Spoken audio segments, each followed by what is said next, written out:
Again, he'll drop to throw. Underneath, caught by Anderson, the tight end. And now following the completion, we're going to get a stoppage here for an injury. We'll step aside and get an update when we return to Arrowhead. Here's 2nd and 5 now from the 22.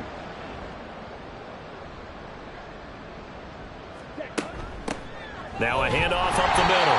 Michaels. They follow up the gain of 5 by only getting 1 there on 2nd down. This will be the 8th play of the drive here. 3rd and 4. Operating from the gun. Tyler. Oh, he had him. He was open, but he couldn't get it to him. It's incomplete. Sometimes it's just not your day. Here's another failure right there on 3rd down.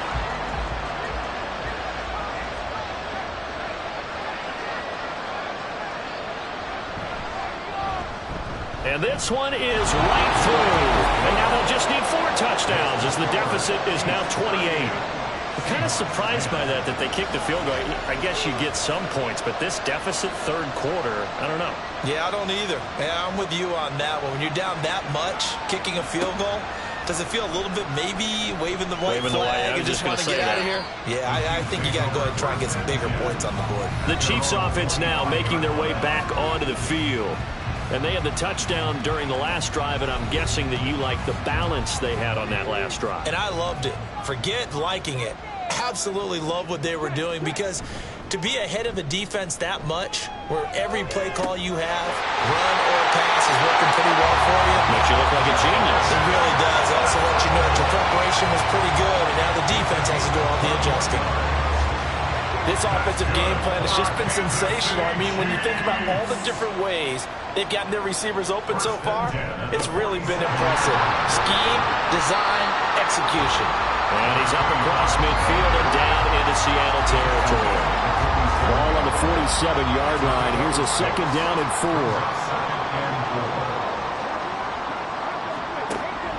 He'll drop to throw. Oh, it's a screen pass. That's complete. And he is tackled inside the 40, not quite to the 35. The Chiefs have got the passing game rolling a bit, and another 1st down. Addison will go in motion left. He's going to handle it on the touch pass. And this will go as a gain of 7 as he gets it to the 30-yard line. And a lot of times these plays, they either go for nothing or they go for big yardage. And here, they got to the outside, turned it upfield, and ended up getting a nice little gain out of it. 2nd and 3. Looking for Addison again, and he's got him again.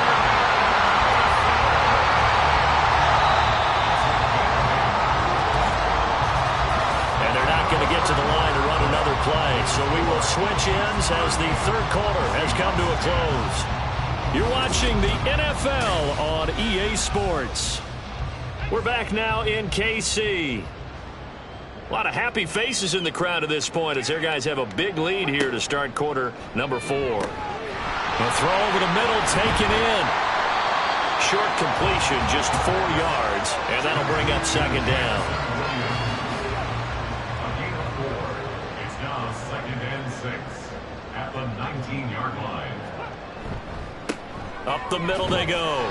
Boykin, and they'll work this down to the 15 for a pickup of 4. The Chiefs on 3rd down. They've been good, 3 for 4 thus far. This time they face a 3rd and 2. Work in the middle of the field, and he's got a man complete. And the Chiefs are going to have 1st and goal as they try to finish off this drive with 6 points. Parker, I have to tell you, just one word keeps coming to mind from watching them this afternoon, and that's impressive. They have been impressive from the opening kickoff, and they haven't let up here even into the 4th quarter. It looks like a jumbo set with 3 tight ends here for 1st and goal. And he is in. Touchdown, Kansas City. Taking it in from 2 yards out. And the Chiefs are well on their way to a 5-0 start as they extend their lead. So the toss play effective, even down here near the goal line. Yeah, and you're hoping the defense can miss too many men to stop the run in the middle of the field and that your blockers can gain a little bit of an advantage. And when they do, foot race to the pylon, and this time he had the speed to win that race. Butker now to add the extra point. Now this one was over a while ago as they just add on to their big lead. So a nice drive put together there. They go 75 yards in 9 plays. And it's culminated by a 2-yard touchdown run. And only able to get this to the 19, so probably should have opted for the touchback.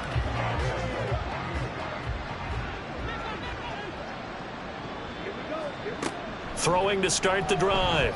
Tyler. Pass incomplete, but the flag in the backfield, and this might be a roughing call. Personal foul, roughing the passer, defense.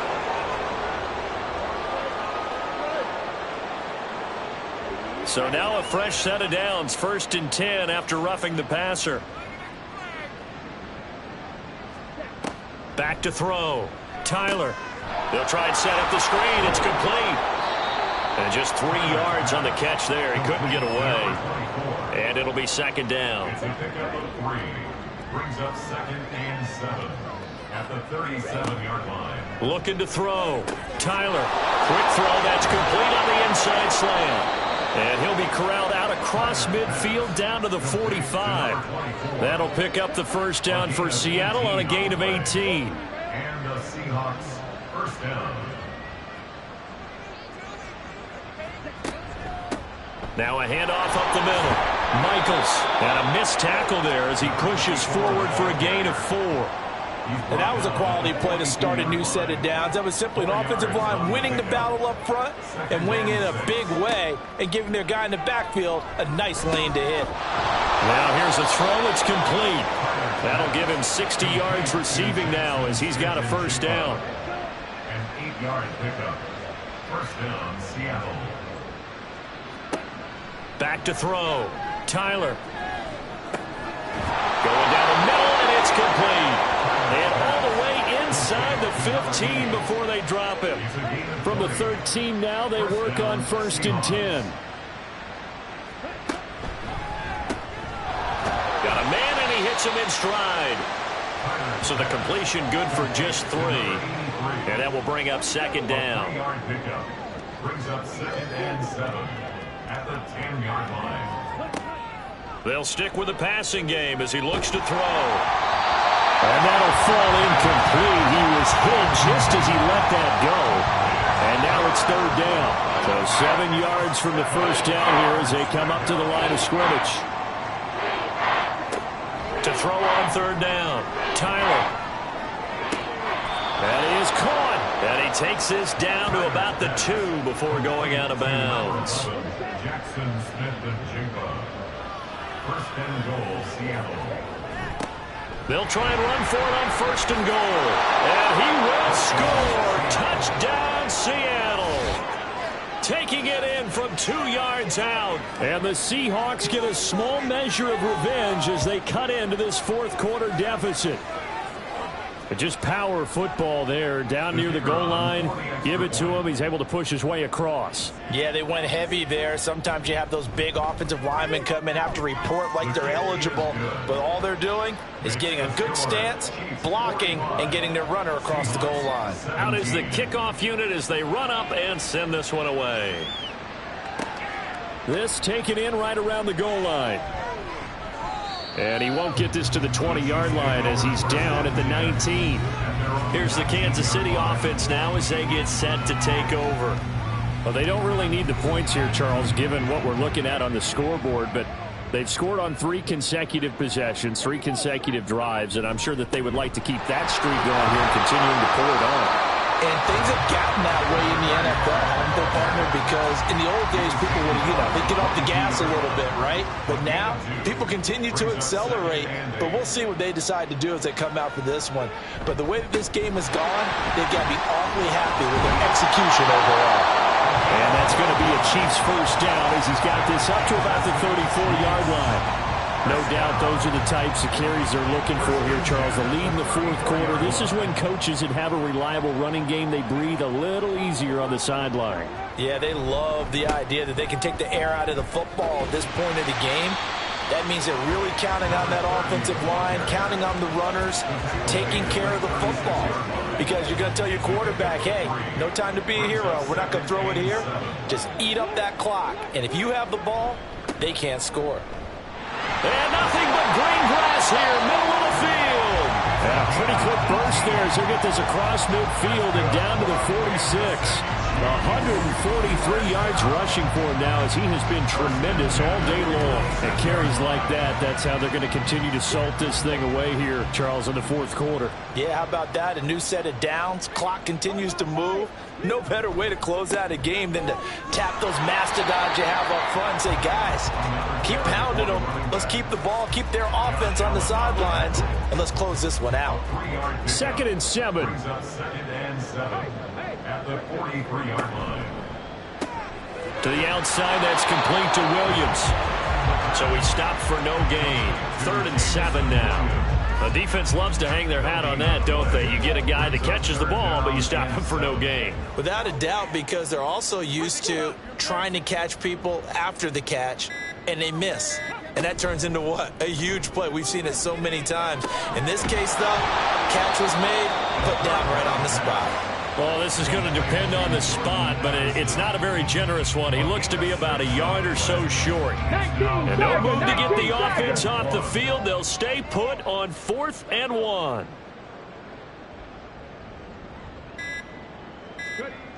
Now back to throw. He has his target. It's Addison. And he is going to have the Chiefs first down. Good work there on 4th and 1. They get 7 to move the chains. Up the middle they go. Boykin down at the 25. I like it. I like the call. Still an opportunity to run the football and chew up a little more time off the clock. It's now 2nd and 6.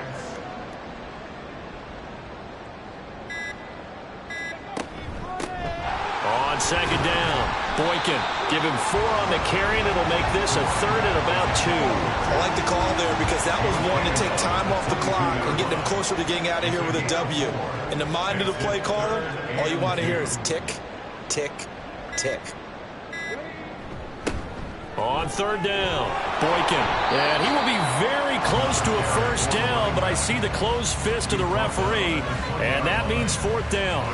I'll bet they thought they had picked that one up because it was a 3rd and 2 call, and they got awfully close. Now we're at 4th and inches. I wonder if they think they're feeling lucky here and maybe want to go pick it up. And the kick is good, so you wonder how this one might be remembered the next time these two teams meet. But until then, this game's over. And Charles, a lot of happy faces heading into the tunnel as this one ends, and understandably so. Not only did they get the win, but boy, their offense was on fire in this ball game. And partner, I have no idea what the top speed is on one of those high-end sports cars. What's the top gear you can get into? This offense, they certainly were there in this one, huh? Everything clicking for them in this contest, the kind of performance that they're going to cherish. So for the Chiefs, they improved to 5-0 now on the young season. And they will hit the road next week. Meanwhile, for Seattle, the loss will move them back to 3-2 on the year. And they'll try and turn things around next week as they have a date at MetLife Stadium with the New York Jets. So for our entire crew, alongside Charles Davis, I'm Brandon Gaudin. Thanks for watching, everybody. We'll see you next time.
It's Madden NFL 24. Up next, we'll get a look at Patrick Mahomes. Solid performance a week ago, throwing for 3 touchdowns. It's the Lions and the Saints, and it's coming right up on EA Sports. Coming to you from the venue that hosted the Super Bowl back in February of '06. Welcome to Ford Field in downtown Detroit. Today we've got a Week 5 matchup in store here, as it'll be the New Orleans Saints taking on the Detroit Lions. With Charles Davis, as always, I'm Brandon Gaudin. Charles, you talk about storylines in this one. I think it begins and ends with our two quarterbacks, certainly two of the best in the business.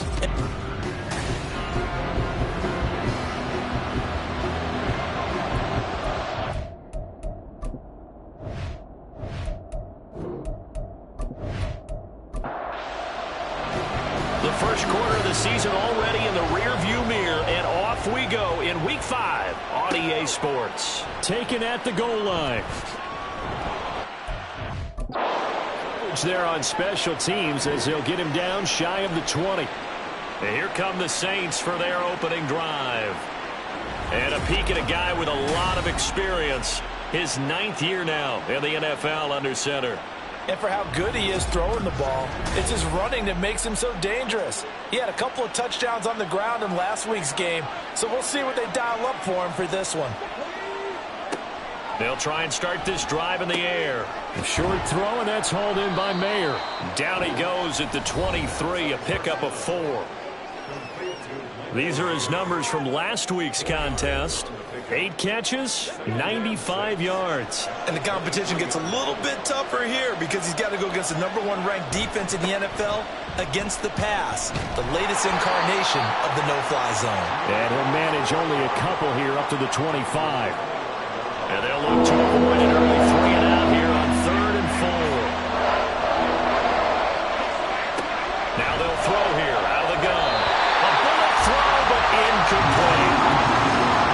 That was the first third-down try of the game, and clearly something was off in the execution of that play. Good news, they've got a whole game left to clean that up and start clicking on those key third-down throws. They only punted twice in the win last week as he gets this one away. Fielded at about the 28. That'll go as a 46-yard punt with a return of 7. And the Lions will take over. So out comes this offense to take over for the first time. As we get a peek at the former Red Raider and 10th pick in the 2017 draft, Patrick Mahomes. His game last week reminded me of the old song, Accentuate the Positive. That's about all he did, right? Yeah. 3 touchdown passes, over 300 yards in the air. Receivers happy. And they got the win. Got the win. If you're a running back that likes to catch passes, they're happy as well. Big-time game. This will be stopped about 2 yards shy of the marker. 8-yard gain, 2nd and 2.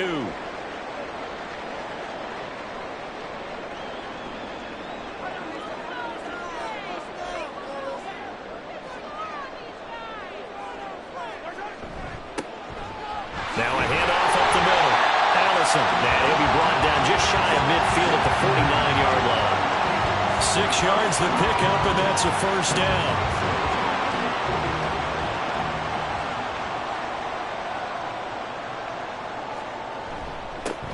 They'll keep it on the ground. Allison, and he is going to be stopped cold behind the line of scrimmage. He'll lose a yard there, and it's 2nd and 11. And you look at the Saints defense. They were terrific last week in the win over Denver. And the big difference in the game, their ability to force turnovers. Multiple, in fact. Well, Mahomes can't get away, and down he goes. Kayvon Thibodeau, he beat the O-line and recorded the sack. We were wondering what they would do defensively to disrupt Patrick Mahomes. Sacking him on the first drive, that's a really good way to set a tone. The last thing you want to do is let him get established in the pocket where he can set his feet and throw wherever he wants to. Even though he does it well on the run and on the move, you definitely want to get him off the spot in the pocket. Now on 3rd and long, they'll look to throw. And this is going to be incomplete. Well, that play was certainly a little bit different because on the previous play, he was sacked. This time, protection a lot better. Had time to survey the field and still couldn't find an open receiver. He was only asked to punt once in the victory last week as he sends this one away. This is taken at the 15. It'll be a 44-yard punt, 6 on the return. And the Saints will take over with a first down and 10. New Orleans Saints, they get ready to set up shop for their second drive. These guys definitely hoping for a better showing than their last appearance. They couldn't really even move the football much beyond the shadows of their own goalpost, Charles. We'll see if they can get a better, more sustained drive going here.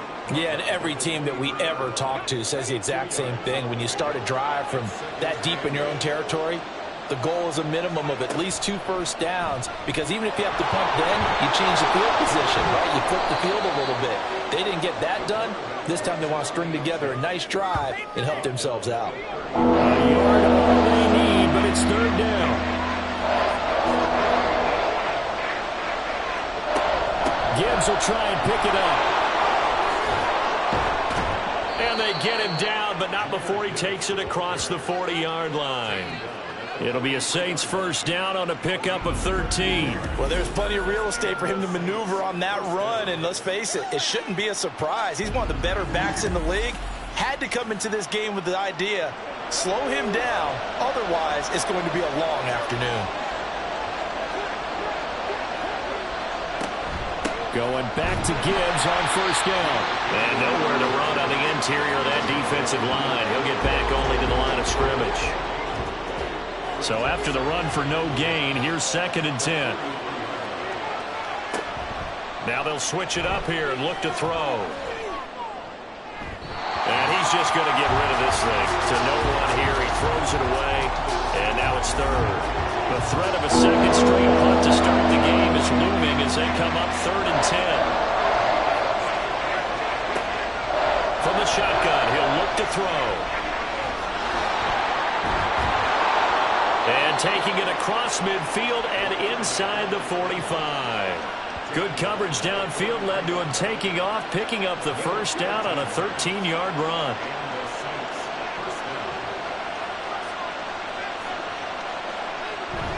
Gibbs straight ahead. And he's going to get stopped up quickly. Give him a yard down to the 43. The Saints are the perfect 4-0 to start the campaign. They've been playing their best football of the year. Winners of 4 in a row. And the offense last week, they certainly have things humming, because if you can run up 40-plus points a game, you certainly take a lot of pressure off of your defense, and you're not going to lose very often. And he gets this down inside the 35 before going out of bounds. So 3rd and inches, and this will be the 9th play of the drive. Counter play. Here's Gibbs. And he's able to pick up the first down here before he goes down at the 26. The drive stays alive, a 3rd down gain of 8.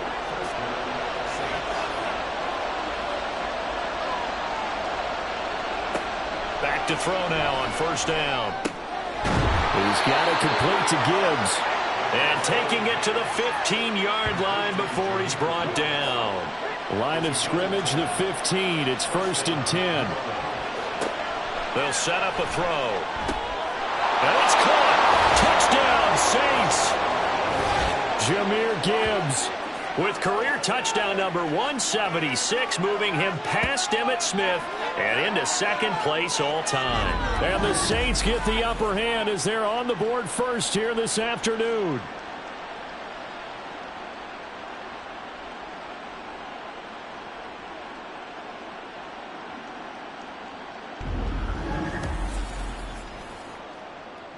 Blake Groupie now for the extra point.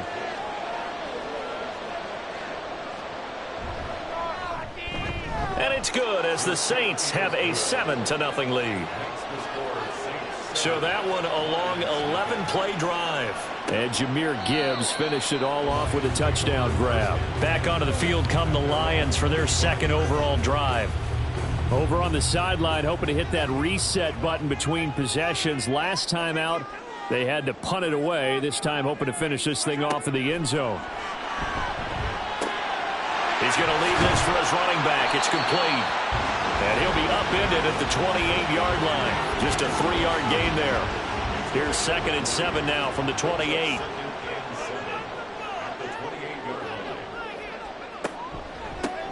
Up the middle they go. Allison, and they see right through that defensively as he'll be hit and taken down to the backfield. Now they're staring at a 3rd and 8. That last play backwards a yard. Now here's Mahomes. And he's taken down here by the Saints. And the defense coming through on 3rd down. A loss of 7 to bring up 4th. Here comes the Lions punter now. As the drive goes backwards, so he's on to punt it away. First kick, 47. This one looks good as well. And a fair catch called for and made just inside the 35-yard line. So possession goes over here on the punt. And they will take over 1st and 10. Getting set for their next drive, the New Orleans offense. They've got a 7-0 lead in the football as well as they start out 1st and 10. Gets past one man. And this will wind up a Saints 1st down as he's got this up to the 45-yard line. That last run, pretty monumental, Charles. He just toppled 15,000 career rushing yards. And that just leads me to a question, and even before that, a tip of the cap. How about that accomplishment? But just think in your life, what have you done positively 15,000 times, right? I haven't driven 15,000 yards, let alone ran for 15,000 yards. That is phenomenal. Congratulations. And he's going to get it across the midfield stripe into Lion territory. Call it a gain of 4 there, so it sets up a big play here. 3rd and 8. They'll go again with Gibbs. And he has the 1st down yardage before they bring him down right at the 45. Well, it wasn't a goal line situation, but how about the goal line formation on 3rd and short? They went ahead and went heavy. No surprise on who was going to get the football. How about the power exhibited there? Yeah, that was just put a hat on a hat, drive forward. Nice job to pick it up. And he's corralled, but not before getting it inside the 35. 54 yards rushing for him as he's got the afternoon off to a great start. Final 30 seconds of this 1st quarter, and it's been a quarter dominated by the guys with the football. And this will be incomplete. Physical play on the football there, and it's 2nd down. Now a timeout called for by the offense. So as they talk it over, we step aside. And he can't escape, and down he goes. Multiple players combined for their team's 1st sack of the game.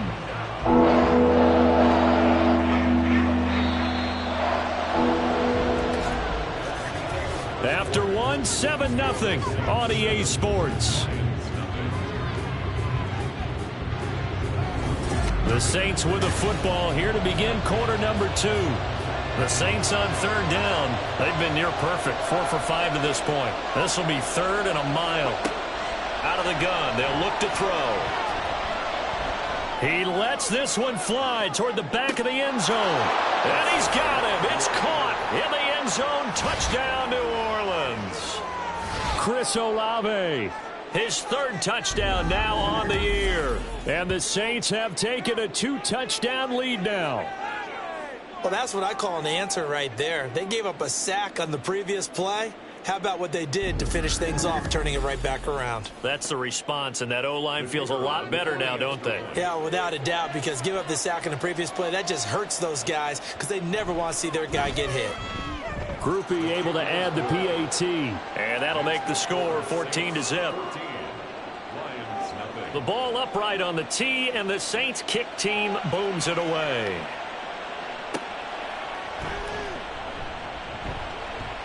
Now a hit and a loose football. Oh, one of the linebackers has got it. So a teammate picking him up there, that was nearly disaster. And the way that you coach these things, you want to make sure you have eyes towards the return guy because you want to make sure that the catch is secured. A lot of teams do that. They have at least one guy. Okay, you're responsible for making sure he secures the catch. He's not always the one that makes the recovery, but he can always sound out the alarm. Hey, ball's on the ground. We've got to get it back.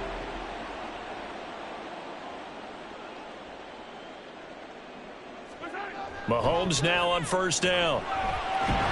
And the Saints pressure gets him. Brought down for a sack. That one will set him back nearly 10 yards here on 1st down on the sack. Sacks a growing theme in this 1st half. This is 2nd and long. In motion right, that's Dell. On second down now, Allison. And they'll bring him down at the 27-yard line. That one good for 17 as they're set up better now for third down. 17 yards on the play. It's now third down. They'll keep it on the ground. Allison. So he fought off the tackle, and that effort gives him the first before he's brought down. An effective 7-yard third down conversion. From the 34 now, here's first and 10. Looking to throw is Mahomes. And the timing a bit off that time as that one falls to the ground. Some of the fans here don't seem too happy about what we've seen in this first half. No, not at all, and I understand why. They've looked lethargic, out of sync, and it shows on the scoreboard. Mahomes firing complete. 4 yards the gain, and it'll bring up a third down. He's already proven to be a factor in the running game on this drive. Now he gets involved in the passing game. I think what we're seeing here is the modern version of workhorse in the NFL, being able to run it and catch it with equal proficiency. Now a third down throw, but it misses the target, incomplete. Well, this first half has not gone according to plan so far offensively, or even defensively for that matter. They could use a big-time spark somewhere, but it's not going to come on this drive as they have to punt this one away. And he fields it cleanly. Personal foul, roughing the kicker, defense.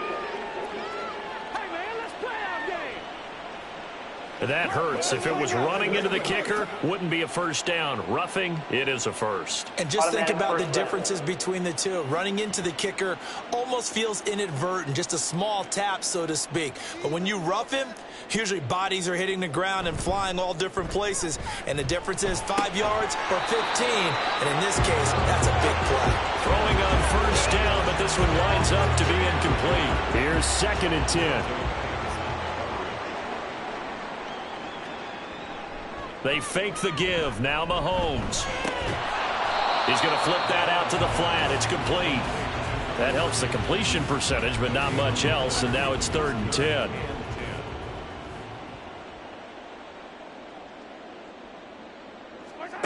Now Mahomes. Oh, he tries to force it in, and it's intercepted. It's Deonte Banks with it. And the Saints are going to get the football here as he gets this up to the 38-yard line. Well, this had trouble written all over from the start. He's got 2 extra defensive backs in the game he's got to deal with. They're in a dime set. So everywhere he's looking, he's seeing a different color jersey. And sure enough, this one winds up being intercepted. Jahmyr Gibbs and the rest of the offense headed back out. Whatever he was doing in September, they're hoping that that carries over now to October because he was sensational last month. He absolutely was, and we all know where it started at the end of last season, right? All the offseason preparation, the weight workouts, the sprints, right? The vision that he had, what he was going to do this season, and, of course, it all came together with the rest of the team. Those big fellas up front, leverage, and boy, are they getting downfield and creating extra blocks for him. They really are. Everyone's been doing their job so far to create those holes. And he will finally be wrestled down at the Lions' 30. 87 yards rushing for him so far as his terrific season continues here. They'll look to throw now on first down. Got a man, it's Mayer. And finally down he goes as they work it inside the 10 to the 7. Great gains back-to-back. Last time over 30 yards, better than 20 here. How about the way they're moving the ball down the field? They had a big play a moment ago, followed it up with another nice one here, and before you know it, they're already looking at first and goal. Looking to throw. Firing quickly here, and that's complete. And he's brought down right at the 5-yard line. Give him 2 on the play. 2 of their 3 red zone trips so far they've come up empty on. They'll look to reverse that trend on second and goal. Now a first carry for their fullback. And he'll get him a bit closer as he's down to the 2-yard line. They get 3 yards closer, but still work to do. It's third and goal. Gibbs bowling his way zone. It's a touchdown. Well, we have seen the stiff arm get a bit of renaissance here in recent seasons, and that was pure strength there as he forced his way into the end zone. And when you think of guys who use the stiff arm so effectively, I go back to guys like Earl Campbell, Walter Payton, some recent guys like Marshawn Lynch. Let's go to the Wayback Machine. Bronco Nagurski, he dealt out a wicked stiff arm. The point after, good by Groupie. And that makes the score 21-0. So the drive there took 6 plays. And it was all capped off by a touchdown run from Jahmyr Gibbs. The kickoff unit is out on the field, and they will send this one away. This taken in at the goal line. And he had no room to run as he's tackled down inside the 20. And Detroit getting set to go now. Well, CD, you kind of feel like they're in a bit of a danger zone right here because now you're down 3 scores, and I know we're in the first half, but the way this offense hasn't been able to generate anything, you feel like they probably need to get something going on this drive, right? Yeah, and sometimes I overuse that this is an important possession, but I think this has to be the possession where they come up with an answer because only a few teams in league history have ever come back from a 4-score deficit. If they don't score here, that's what they could be facing the next time they get the ball.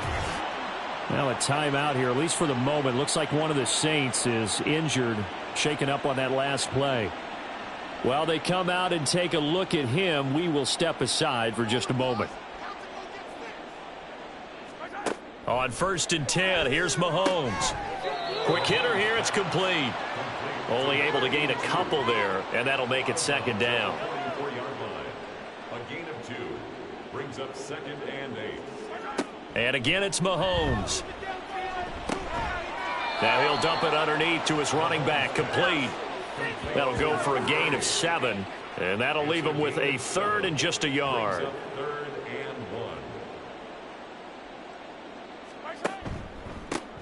1. One back in the backfield, he'll get the carry. And he has the 1st down yardage before they bring him down right at the 45. It's a gain of 4 there, and it gives him a new set of downs. This offense finding its legs now. Here's another 1st and 10. To throw, it's Mahomes. Oh, he dropped it. And that's pretty indicative of the way this one's gone. So now 2nd and 10 after the incompletion on 1st down. Mahomes going to throw. Now a quick throw there, but it's going to be incomplete. Well, he'd been targeted quite a bit on this drive, and finally I think the guys on the defensive side, they said no more. They slapped the double coverage on him, made it very tough for him to get the ball. Throwing is Mahomes on 3rd. And he's going to come up a few yards short of the 1st. They get him to the ground at the 37. Give him 8 yards that time on the scramble, and now 4th down. That was a good effort there, trying to do it on his own, but as a defender, you're in a tough spot because you have coverage responsibilities behind you, and if you take off too quick to try and get him down, he might loft it over your head. So better to track with your man defensively than try to go up and make a stop on the quarterback. Exactly right. What you're hoping is that your guys in the front 7 can get him down. Now listen, now no kick from 50-plus is a gimme, but here you're indoors in a dome. You'd think ideal conditions. Yeah, and it's one that he would expect himself to make, not just us expecting him to make it. Over the years, my theory is very simple. The athletic ability of kickers continues to get better and better. Check their backgrounds. They were all county, all state, at other positions, not just soccer players.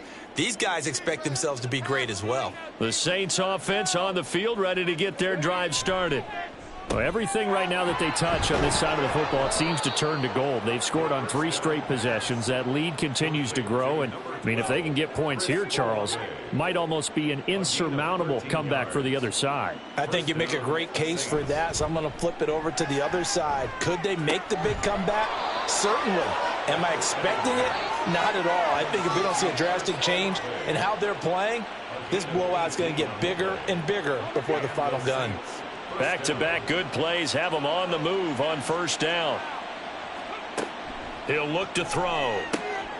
Oh, he's got a man wide open, complete. Touchdown. A.T. Perry 25 yards for the touchdown. And the Saints are able to add on to their first half lead. Well, you talk about a team coming into an opposing stadium and just taking the life right out of a crowd. That's what we're witnessing here. 27-0, Charles. And this defense, they've just looked completely unprepared for what's been thrown at them. And you know they're supposed to adjust series to series. That has not happened for them. So I don't think halftime adjustments are going to help a heck of a lot. They are in major trouble unless they figure out something really fast. Group E able to add the PAT. And the route is on here in this first half. Taking it about the 1. And not much happening on the return as he'll get this to about the 23. Here's the Detroit offense now as they head back out onto the field.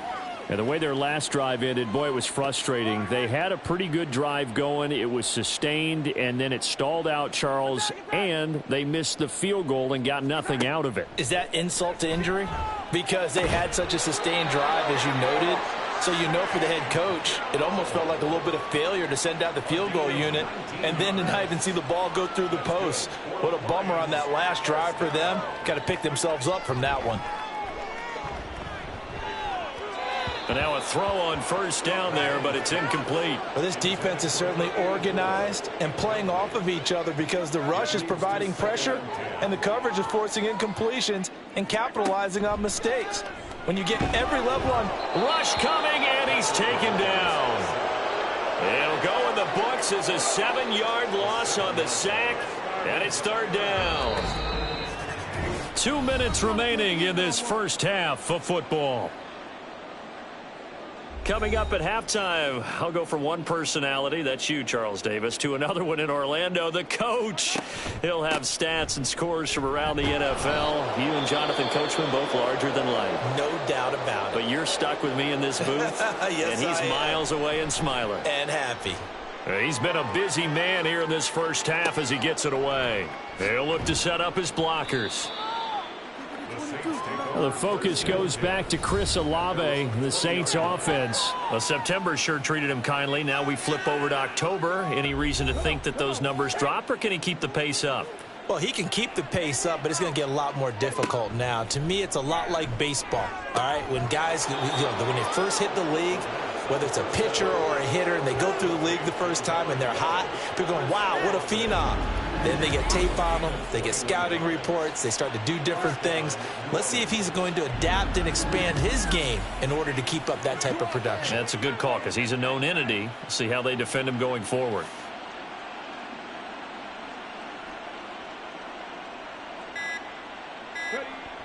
Now on first down, he'll drop to throw it, and his throw's going to be incomplete. That certainly appeared to be a play call where they were just trying to make second down, second and short. I think they thought the coverage was off a little bit more than it was. Nice job there pressing up on it and forcing the incompletion. And second and 10, he'll look to throw again. Downfield, and he's got Olave. And he is out of bounds inside the 35. That one good for 26 and a first down.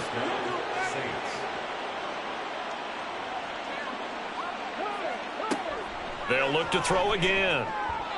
And an incomplete pass. That'll stop the clock here with just under a minute to play in half number 1. From the 34, they'll come to the line on second and 10. Again, he'll drop to throw. And he comes back with one complete. And he will have a first down here as they get into field goal range, down just shy of the 20. A gain of 13 yards. And the Saints first down.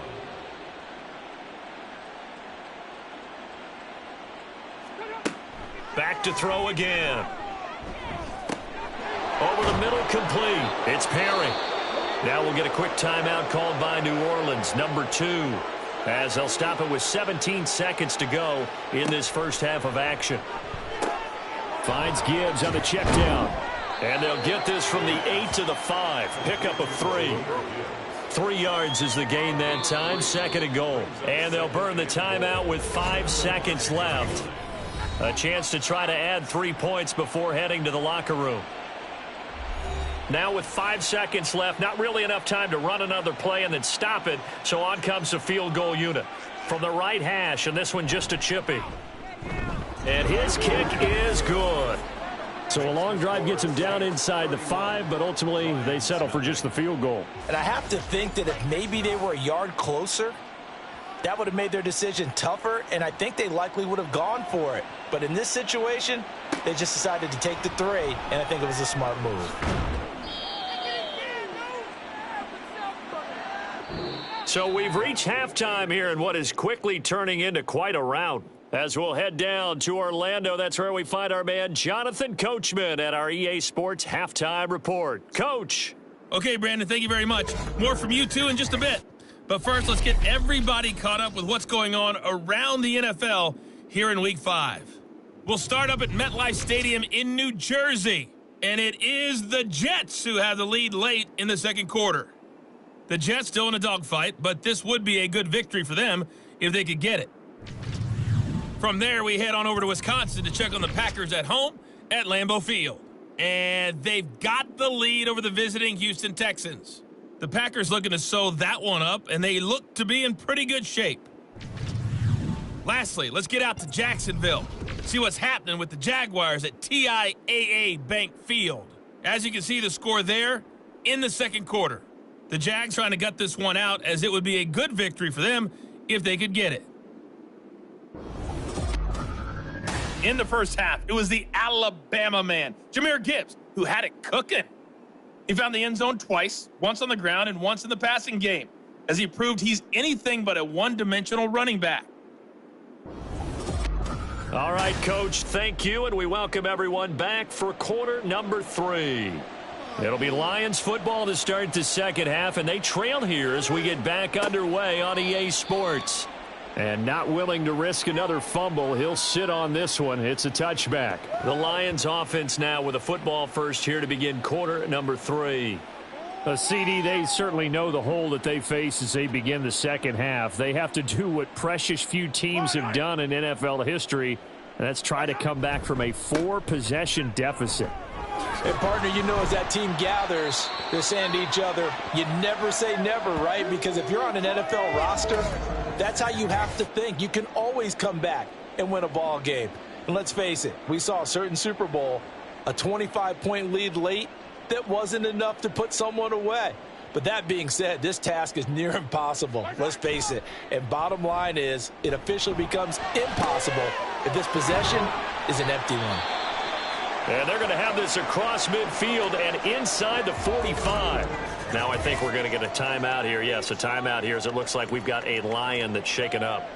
Well, now they're going to come out and take a look at this injury, and we'll be back in a moment.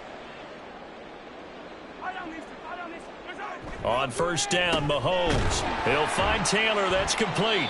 And the result here, a pickup of 8. Leaves him with 2 to go on second down. Nice rhythm throw there on first down. He located his tight end, made it a nice easy pitch and catch. Hoping he can break a tackle or two. Wasn't able to do that there, but still good yardage. Mahomes now to throw. A quick throw there is incomplete. And there's another stop. One of the league's best defenses is certainly bringing it again this week. Mahomes looking to throw on 3rd and 2. Right side, he has Johnston. And he is going to have a Lions first down as they convert on 3rd and 3 with a nice gain of 7 yards. They go play fake. Mahomes. Blitz coming, and down he goes. Well, a timeout here, at least for the moment. Looks like one of the Saints is injured, shaken up on that last play. So as the medical staff takes a look, we'll step aside. Now following the sack, they'll look to make amends on a 2nd down and 17.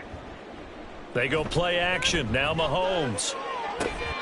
That is caught by Dell.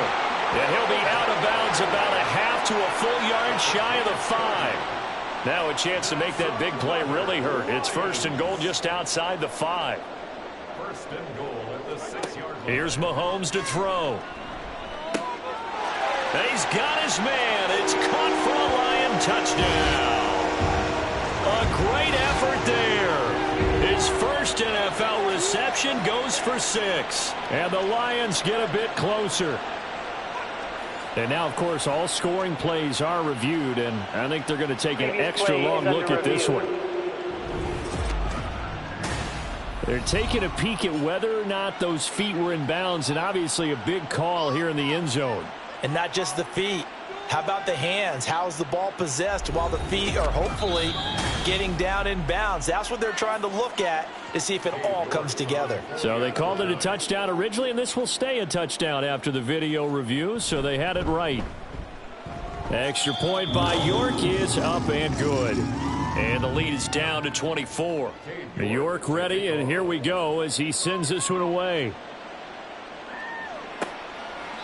And no return here for Perry. That'll be a touchback. Now the attention turns to the Saints offense getting ready for their first possession of the second half. And they were terrific in the first half, built up a sizable lead, and it's just been cut into a bit following the opening drive score on the other side. But this is a unit that has to be itching to get the football again.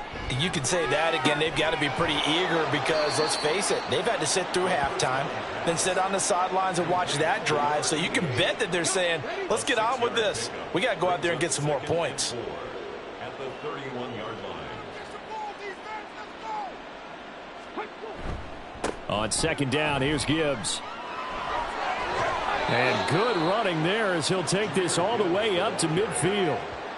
107 yards rushing for him now as he's carried it 13 times. Yeah, another good run there. He's been such a big part of their success here this afternoon. And that last carry, it puts him over 100 yards now for the day.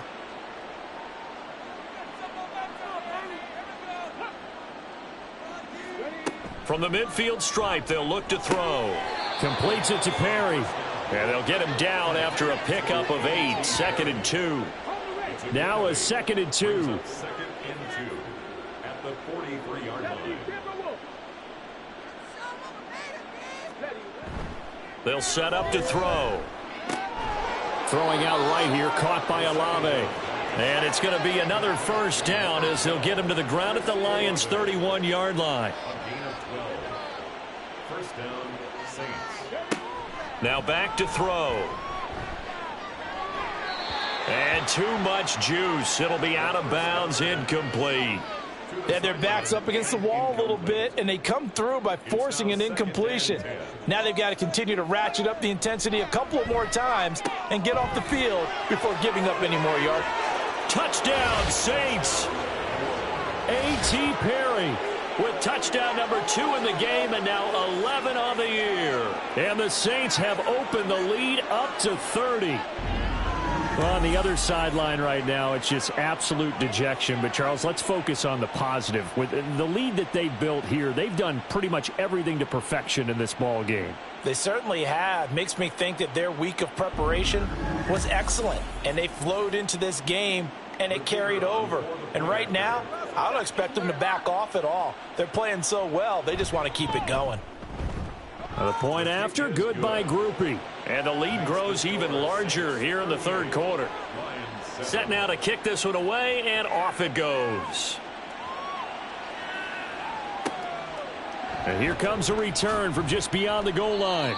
And the decision to bring it out, not a good one, as he's tackled it to 15. So out now come the Lions. Well, certainly they'd rather have the scenario they had last time out, Charles. Remember, they had the short field. They took it in the end zone. Now this is going to have to be a longer, more sustained drive if they want to get points. Yeah, a little bit more of a quick strike opportunity last time by where they were on the field, and you're exactly right about that. But now, backed up a little bit. What's that old expression we love to use? Time to matriculate the ball down the field and try and do it again. And he's able to get up here to the 26. 6 yards the pickup, and that's a first down. First and 10 at the 26-yard line. They'll keep it on the ground. Allison, and he is met in his tracks behind the line of scrimmage. 2 yards the loss, 2nd and 12. You've got to figure the further they fall behind, the more you think that they'll get away from the run. They're trying to stick with it, but the results, they just aren't there. Taking a shot for Dell here. And he drops it incomplete, and their struggles continue here. The passing windows are just not there. That's just another example of how great this defense has been all game long. And that's exactly what a top 10 defense can do. They can really change the game tempo and frustrate you as you try to execute offensively. And now the third down throw incomplete as well. And you can tell just by looking at them that this offense is a frustrated unit. Things are really unraveling here, and as a head coach, time to earn your paycheck. You've got to find a way to keep it together as that brings up another fourth down. That's taken on the 25. And that'll be a return of 12 following a very nice punt. And it will be 1st and 10 as they take over. The New Orleans offense set to take over. Good drive last time. Really effective passing the football. Do you maybe mix it up, now go to the ground game and surprise the defense a little bit? I would anticipate the defense making some changes, but I wouldn't necessarily just absolutely go in the opposite direction. They're doing so well throwing the ball. Yeah, well, I wouldn't change it up until they showed me a reason to do so.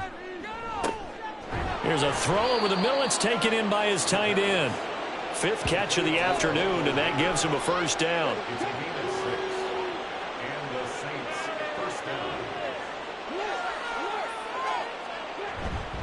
Straight ahead with Gibbs here. And he's going to get it across the midfield stripe into Lion territory. Now a timeout here, at least for the moment. Looks like one of the Saints is injured, shaken up on that last play. Well, hopefully, obviously nothing serious here. Medical staff, though, going to take a peek, and we'll take a break. 2nd and 6. And that falls to the ground, incomplete. A nice job of bodying him up defensively, and now it brings up 3rd down.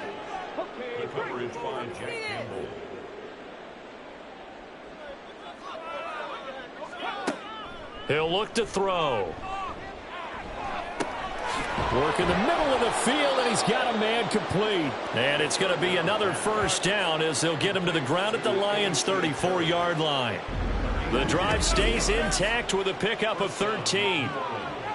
Well, I certainly don't want to pile on, but this defense has just not been up to the challenge in this game, and this continues as we see here. Coverage, not been very good, soft in spots. And there's an easy throw and catch for another first down. On first down, he'll drop to throw. Into the hands of Perry, complete. And they do get him down, but not before he's able to slip it inside the 5-yard line. That goes for a gain of 31. Everything's been going right here in this one. This offense, they've been in complete control from the outset. And here's another big play. These kind of routes have been open all game long, and they continue to take advantage. They'll run with Gibbs. And maybe a measure of revenge there. He's had his way in this one, but this time they get him behind the line. A loss of 2 there. 2nd down. 2nd and goal at the 6-yard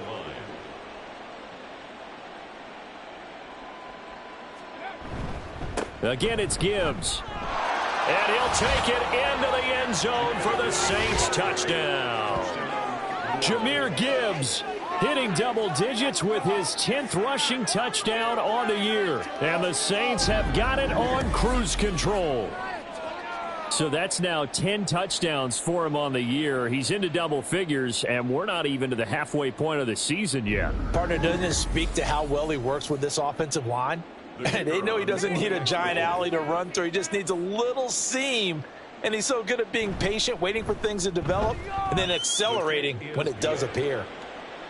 Groupie able to add the PAT. And the lead grows even larger here in the 3rd quarter. And not willing to risk another fumble. He'll sit on this one. It's a touchback. The Lions offense set to take over. Well, we're still in the 3rd quarter, so there's some time to kind of clean this up and make it look more respectable. Now, a win, that's probably gone out the window, Charles, but I don't know. Do you look at this as a time to just improve and maybe start to look towards the future?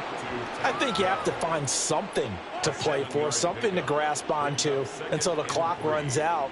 But, Brandon, we've been around this game a long time. This is an outlier. You don't get many blowouts like this no matter how the game looks on paper going in. This one has turned out to be everyone's worst nightmare realized. These guys have punted 4 times already, and they're staring at a 5th, barring a conversion here on 3rd down. He's got his target. That's complete. And he is going to have a Lions first down as they're able to get the 3rd down conversion. So in Saints territory now. Here's 1st and 10 at the 46. Throwing now is Mahomes. Got his man, Dell. And he'll go out of bounds right around the 40. It'll go down as a gain of 6, and it'll be 2nd down. A 6-yard pickup brings up 2nd and 4. To throw, it's Mahomes. And a quick throw here, that's complete. 2nd catch for him today, and it'll wind up a 1st down. 1st and 10 at the 34-yard line.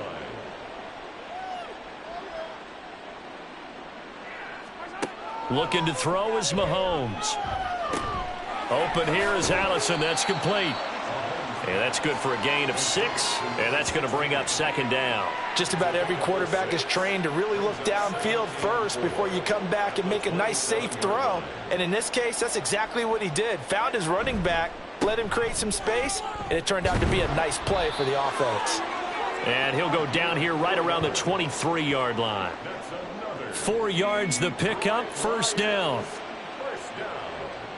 1st and 10 at the 23-yard line. And as they come to the line, they will not be able to get off another play as time has run out on this 3rd quarter. We'll return with more after this. This is the NFL, and it's on EA Sports. Back now at Ford Field. And this is a blowout so far as we get... And that is caught! Touchdown, Detroit! 23 yards for the touchdown. And the Lions get a small measure of revenge as they cut into this 4th quarter deficit. Well, he's regarded as one of the best athletes among NFL tight ends, Charles, and it certainly was on display right there. And as we've seen this league continue to grow and develop, I think the tight end position is becoming harder and harder to defend because now it's elite athletes playing that position, not just the big guys who can block. How about his ability to get downfield and make plays against any defense? New York ready, and here we go as he sends this one away. From a couple yards deep, he'll bring it out of the end zone. And the decision to come out of the end zone is going to cost him 5 yards as he's taken down right at the 20.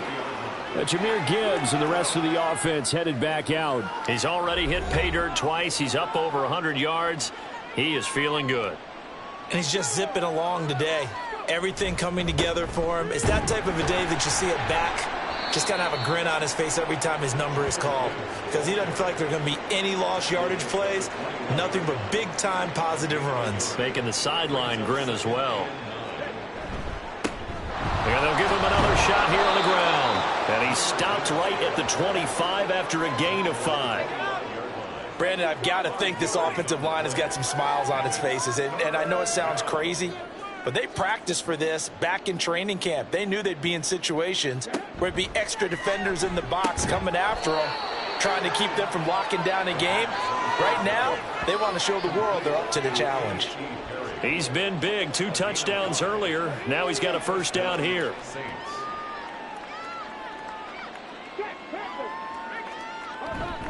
On to Gibbs. Here's Gibbs. And he fights forward for a modest 2-yard gain. 2nd down.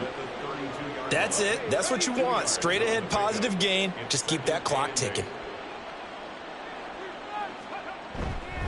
2nd down, and they go back to Gibbs. And he's got some space here. And he has a big gain inside the 40 before being dropped.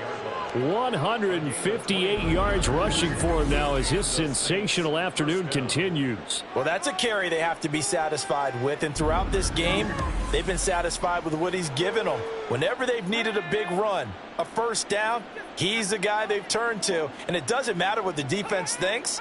They feel like they've got the confidence to keep handing it to him and keep picking up good yardage. And not a whole lot of room to operate there on the 1st down run. He gets maybe 3. He's had success on this drive, but not on this play. Finally, they bowed up defensively. I think they were determined not to let him take it pretty much all the way down the field. Yeah, it looks like they handled their run responsibilities correctly this time. What we call them run fits, everyone was in the right place. And a short gain down to about the 33. But not much on that run, Charles. No, that's exactly the way to execute a run blitz there. They guessed correctly that they would move the ball on the ground, honed in on it, and stopped them. Mark that down for a win in the defense's column. And it's going to be another first down as they'll get him to the ground at the Lions' 18. A solid gain of 15 yards, and the sticks move. So from inside the 20, here's 1st and 10 at the 18.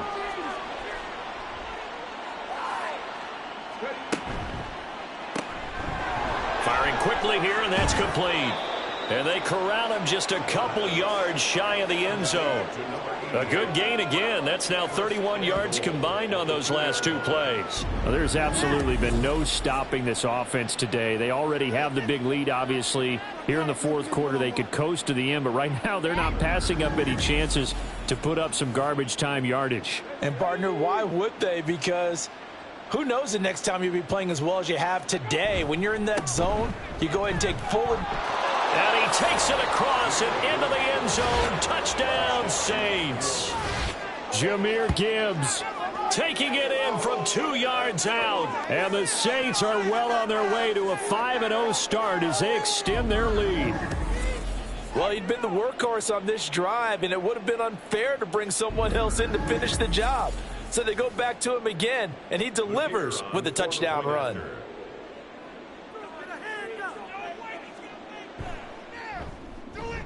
The point after, good by Groupie. And this one was over a while ago as they just add on to that big lead. From a yard or 2 deep, here comes a return. And ultimately cannot get this out to the 25-yard line as he's dropped at the 23.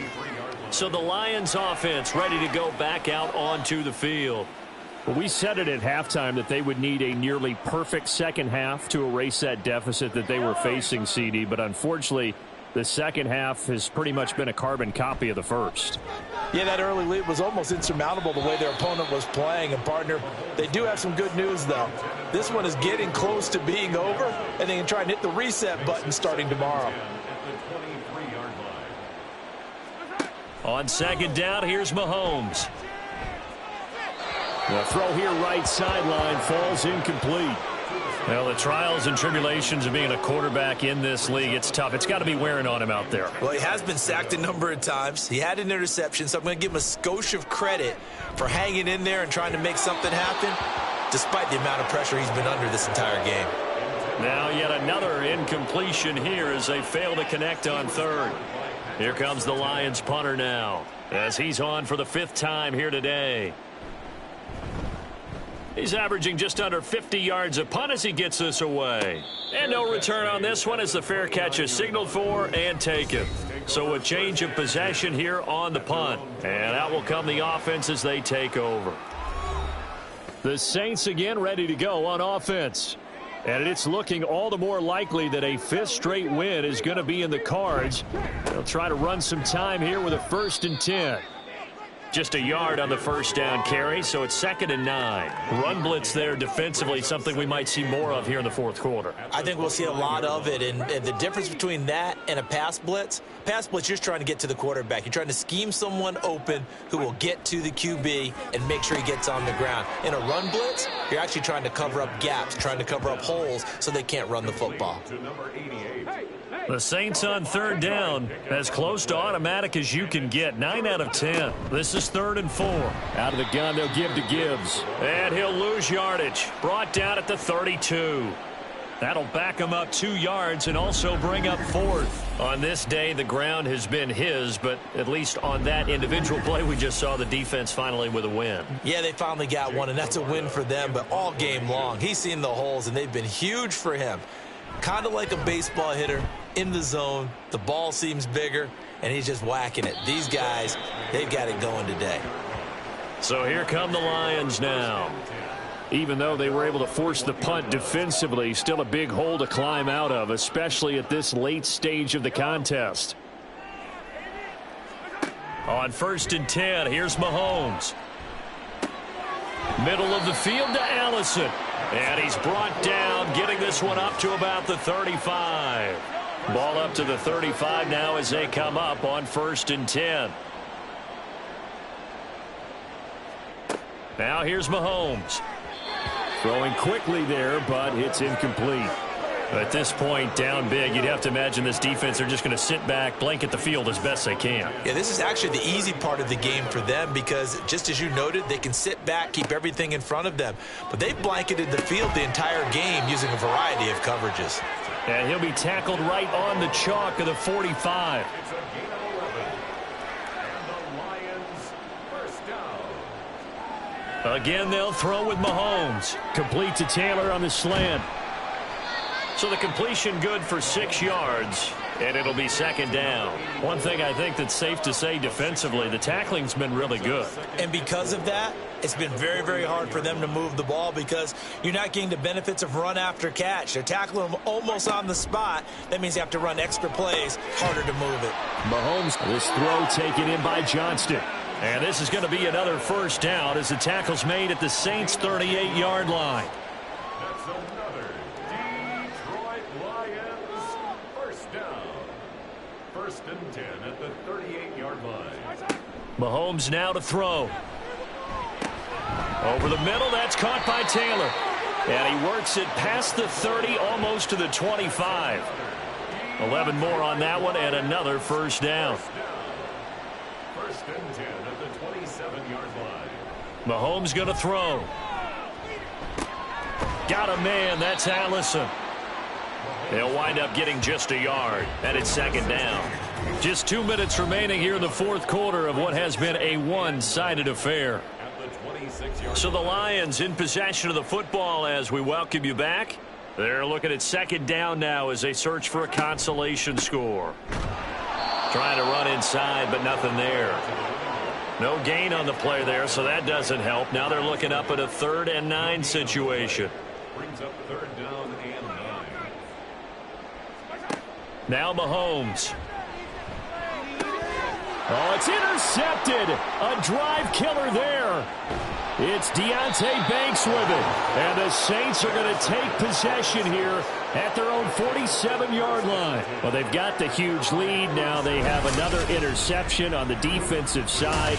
Seems like everything they touch in this one, Charles, turns to gold. And they have to be awfully happy right there to get what appears to be one more for the road. It helps seal away one of their best efforts of the season. Out onto the field comes New Orleans.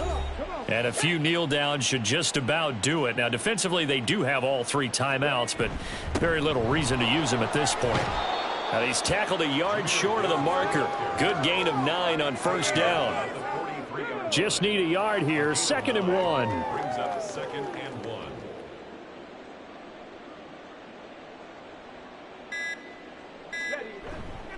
1. Another run for Gibbs here. And some room to work. And he'll get this one down near the 20-yard line, just shy of the 20. That's good for 21 yards and a 1st down.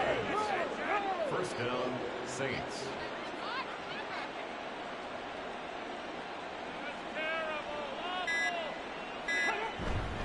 Hand off now to Gibbs.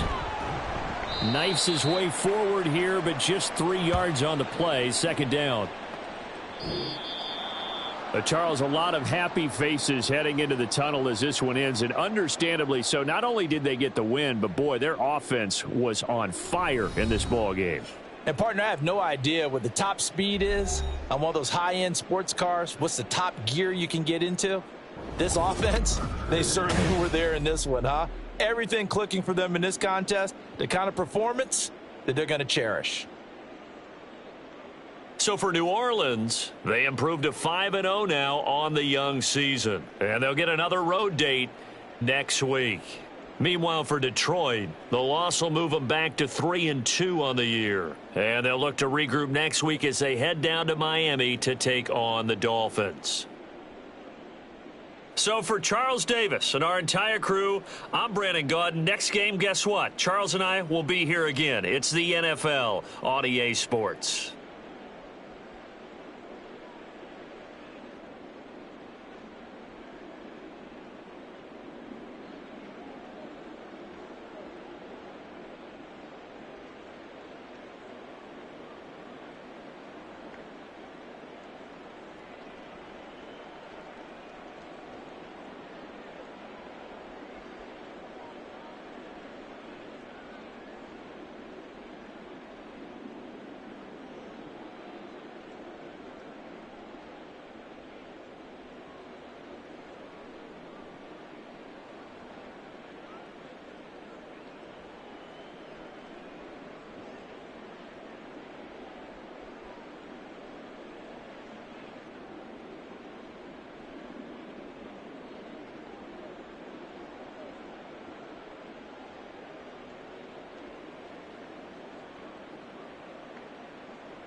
It's week 5 of the NFL, and we'll see Bijan Robinson.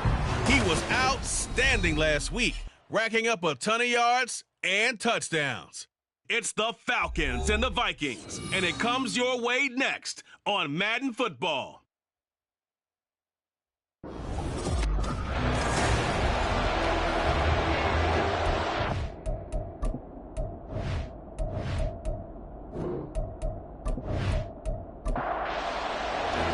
The first quarter of the season already in the rearview mirror, and off we go in Week 5 on EA Sports.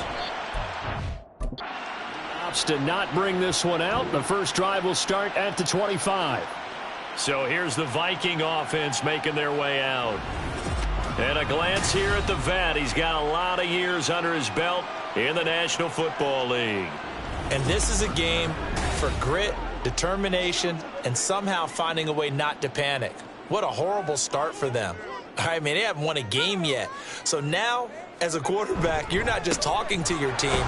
You've got to demonstrate to them what they need to do to win. He's got to be the leader by how he plays. 5 yards on the game's first play, second down.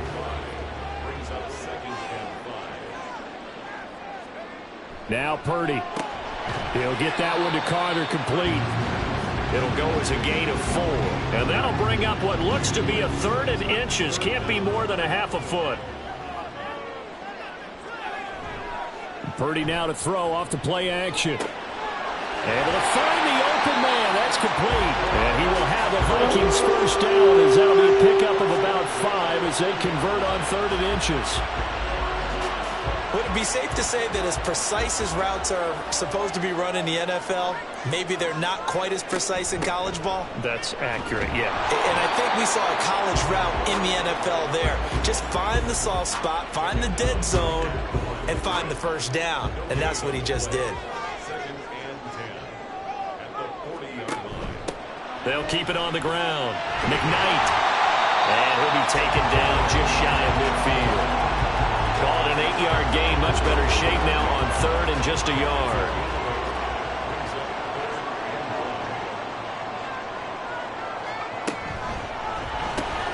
That is caught. And he'll be taken down, but he does have first down yardage. Give him the 3rd down conversion. 5 yards on the play.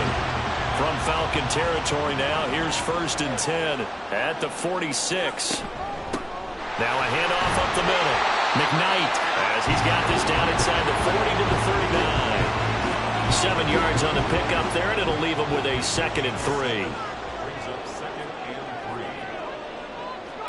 Purdy will set up to throw it here. And that is incomplete. You talk about this Falcon defense. And they were terrific a week ago in that victory over Tampa Bay, Charles. Have to admit, I was extremely impressed by what I saw. They ended up getting 4 sacks in the game, stayed in the face of the quarterback the entire time, made it difficult for him to step up and find receivers downfield. And that's what they told us this week, that pressure on the QB is key. 12 yards yards there as they keep this drive rolling. It's another first down. Solid opening drive so far, Charles. They moved this football into field goal range, but you know that they want to cap this off with 6 and not 3. Absolutely. As one of the better coaches in the league always tells me, on offense, I want to throw body blows all game long and finish it with uppercuts. Well, here are the body blows right now. He's hoping one uppercut will take care of the end of this drive. Well, following the play here, now we've got an injury. The medical staff will attend to him, and we will step aside. 2nd and 10 now from the 27.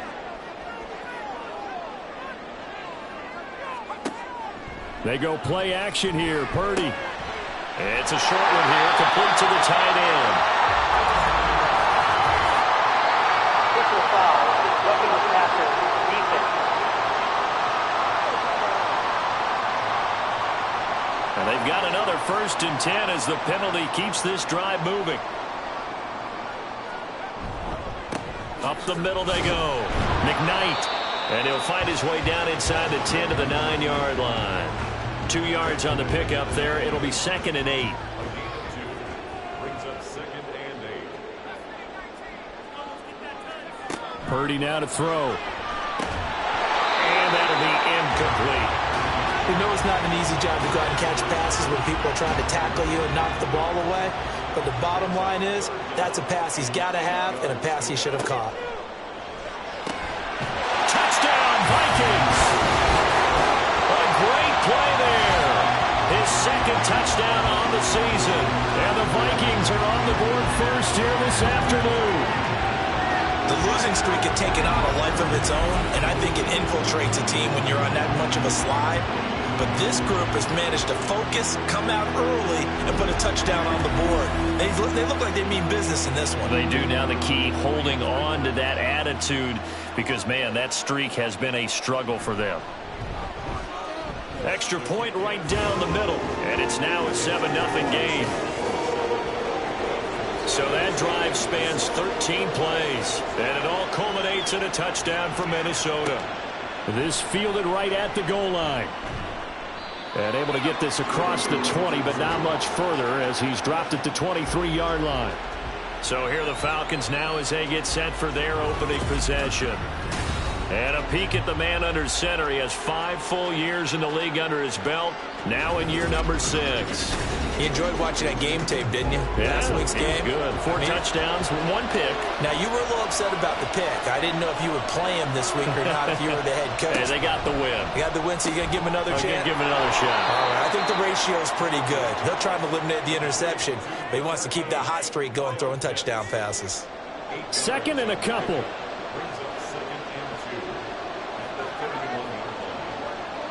In motion left goes a tight end. A run for the first time with Bijan Robinson. A gain of 5, good enough for the first down. Last week, of course, the great performance, over 200 yards. He still wants to be fed. And they should. That's exactly what you should do. I have not yet met a running back that's run for over 200 yards that says the very next week, hey, let's back things up. I don't need it as much. No, they want it more and more. They're going to be ready to go because they think that's going to happen naturally now.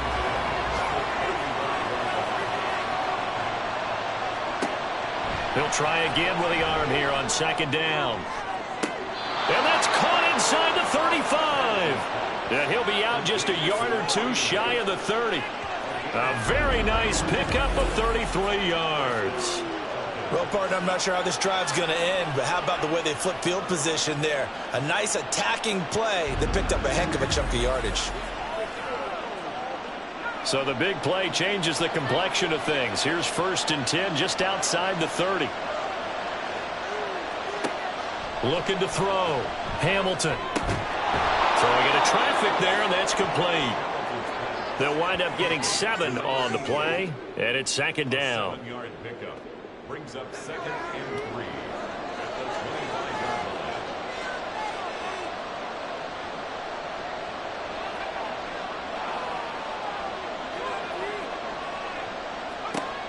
They'll look to throw again. And he rifles one incomplete. They are such a talented team at defending the perimeter and taking away throws to the outside. Great confidence, great skill. to throw again. Work in the middle of the field, and he's got a man complete. And he is going to have a Falcons first down. They needed 3. He doubled that. He got 6.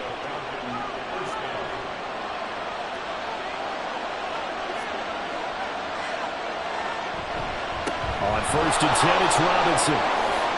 Gets around him. And he is into the end zone for a Falcon touchdown.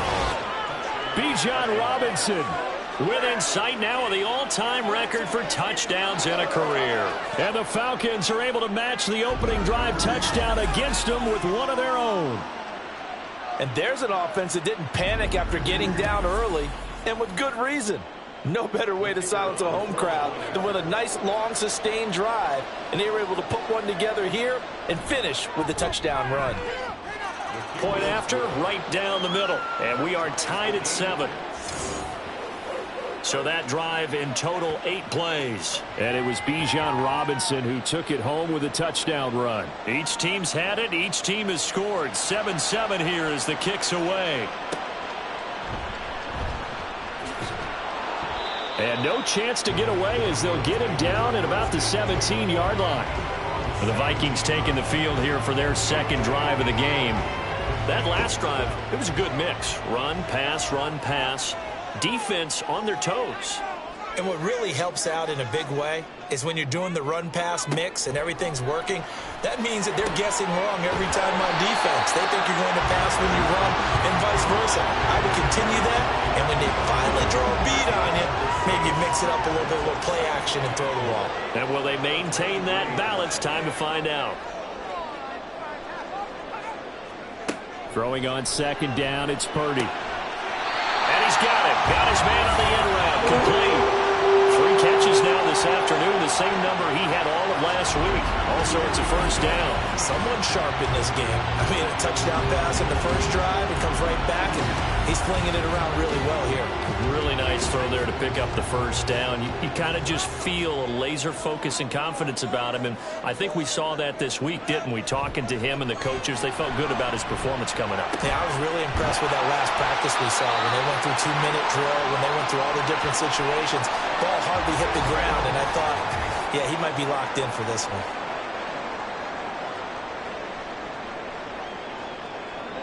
Ball spotted at the 45. Here's 2nd and 3.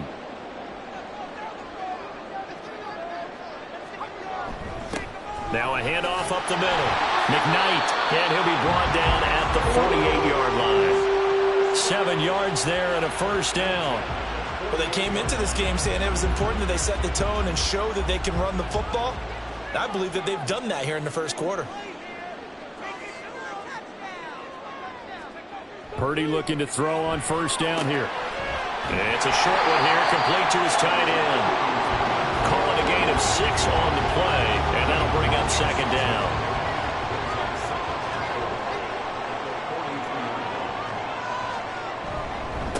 Up the middle they go. McKnight, and tackled down after a gain of 3. Leaves him with 1 yard to go on 3rd down. This will be play number 7 on the drive. 3rd and a yard. They'll keep it on the ground. McKnight, and he's going to run into a brick wall right in the middle of the field, and I don't think he got there. Call it no gain that time, and they're going to be left looking up at a 4th and 1. Nice job there defensively to clamp down because really they've been on their heels this drive. Agreed, and they really needed that one for confidence, just to feel a little bit better. But I don't know if I would be daunted by them stopping me on one run. This drive has gone pretty well. I could come right back at them. Now on 4th down, they throw the deep ball, but it winds up to be incomplete. The Vikings unable to convert here on 4th. And the Falcons' defense stands tall. They'll get the football back. Even though they didn't get it, probably the right call. Too long for a field goal and just not a whole lot to gain from a punt there. Yeah, you wouldn't have really netted very much yardage if you pumped the ball, right? And the thing about a field goal, and you know this from so much experience, the longer the field goal, the lower it comes out off the kick, right? Which means it's got a better chance of being blocked. So you're taking a chance either way. I like the fact they went for it. So 8 yards on the completion there, and that'll bring up a 2nd down in just a couple. Off play action. Hamilton throws right back to London, complete again. It's a big play there for Atlanta.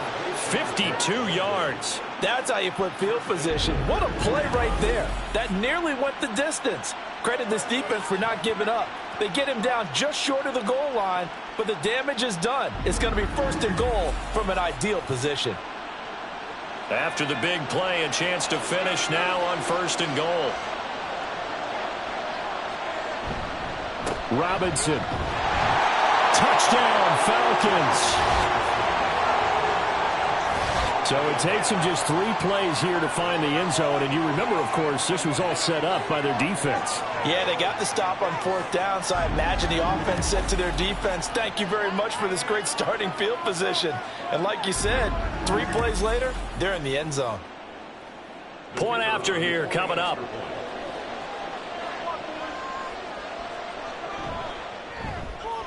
It's up and good, and it's 14-7 now here in the 1st quarter. So they only needed 3 plays on that drive. And it was Bijan Robinson who took it home with a touchdown run. Taken at the goal line. And the tackle going to be made right there at the 25-yard line. Here are the Vikings now to start their next drive. They've got some stuff to build on from that last drive because they moved the football, CD, and then they tried to go for it on 4th down, didn't convert, probably left a bitter taste in their mouths. I would say so, and I think that they go out in this series determined for that not to happen again. In fact, they don't even want to get to a 4th down opportunity. They just want to make sure they get it done within the parameters that they've set for themselves. Run their offense, get it into the end zone. Yeah, I think a little bit of determination and a dash of anger. On 2nd down, McKnight, only a couple there as he'll be brought down about the 28. 2 yards on the 1st down carry, and then followed up by 2 yards on the 2nd down carry. Well, that's definitely not going to be enough to get the job done. Wasn't the expression 3 yards in a cloud of dust? Now they're going to need 6 on 3rd down to keep the drive going. And he will have a Vikings 1st down as they're able to get the 3rd down conversion. No surprise to see a sideline fired up by that big play. Heck, we're fired up, and we're supposed to be neutral. That's a quarterback putting his body on the line to fight and just barely get the 1st down. When he does something like that, it gets everyone ready to lay it all out there and try and match his intensity. It'll be a gain of 5, and it'll be 2nd down.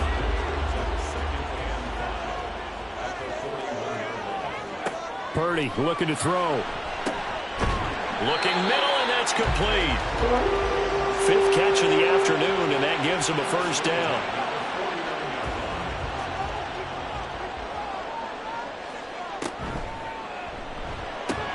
And he will find Scott on the right side complete. And he is across midfield from 149 to the other 49, a gain of just 2. From just across the midfield stripe, here's 2nd down and 8. Now a toss left side into the hands of his tight end. That will go as a pickup of 7 on the 7th play of the drive. That's a staple of this offense. Drag route to the tight end. Yeah, he's unable to use his size to break off much more yardage after the catch, but still an effective gain nonetheless. Pass taken in by his big tight end. And he will have a Vikings 1st down as they're able to convert by plenty there on 3rd and 1. As an unbiased observer, I think it would have been interesting to see what they would have done if they hadn't gotten the 1st down there.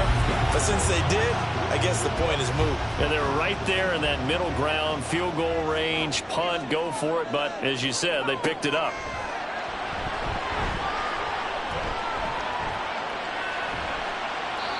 Throwing on 1st down, but this one winds up to be incomplete. Not only did he have a chance to scan the field there, it felt like he had a chance to scan it twice. The protection was that good.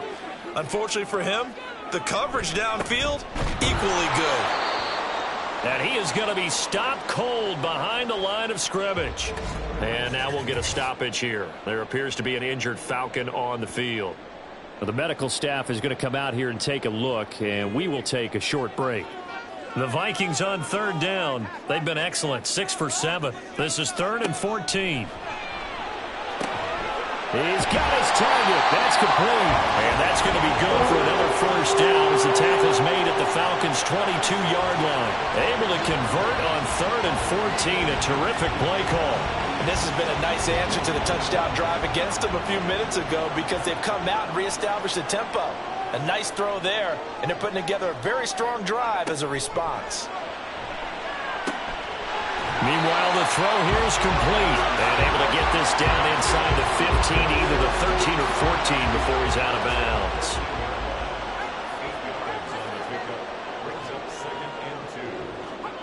Throwing here, Purdy.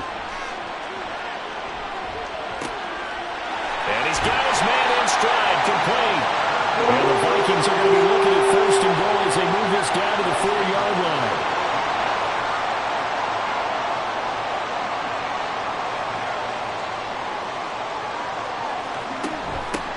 They'll try and run for it on 1st and goal. And he's maybe going to get this back to the 4, but that's about all. Line of scrimmage, again the 4-yard line, 2nd and goal.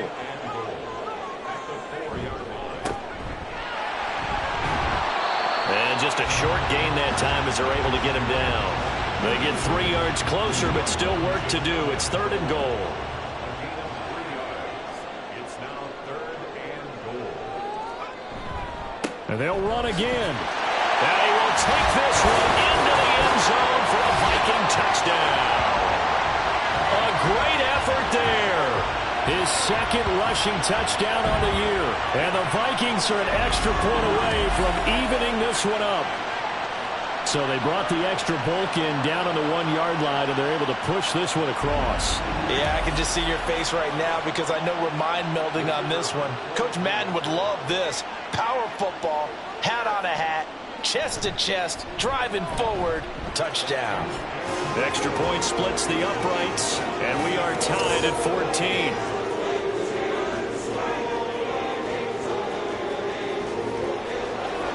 This one tied at 14 now as he sends this one away. And he'll just take a seat, and the drive will begin at the 25-yard line. And here now come the Falcons. And they come into this one riding that nice long win streak. And remember, next weekend is an open week for them. So if they can get the win here, a lot of momentum into that time off. It certainly is. And if you're wondering if anybody's saying, boy, this is coming at a bad time, we want to keep playing, the answer can be yes, because when teams are on a hot streak, they want to keep going. But what the veterans are telling the young guys in the locker room, an open week is always good, guys. Take it, and let's go with it. And this won't be enough to pick up the first. A gain of 2, 3rd and 1. Here now, 3rd and a yard.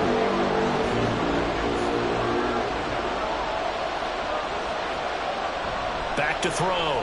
Hamilton. Short throw caught by Pitts. And he'll go out of bounds, it looks like, right at the 40.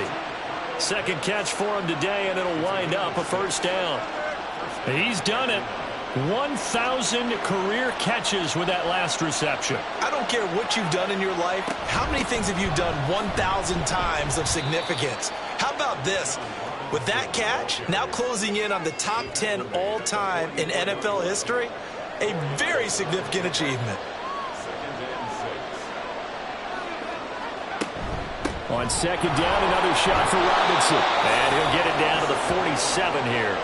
48 yards rushing for him now with a couple of touchdown runs to boot. Partner, there are strong running plays, and then there are plays where you simply outclass the defense, and we saw the latter there. They ran straight up the heart of that front for an excellent gain and 1st down. Simply put, the Vikings after him, and they get there for the sack. That one will set him back nearly 10 yards here on 1st down on the sack. So this has been a lot like a tennis match, hasn't it? Back and forth. Both of these offenses having their way so far. So maybe the question isn't who's going to score the most points in this game. Maybe it's who's going to get some stops. Yeah, absolutely. And that sack, finally a first step in the right direction for a stop. After the sack, it's 2nd and 19, and the road gets a bit tougher from here. Robinson up the middle. A beautiful fake. Yeah, he'll work free from one tackle, but that's about all as he's taken down. Give him 4 yards there, but still in a big hole. 3rd and long.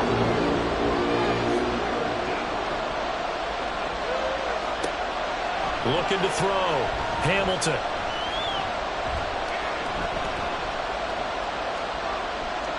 And incomplete. He had no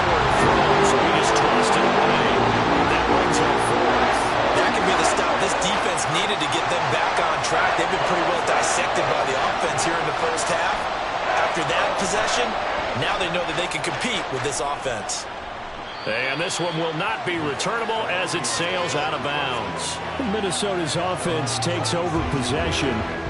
And that last drive, so effective in the passing game, resulting in the touchdown. Maybe not many people were focused on the trenches. There was good protection there. Excellent protection. So now defensively, you've almost got to get down in those starters blocks like you're a sprinter.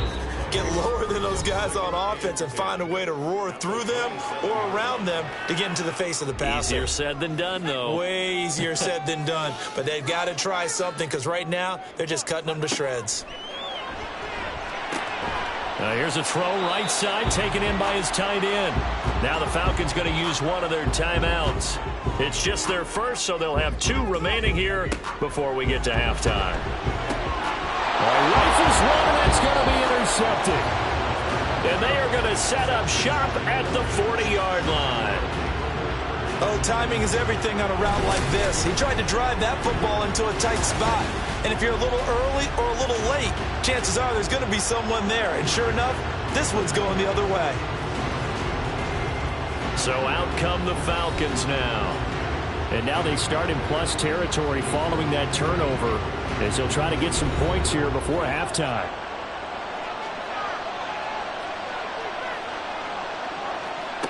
Throwing to start the drive. Hamilton. Throw left side complete. That's Murphy.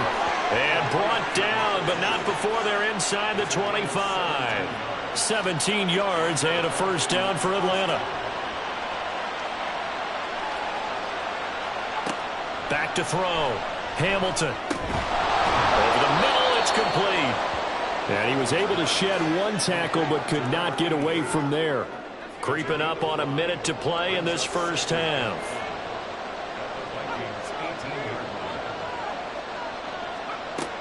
Looking to throw on second down. Hamilton. A 5-yard pass on the heels of a 5-yard run. Good enough for the first. The Falcons going to use the second of their timeouts, as it'll come with 36 ticks to go in half number 1. From the 13 now, they work on 1st and 10. Again, he'll drop to throw. Back of the end zone. Could he get his feet down? No, it's incomplete. To this point, I've been impressed with the work defensively. They have not allowed a lot of receivers to run free. And there's another example, another incompletion.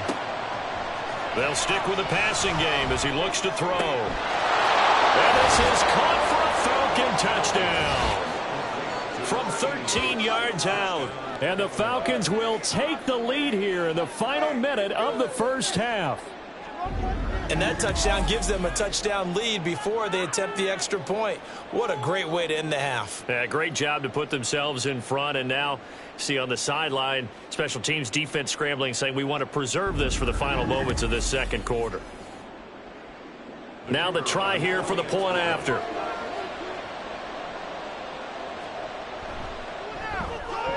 It's up and good, and that'll make the score 21-14. 5 plays there on that drive. And the Falcons score to cap it off. And not wanting to risk anything here late in the half, he'll just take a knee, and they'll bring the football out to the 25. And the Vikings going to take over here one more time before the half.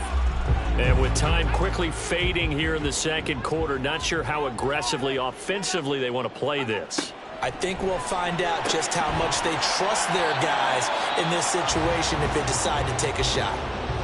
The Vikings going to signal for the first of their timeouts as they'll stop it with 25 seconds to go here in half number 1. Now, meanwhile, here's a second down throw that's knocked away and incomplete.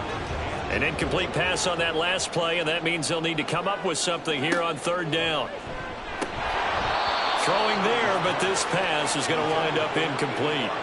That was a classic example of trying to run with the ball without securing the catch. He was thinking about those rack yards instead of making the catch first and then taking off. He punted 4 times in the loss last week as he gets this one away here. Murphy now to return. Broken tackle. Call that 49 yards on the punt. They do get 7 back on the return. And control of the football, switching hands with very little time remaining until the half. Now a good running play here to start the drive. That'll net them 14 yards as they pick up the first. And offensively, they'll take the timeout with 6 seconds left in the second quarter. He's going to loft it deep right sideline. And that's going to be incomplete. So we have reached halftime with a touchdown. That's the difference on the scoreboard. As we'll send you down to Orlando, and we check in with Jonathan Coachman for our EA Sports Halftime Report. Coach. Okay, Brandon, thank you very much. More from you two in just a bit.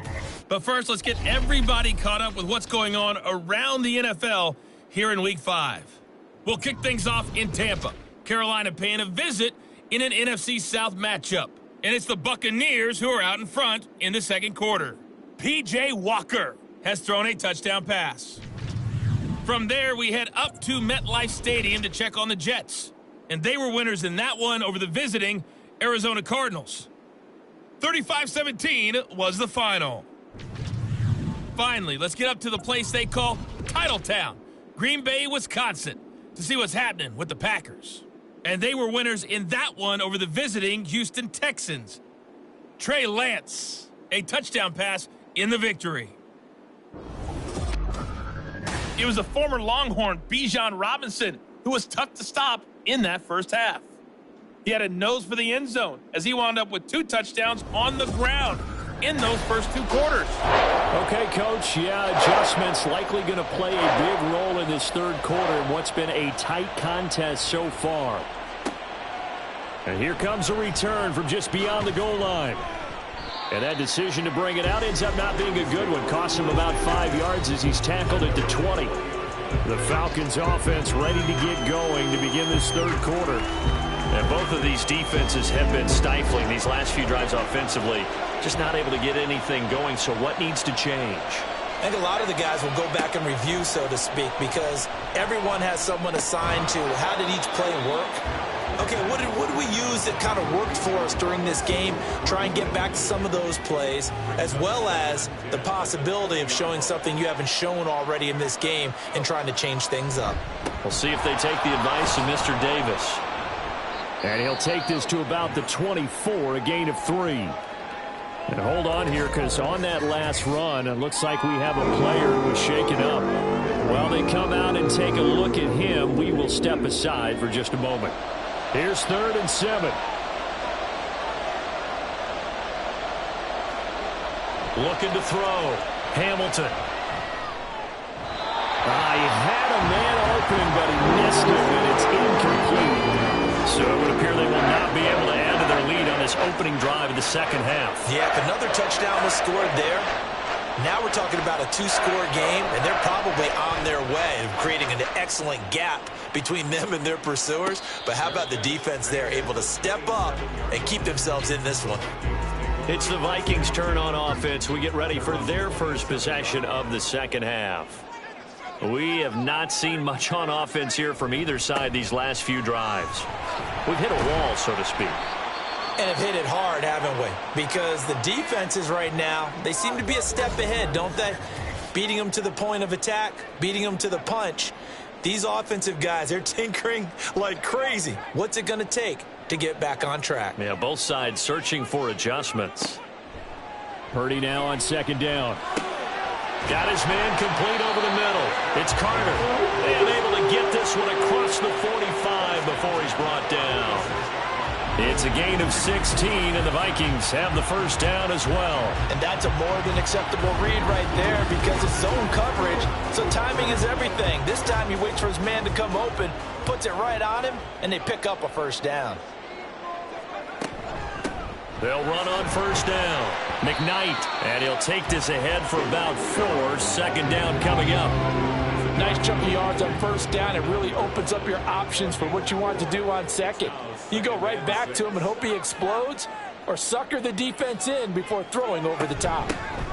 On second down now, McKnight looking for a cutback lane, but nothing there as he's met at the line of scrimmage. 3rd down and 6.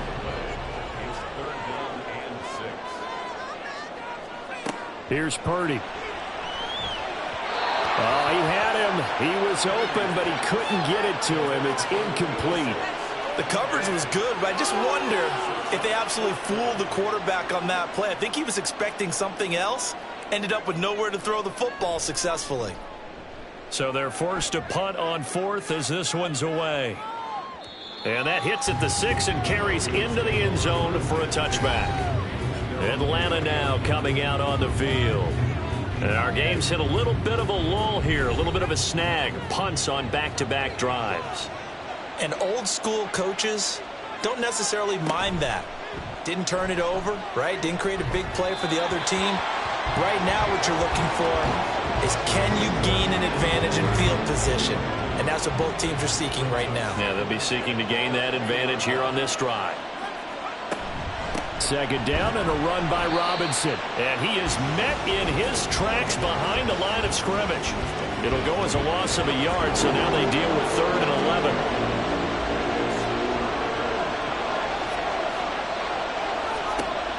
Out of the gun, they'll look to throw.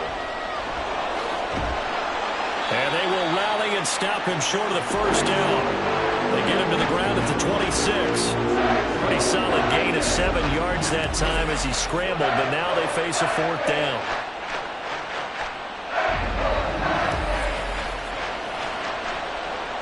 The Falcons send out their punter as he's on here to punt it away.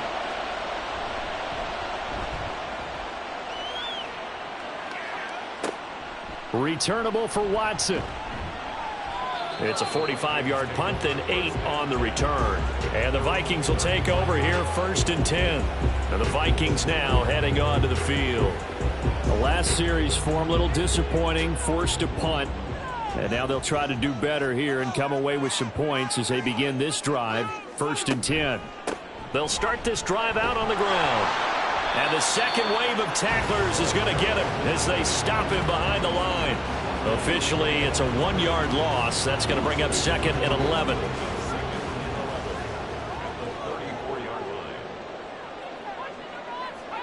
Back to throw, Purdy. And his throw is incomplete.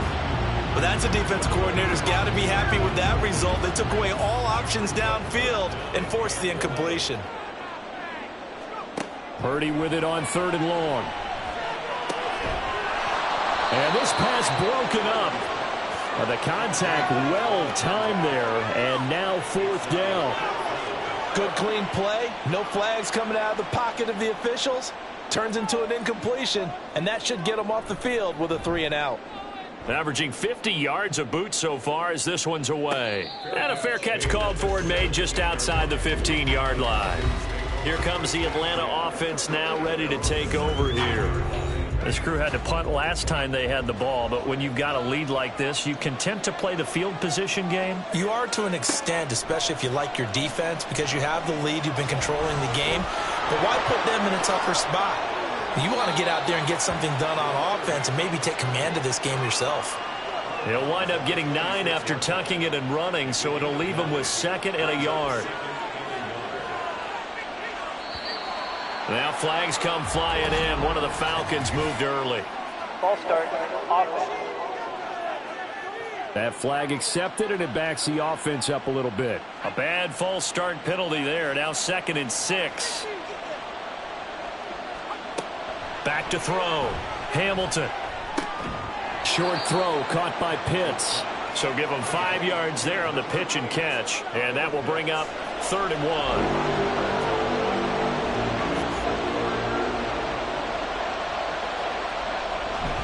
Robinson will try to pick it up. And he's going to get to the 31, enough for the 1st down. And 5 yards on the play there as the drive will continue. Yeah, they really needed to get something going, didn't they? They had punted on the last 2 possessions. The running game starting to come to the front for them, providing a nice pickup there to keep this drive going. And now a throw on 1st down there, but it's incomplete. Drake London, his intended target. And now it's 2nd down.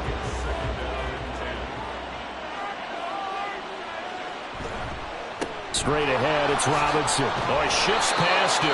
And able to break one tackle, but then quickly brought down. But a nice little gain. 3rd and 3.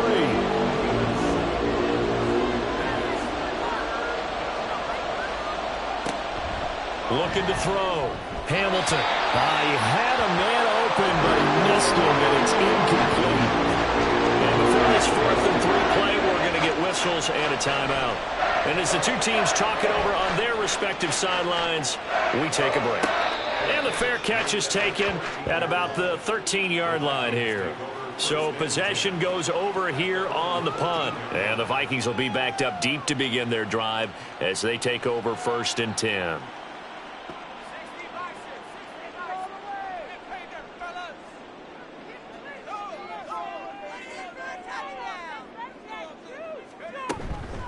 They'll start on the ground here on 1st down.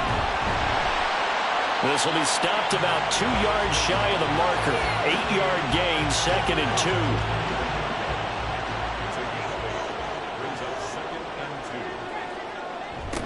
2. They'll keep it on the ground. McKnight. And he'll go down just shy of the 25 at the 24-yard line. They'll get 3 as the drive continues. It's a 1st down. Now Purdy.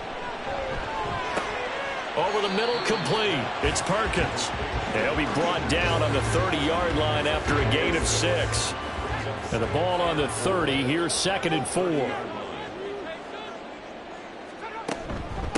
Now a handoff up the middle. McKnight. And this will be a Vikings 1st down as the tackle made just shy of the 40. I think they like this drive a little bit better there, partner. Running game helping out, picking up some of the slack. Because remember the last drive, they went 3 and out. Now on 1st down, it's Purdy. That is incomplete. This could be the start of a nice stand from this defense now after getting walked backwards on this drive. Come through with another one here, and you have them staring at a 3rd and long, and that puts the defense in a position to dictate to the offense. The throw over the middle, taken in. They get 7 out of that, so they're left with a 3rd and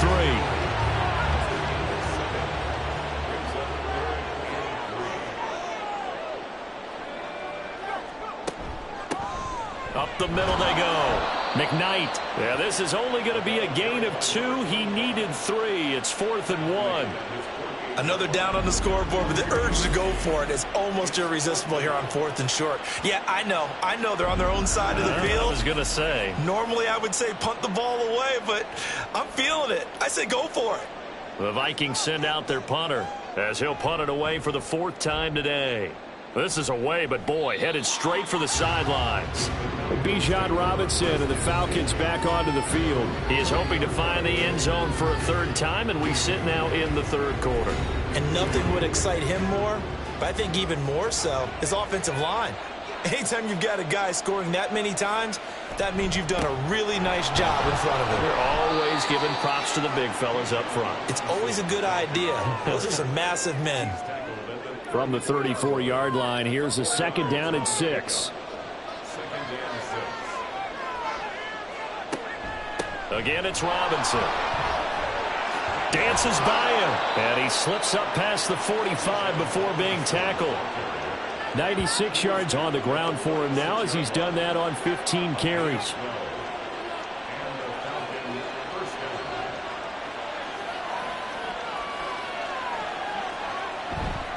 A give left side to Robinson. No dice this go around. He's hit behind the line and taken down.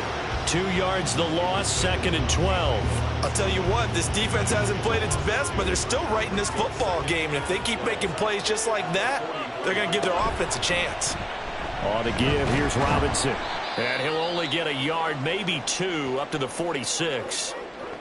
And now they'll stop play here, at least momentarily. A member of the Vikings in some discomfort after that last play. Well, now they're going to come out and take a look at this injury, and we'll be back in a moment.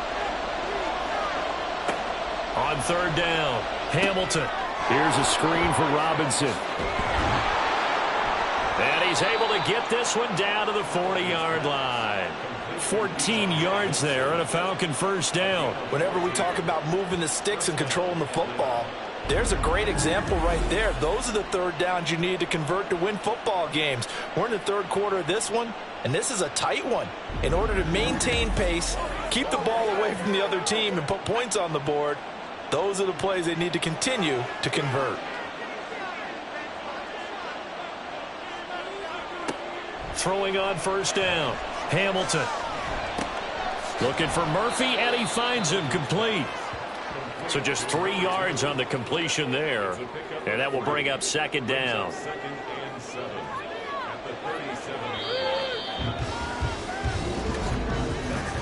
And they're not going to get to the line to run another play. So we will switch ends as the third quarter has come to a close. You are watching the NFL on EA Sports. And we return, welcoming you back to Minneapolis. It's the Falcons. They've got the football. They've got the lead as we get set to start the fourth. And he'll get 3 down to the 34-yard line.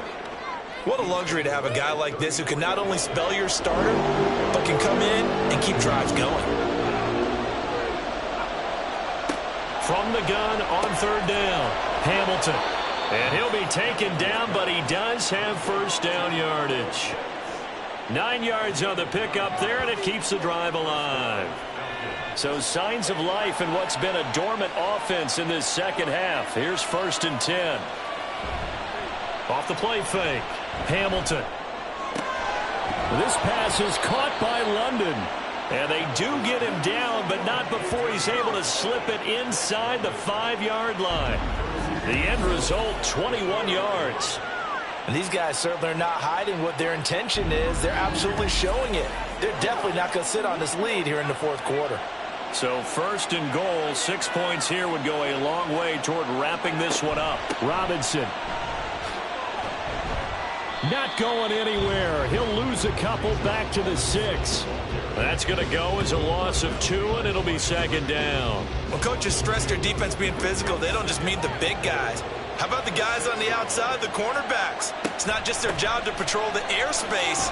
They can get involved in the run game as well. And he gets halfway there from the 6 to the 3 on a gain of 3. A lot of tired bodies on that field, but this is a big play. 3rd and goal. Back to throw. Hamilton. Oh, he had him. He was open, but he couldn't get it to him. It's incomplete. So it's been a long drive. They've held the ball for quite a while. Now what do you do here? Well, to me, at this stage after this drive, this close to the goal line, 3 points would be a letdown. I'm going for it here. And his kick here is good. And that will extend their lead even further. So that's, CD, an important one here in the fourth quarter. And that importance cannot be overstated. All eyes on both sidelines were staring that one down all the way. The significance is that they made it a 2-score game. Still lots of time left to go, but likely that was their goal at the start of the drive. Get 3 points, make it a 2-score game, and they were able to get it done. And now out comes Minnesota. And the complexion of this one has changed a fair amount. That last field goal made it a 2-score game, so they need to get points out of this drive relatively quickly. They'll start this drive out on the ground. And he works it across the 25 before being tackled. That'll be a pickup of 10 as they try to recover from this 10-point deficit. We'll definitely see some open running lanes, and he's taking advantage of it right now, but that shouldn't be a surprise. Defense has the lead. They're playing for the pass first. Right back to him on first down. And he's going to get a solid gain of 9 before being brought down. 2nd and right at a yard. A gain of 9 brings up 2nd and 1. Purdy will set up to throw it here. He'll get that one to Carter, complete. 6 yards to pick up, and that's a first down. 1st and 10 at the 41-yard line.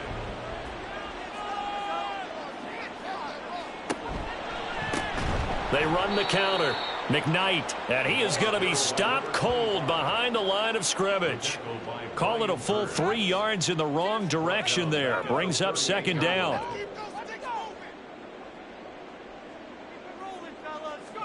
Purdy now to throw. Got his man complete over the middle. That's Carter. So the completion good for 7 there. And now 3rd down and 6 to go. brings up 3rd and 6.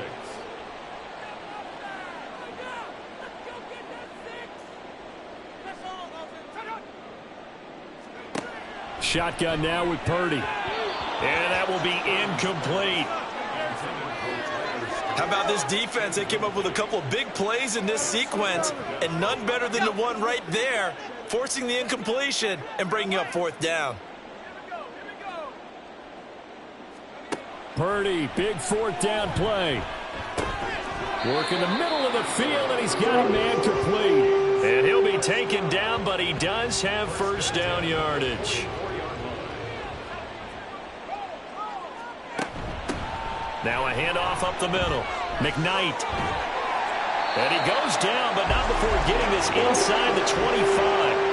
96 yards rushing now for the ball game on 24 carries. Well, partner, I have to say they called him in the right defense there. Nickel set, 5th defensive back on the field, and they love to run against that because now you typically get a bigger blocker on a smaller defender. Yeah, because those DBs like you, they want the interception. They're not as worried about the running play, right? Not at all. And I still remember being in school, and one of my offensive line teammates used to say, boy, I love to come downfield and hit you little people. Good run there. Purdy off the play fake. What will look like a march to the end zone has hit a momentary roadblock with that incompletion. No need to panic. They just got to come up with a high percentage play call and see if they can get their offense back on track. Play action. Now Purdy. He had a man open, but he missed him, and it's incomplete. Okay, I'm not quite sure how to judge that one. Maybe he didn't have enough legs underneath him. Mechanics might have been off. Maybe some fatigue. That one came up short. Yeah, 4th quarter. Maybe you do start to watch as the arm there, the leg's still there. This has been a tough game. And his kick is indeed good, and this is back down to a 7-point game. Well, he was a spectator for much of this game. This is his first field goal opportunity of the entire contest, but he's able to connect. Yeah, he had a pretty good seat to this one, didn't he? But let's face it, all kickers that you and I know, they want to contribute. They want their opportunity, and he seized his. And he's up past the 20 to the 22-yard line. Here comes the Falcon offense now as they get set to take over here. Their lead back down to 1 score after the field goal a moment ago, so they'll be looking to string together a few 1st downs, likely on the ground as they begin 1st and 10.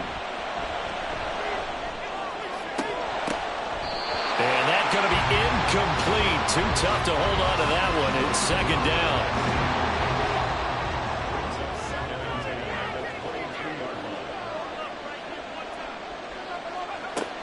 Operating from the gun, Hamilton. That's going to be caught by Pitts. And he's going to be out up around the 45-yard line. Personal foul, roughing the passer, defense. Boy, tight game like this, 4th quarter, personal foul penalties, a no-no. Yeah, we know the emotions are running high. The tensions are the same.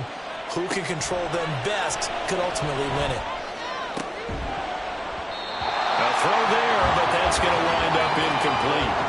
My first thought is surprise because that's one of the better tight ends around, and I've seen him pull in balls like this before. But how about a little credit to the defense forcing that incompletion? Handoff now to Robinson. And the lane closes up quickly as he'll get about 3 down to the 38. The recipe's pretty simple, I think, right? Just give your superstar the ball, continue to feed him.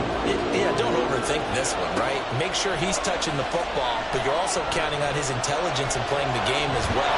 Pressure coming from the Vikings, and they get there and bring it down. Looks like a 9-yard loss, and it also brings up 4. There's a little bit of defense right there. Nickel set, 5 defensive backs. They just snuffed out every route that was going. Quarterback never got rid of the football. The Falcons send out their punter as he's on to kick it away. And this punt sails over the sideline.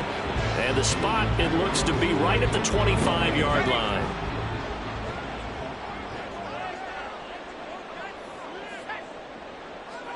Here's Purdy on 1st and 10. Got a man, and he hits him in stride.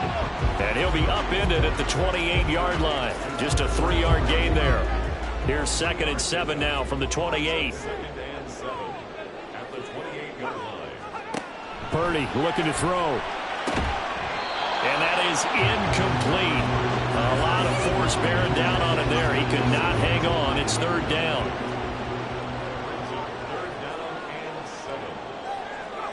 Purdy.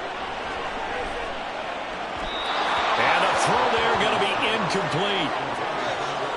I think it's safe to say that he's made some questionable decisions out there so far. Forced some throws into tight coverage. He's already been picked off in this game. 4th down now, but he was fortunate on that one not to have another turnover on his ledger. The call for a fair catch, and it's made at about the 23-yard line.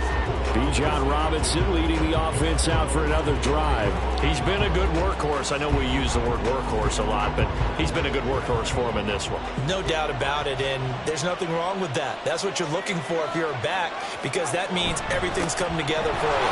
Big guys up front have created space.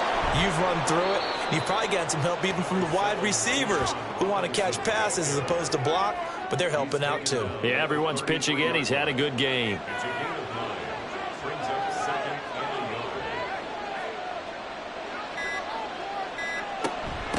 On 2nd down, it's Jordan, and he's going to have to protect the football and take his lumps here at this stage of the game as they stop him behind the line. 4th quarter, down to the final 2 minutes, and we've got a 1-score game. And this is an absolutely big 3rd down that's been set up here, partner, and there's no other way to put it. The defense has to get a stop here if they have any hopes of winning this game. Has to. You said big 3rd down. I'd put the word big in capital letters here. And this will be a Falcons 1st down as he'll get this up to about the 42. And now right out of the 2-minute break, we'll get a timeout used defensively with 1:56 to go. 5 points of contact necessary at this stage as they'll run on 1st down. Now the Vikings will use the 2nd of their timeouts. A run for Murphy as they'll talk things over prior to this upcoming 2nd down play. The Vikings going to use their 3rd and final timeout as they'll head to the sideline and talk over what to do next. Sets up the screen to Robinson. And even though he gets out of bounds to stop the clock, it's not going to matter. That 1st down going to be enough to write a finish to this one. Well, probably the only thing he did wrong there was go out of bounds, nursing this 4th quarter lead. You want to stay in, eat the clock. Yeah, you got to love the effort, the catch, the extra yardage, but you got to know the situation. Stay in bounds, young man. 2nd and 11.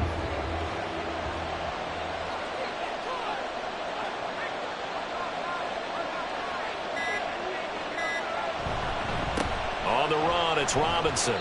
And he'll go down here at the 35-yard line. I like a guy who understands the situation. I also like a guy who you look at him and you say, that looks like a guy who knows the coach is going to say, guess what? You drop this one, you'll be carrying around the training facility for an entire week. Maybe flashback to high school or college, carrying it around campus, right? The old gauntlet drill, right? Anyone get the ball out while he's sitting in class and bring it back to the coach. He's in big trouble.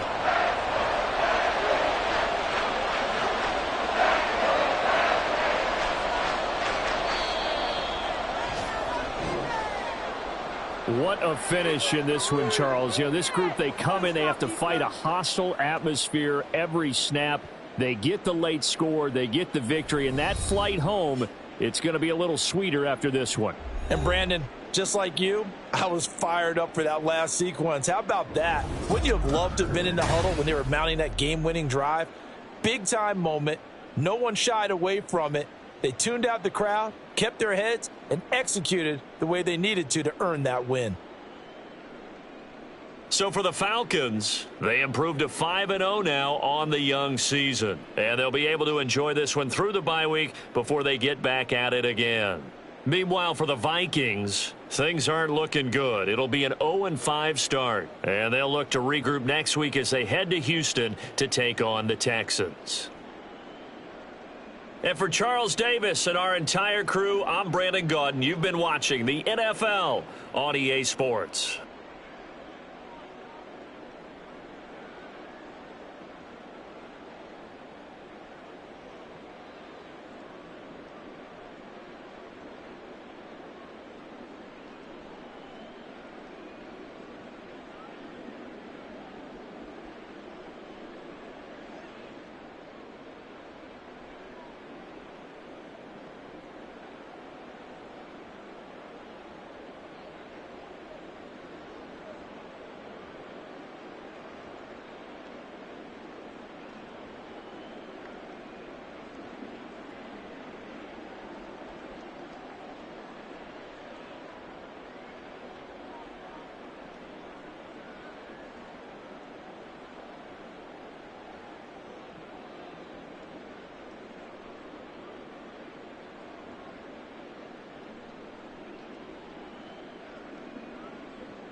It's Madden NFL 24 on EA Sports, and we'll see Brandon Ayuk. It was a nice line for him a week ago, reaching the century mark and scoring a touchdown.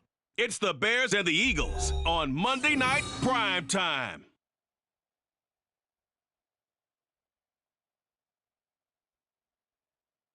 It's the NFL on EA Sports as you take a look there at Lincoln Financial Field in Philadelphia, PA. Tonight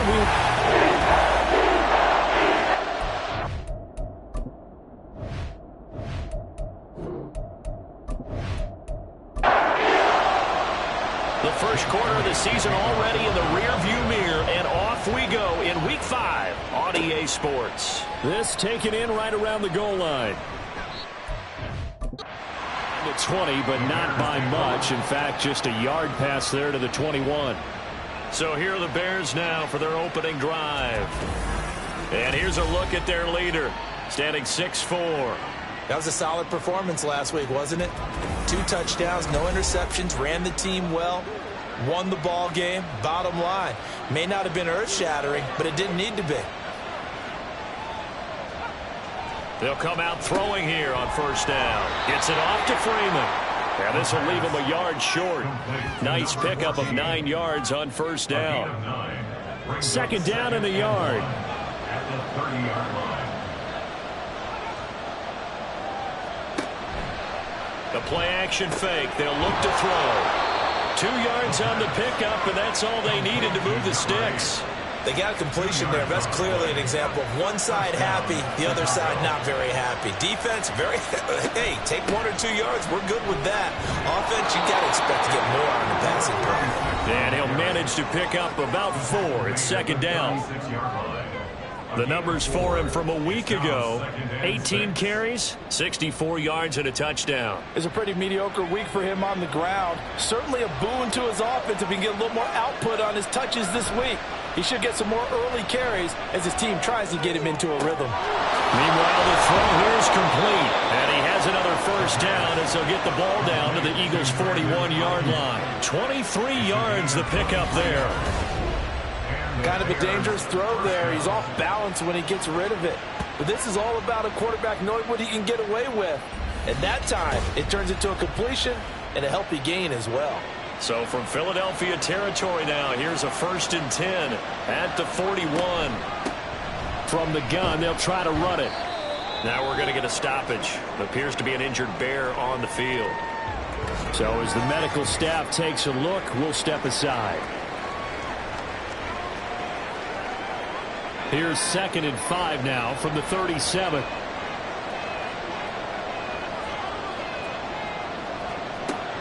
He'll drop to throw. And he couldn't get that one to his man. Short of him, it's low and incomplete. Play number 7 now coming up on the drive. 3rd and 5.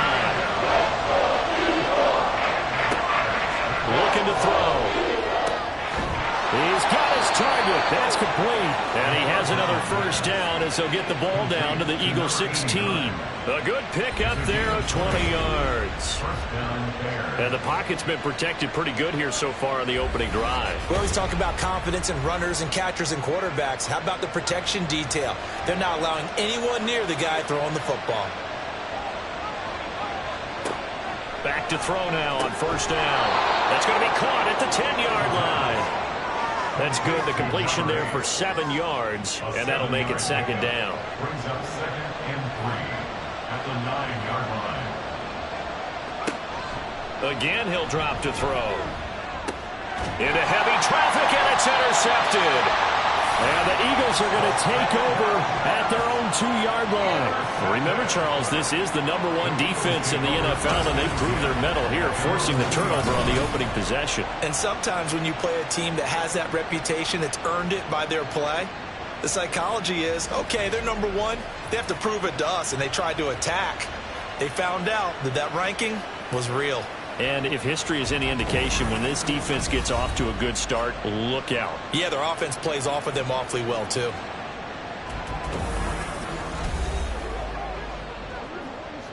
They show run with 3 tight ends here on first down. They'll start this drive out on the ground. And he'll power ahead, but only for about 3 yards. Second down coming up. Here's 2nd and 7. It's a pickup of 3. Brings up 2nd and 7. And he'll take this forward only up to about the 7.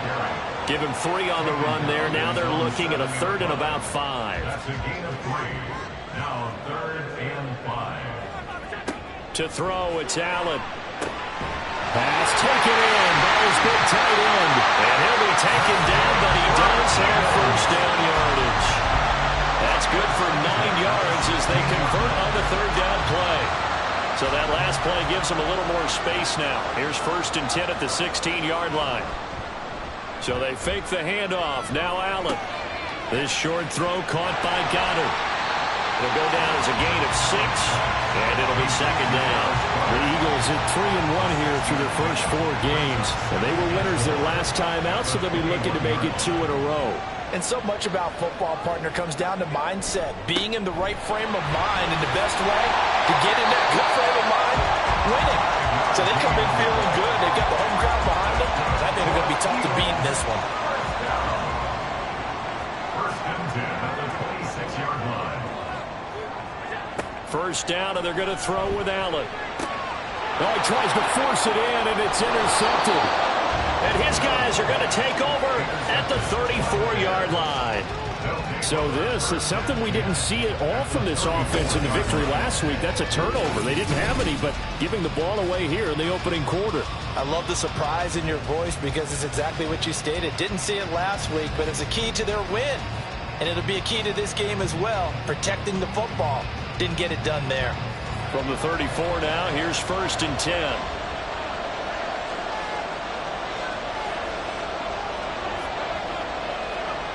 Trying to shake off the interception. He'll look to throw. This one complete to his fullback out of the backfield. They'll give him 4 yards there, and that's going to bring up second down. 4 yards on the pickup. 2nd and 6 at the Eagles' 30-yard line. One back in the backfield, he'll get the carry. And he is met in his tracks behind the line of scrimmage. Well, good field position to start the drive, but under the gun now here on 3rd and 8. On play action, they'll throw. Able to find the open man. That's complete. And he will have the Bears first down as they're able to get the 3rd down conversion. And that's how you shake off the interception you threw on the opening drive, come back and throw another strike and gain nice yardage. And I give credit to 2 people on this one. The man throwing the ball and the person calling the plays. They're not shutting him down early in this game. That'll go for a gain of 7, and it'll be second down. It's a gain of 7. Brings up 2nd and 3 at the Eagles' 9-yard line. One back in the backfield, he'll get the carry. Now the stop will come inside the 5 at the 4. A 5-yard gain there makes it 1st and goal. 1st and goal, Chicago. And they'll keep leaning on the running game. Back to the ground. And he will push his way forward down to about the 3-yard line. So the ball position now at the 3. Here's 2nd and goal.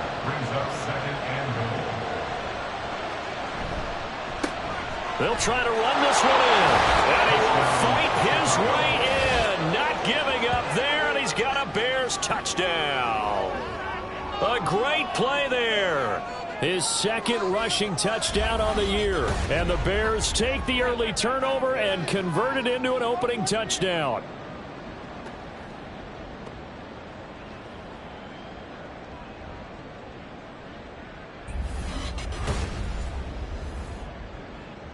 Extra point attempt to follow here.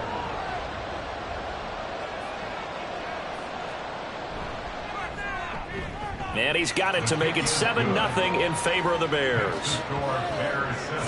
So that winds up a 7-play drive all told. And it ends with a 3-yard scoring run. The Bears send the kicking team out there, and they will send this one away.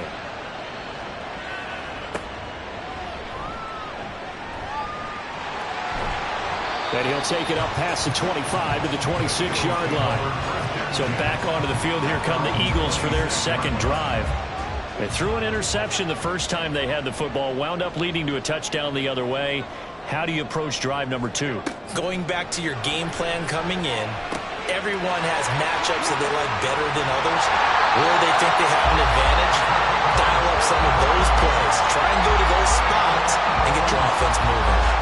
A big play there for Philly. 44 yards. And the offense is saying to itself right now, only they were all this easy because he was wide open.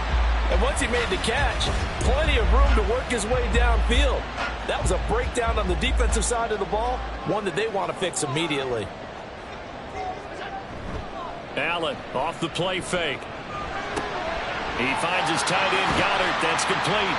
And he is out of bounds inside the 30. The excellent play last time is followed by a much more routine gain of 3. And they'll come up on a 2nd and 7 from the 27. On play action, Allen. And this is incomplete. Oh, that looked like a sure 6 points. But he could not get that to stick, and that is a golden opportunity wasted there. Throwing is Allen on 3rd. And that is incomplete. Brings up 4th down. Solid coverage by the Bears D. This defense has certainly played well so far in this game, and the coverage has been tight on just about every throw. Forced a few here so far in this game, and now it brings up 4th down. The kick by Elliott is good. And they are on the board, but still trailing. It's 7-3. Well, in a close game like this, obviously you want the touchdown, but certainly they will take the 3. And they'll be okay with that, but let's throw a little credit to the defense as well. I'm just glad this doesn't come down to a debate, right? Which side won, partner? Because the defense, hey, we didn't give up a touchdown. The offense, hey, we put 3 on the board. Either way you look at it, I think both sides gained something out of that drive. The Chicago offense set to get started. This drive here beginning probably with a pair of motivated groups. Remember, the offense scored a touchdown on their last time out. Looking to repeat that in Charles's defense. They were very frustrated after giving up 6 the last time on the field. And frankly, it's just a battle of wills in a lot of ways because you know they're both motivated. They both game plan for this drive, and they both have specific outcomes in mind. To me, it just comes down to who can execute better and which side can step up and assert its will over the other. Up at the 29 now, they'll head to the line, 2nd and a yard. Now a handoff running through the middle. And they take him down, losing yardage back at the 27. They go backwards there 2 yards, and 2nd and 1 is now 33.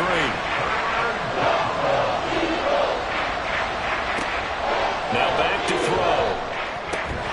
And that's going to be incomplete. The contact there enough to draw that ball free, and it brings up 4th down. That's what you're going to need to do against those big receivers. You got to get in there and get physical with them. That time he got in close, got in tight, and knocked the ball away. With it is Brown. A nice run back there off the good punt. It's a 16-yard return. And it will be Eagles football, 1st and 10. Philadelphia getting set to take the field. And after the field goal last time, we'll see what they can get here. At least they got points out of the last drive, Charles. I never met an offensive coach that didn't want to drive to end with a kick. Most of them wanted to end with a PAT, right? In this case, a field goal, they'll take it. Way better than the alternative, which is a punt. Yeah, but you've met fan bases that wanted that. They weren't happy with that field goal. I haven't met a fan base yet that wants to drive to end with a kick, other than the extra point. That's it. It is fun to watch the big man work the middle of the field. How about that post route there? Did an excellent job of getting his head around to look the football in and gain significant yardage. Now Allen. Looking left side, and he's got a man. That's Bradley.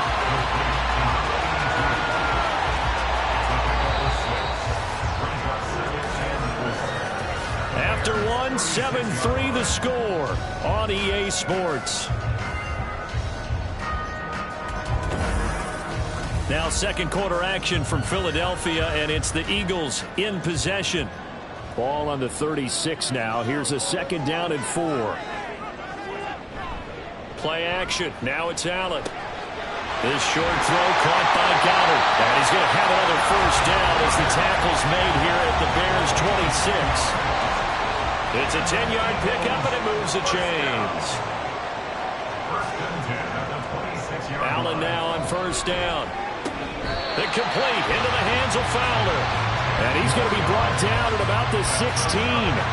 This offense finding its legs now. Here's another 1st and 10. And again, it's Allen. Throw left side complete. That's Edwards. And the Eagles are going to be looking at 1st and goal as they move this down to the 4-yard line.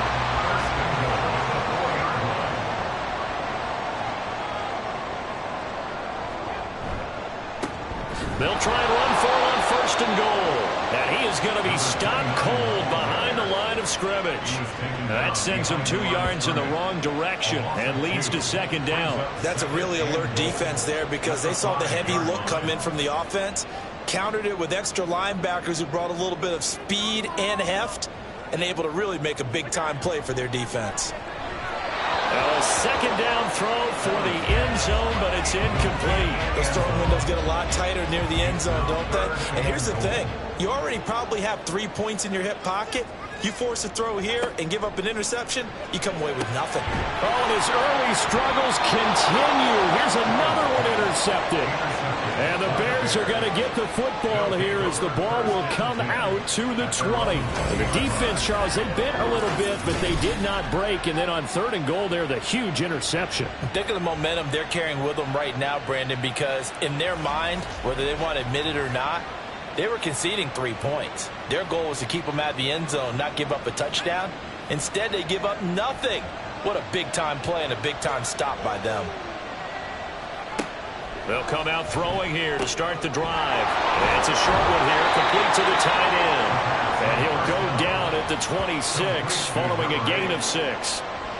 He's a rookie, and you don't want to get hung up on the word potential. But when you see him make catches like that, you keep thinking to yourself, he's good now. He's got a chance to be great with plenty of work. The throw over the middle taken in. And they work this well upfield across the 45. That one a gain of 20 and a 1st down. And the Bears' 1st down.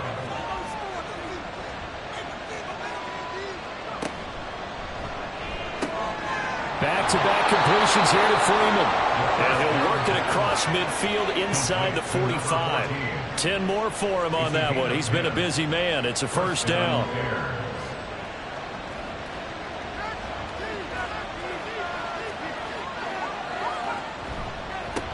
And now here's a carry heading left. Flashed the stick skills, but didn't get a ton from it. Stopped short of the 35. Now 2nd and 3. Brings up 2nd and 3. He'll look to throw.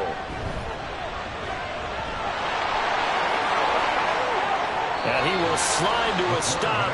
He does have the 1st down. Turns out to be a great idea to tuck that one. Good for 24 yards. facing second and short, that gives you a chance to go for a bigger play through the air. But I think he said to himself, why not just handle this one? Got all the yards he needed and then some, and made that snap a huge success. From the 13 now, they work on 1st and 10. They'll look to throw here. And that is caught. Touchdown, Bears. A great effort there. His first touchdown on the year. And they are able to add on to their advantage. Such an art to dot the I, just get the feet in right there against the line before going out of bounds. Such an incredibly graceful, athletic play, but also a lot of practice goes into it. They work on that to make sure that they learn how to train their feet to get down in bounds. Extra point right down the middle, and that pushes the lead up to 11. The kickoff team on the field now as they will send this one away. From a couple yards deep, he'll bring it out of the end zone. And ultimately cannot get this out to the 25-yard line as he's dropped it to 23. Eagles set and ready for their next offensive drive. It's been very much a slow start for them. 3 drives and just the 3 points, CD. Yeah, if you're into the points per drive ratio, that answer is 1. And that's not going to get it done in a ball game. They've got to find a way to finish these drives in end zones, not have the balls go through goalposts. They may want to go back to that one. First play of the drive, good for 15 and a first down. At the 38-yard line.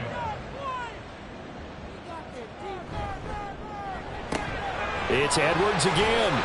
And getting this just shy of midfield. They'll spot it at the 49. Back-to-back receptions for him, and it's another first down. At the 49-yard line. On first down, Willis. And he takes this one down almost all the way to the 30. That's good for 21 yards and a first down. Would you say this offense is locked in right now? They're having no trouble on this drive. What is it, 3 plays, 3 first downs? Yeah, you talk about on the march. They keep this up, they'll get to that end zone real fast. So into Bear territory now. This is 1st and 10 down at the 31. Now Allen. And that'll be incomplete. It sort of looks like they still have some fight in them on this series because it seemed like things were headed for the red zone. But if this defense gets 2 more stops, they can keep them out of that area. On play action, Allen under a heavy rush, and down he goes. They overload him that time with a safety blitz, and he winds up being dropped for a loss of 7. The Eagles on 3rd down, just 1 for 3 thus far. This is 3rd and 17. Here's Allen. And that is incomplete. Brings up 4th down. Solid coverage by the Bears D. And a smart play there. He's probably saying, I wish I would have done that on the last drive instead of throwing the interception. On is the punter man as he boots this one away. And now where will the side judge stop his walk? That's the question. He says it crossed out of bounds at about the 17-yard line. Out is their quarterback with this offense to take over once more. He had the touchdown pass last time they had it. And they'll start here with a 1st and 10. They'll try and start this drive in the air. Pressure comes, and down he goes. The Eagles get there for the sack. He couldn't get rid of it. He takes a sack for a loss of 6 to bring up 2nd down. Now a handoff as they run left side. And able to break 1 tackle, but then quickly brought down. But a nice little gain. And the Eagles with a dime look. 6 DBs on 3rd down. Out of the gun. They'll look to throw. Can't get away, and he's taken down. And now that brings up 4th down there. A loss of 6 yards on the sack. Here comes the Bears punter now as he'll kick it away for the 2nd time. 46 on his first kick. This one in that neighborhood as well. Fair catch taken just inside the 40-yard line. So a change of possession here on the punt. And the Eagles will have it, taking over 1st and 10. Already at the line, this Philly offense set to go. Defense got the better of them last series, forcing a punt. See if they make a few changes in the game plan here and try to get points out of this drive. 1st and 10. It's a gain of 35. So often when we're watching a football game, we see one with a lot of ebbs and flows, and this one is no different. And sometimes you just need a big play to wake you up a bit. And they get one right there. That shot of caffeine this offense was looking for.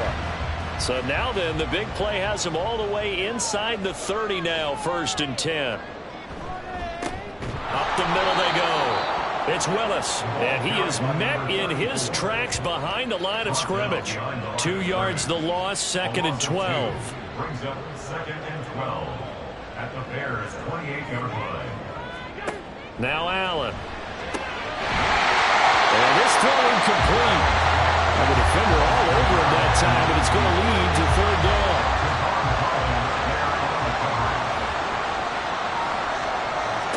Here's Allen to throw it.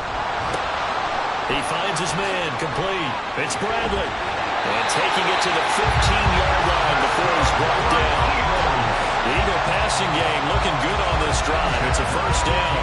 Yeah, these are the types of plays they're going to need to hit on if they're going to get back into this game. It hasn't been the greatest of first halves, but this is a nice throw here on 3rd down, and they keep the drive going. Line of scrimmage, the 15. It's 1st and 10. To the air, Allen. Over the middle into traffic, and that's complete. And the Eagles are going to have a 1st and goal as the tackle is made at about the 5. 1st and goal, and they got to be thinking a chance to get right back into this football game.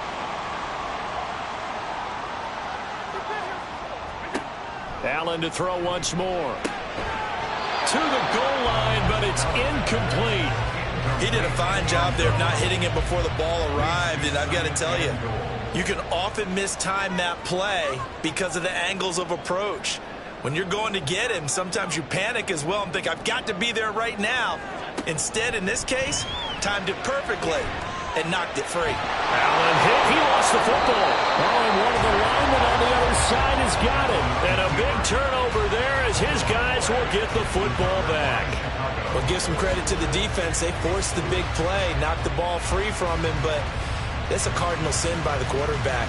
Know where you are on the field, and he just gave up at a minimum 3 points. Instead of getting down, takes the contact. The turnover ensues.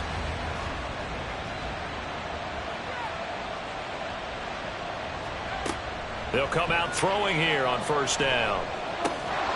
And he's got his man on the out route. And he'll be just shy of the 20 at the 19 as he goes out of bounds. 2nd and 5. 2nd and 5. They'll set up a throw. Out to the flat. That's complete to his running back. The Eagles going to take the first of their timeouts as they'll head to the sideline and talk over what to do next. And he is caught. Evades the tackler, and now some space. And he'll get this one way up just shy of the 45-yard line. Now the Bears going to call the first of their timeouts as they'll stop it with just over a minute to go before halftime. Well, things are definitely going right for them here in the first half. Pick a down, any down, even 3rd down, no problem. They get a connection there and pick up a fresh set of downs, continuing to move the ball. Oh, the turnover fest continues. Here's another interception. And the Eagles are going to have the football here at their own 35-yard line. Partner, I think this one went awry very simply because he overestimated his arm strength and his ability to fit it anywhere he wants to. A lot of quarterbacks do that and often pay the price. The Eagles offense going to take over late in this first half. And Charles, you're down multiple scores, less than a minute left here. But with that deficit, they've got to try to at least work their way into field goal range to try to muster something out of this drive. And I'm going to go ahead and date myself one more time because I'm going to quote an old Smokey and the Bandit lyric. They've got a long way to go and a short time to get there. But they still have time to get it done. So I'm looking forward to watching them mount this drive and see if they can get some points out of it.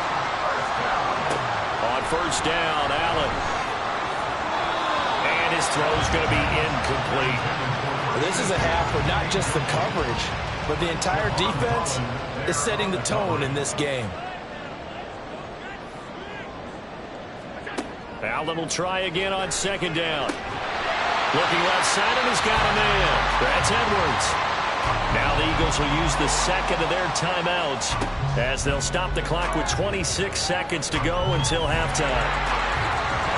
And they're able to get this one past the 30 down to the 25. Nothing open downfield. He keeps it himself for 11 and a first down. The Eagles will take their third and final timeout. And with halftime on the horizon, they'll be out of timeouts from here forward. So even though it's first down, here's the field goal unit on now to try to get 3 before halftime. Made his first, this now from 42 yards out. The kick by Elliott is good. And a second field goal here cuts their deficit to 14-6 now. Well, still some climbing left to do to get back to even, but forcing a turnover and getting the field goal there, that's a small step toward erasing the early deficit. Absolutely. That interception field goal, that's the beginning of what they hope will be several steps towards erasing that deficit and building a lead of their own by the time this game is over. At the line, prepping for their next drive, the Bears offense. And only 6 seconds on the clock, so time likely for just one play. Now whistles and a timeout with 3 seconds left in the first half. Running game working. They'll stick with it on first down. And he'll go down right around the 47 this time. So we are at halftime here on a Monday night. As we'll send you down the coast now to Orlando, that's where we find Jonathan Coachman, ready with our EA Sports Halftime Report. Coach.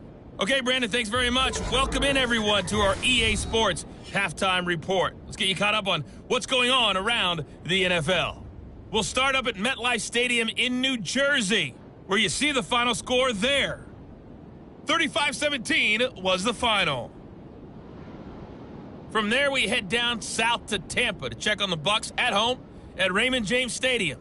And they were winners in that one over the visiting Carolina Panthers. P.J. Walker leading the way in the victory with 3 touchdown passes. Lastly, let's check on one final game for you. And you can see they are scoreless as they play the second quarter.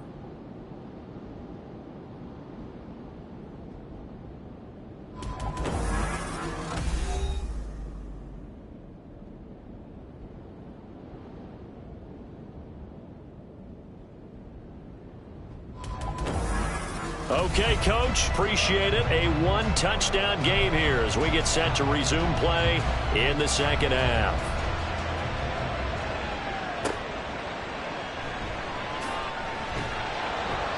And taken down just past the 20 at about the 21-yard line. Out come the Eagles now as they'll go on offense first here in the third quarter. Charles, it'll be interesting to see what adjustments this offense made in the locker room. Haven't really been able to get anything going offensively, virtually nothing in the ground attack either. So certainly something has to change here in quarter 3. And I'm pretty sure their friends from the defensive side of the ball told them exactly that, because those guys, the stop troops, they've been playing pretty well, and they've kept them around in this game. Now, they got some time. The running game struggled in the first half. Opposition knows how to focus on defending the pass here. They've got to re-energize that ground game and maybe open things up for a comeback here in this half. Allen from the gun on third down. And that ball incomplete, nearly intercepted. Took a chance with that one. It'll lead to a 4th down. The Eagles send out their punter now as he'll punt it away for the second time.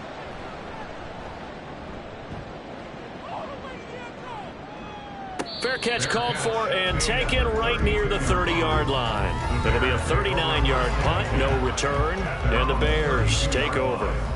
So here are the Bears to take over on offense. They were able to defeat Houston last week. They lead things here as well as they try to make it 2 victories in a row. His throw incomplete.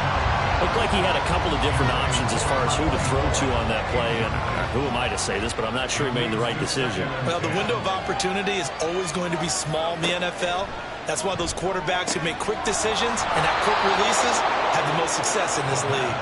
And they're going to have this across midfield and inside the 45. That one covers 24 yards. It's a first down.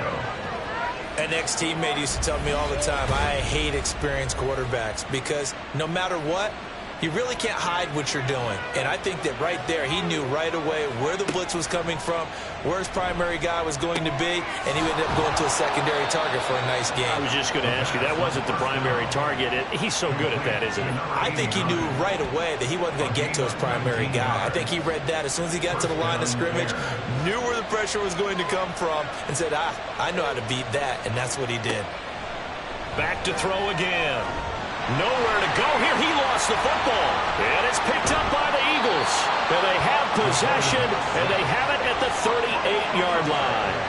And a defensive-minded coach loves to turn up the heat, turns it up there, and pays off.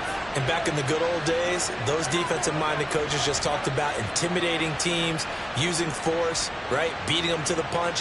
In this case, they're talking about creating turnovers. That's all they preach. All game long, all practice long, every meeting, get the football. That's what they want. The Eagles offense set to begin their next drive.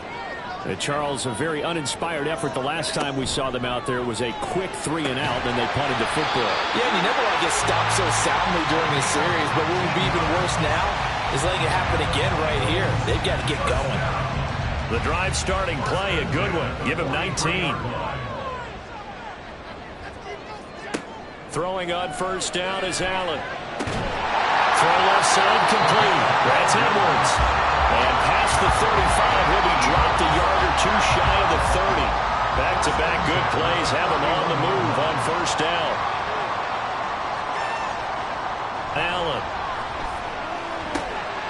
That's into the hands of Edwards. And he'll get this one down to about the 20-yard line.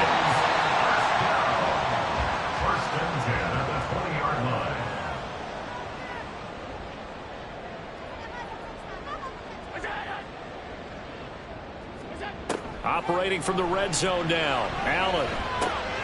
Throw caught there by Willis. They showed up a nice juke of the defender before the next wave could bring him down. So the completion results there in 9 yards. And they'll have a 2nd and 1 forthcoming. Now a handoff up the middle. It's Willis. And once again, he's going to be stopped up behind the line. 2nd straight play. Shades of the 85 Bear defense a little bit. Here's 3rd and 3. Allen going to throw. Now they set up the screen. That's complete. Boy, far off the tackle, and that effort gives him the first before he's brought down. They get 5 out of that one, and it moves the chains.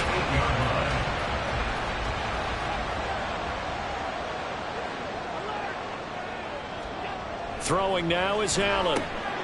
And he's got his man in stride, complete. That's good for a gain of 6, 2nd and goal. And there's a completion to the tight end. And look at the size of these players nowadays. At that spot, 6'4", 6'5", and up. A lot of guys used to be basketball players, somehow came back to football. That's really good for the game of football. You get better athleticism, great hand-eye coordination, guys who know how to control their bodies when they run their routes. Allen now on 3rd and goal. Toward the end zone, but that's going to wind up incomplete. You get the sense that they're saying we're not playing up to what we're capable of, and we're deep enough into the game that the early jitters are long gone, that they should now have some sense of continuity and be able to make some of these plays that they have not been doing so far. They're certainly happy they were able to force the fumble, Charles, but wish they would have gotten in the end zone, only getting 3 points there and still facing this second-half deficit. And they also will understand it's going to be a whole lot tougher to force another turnover the rest of the game because that offense, they're going to be all about ball security from here on out. And not much happening on the return as he'll get this to about the 23. And now Chicago getting ready to go as they take the field. And last time they coughed it up. Led to a field goal. They're fortunate that it only led to a field goal, but still, they're not happy about it. Could you sense the relief, though, when they only gave up the field goal and they were able to trot back out on the field and start this drive? A little more pep in their step because it didn't cost their team a touchdown. But they know they've got to do it a lot better than they did on the last possession. The coach will just be relieved, though, if they recoup with a score here, right? I think the coach would be ecstatic to see them pick themselves back up and now take it back there and punch in the end zone without turning it over. They get 7 out of that, so they're left with a 3rd and 3.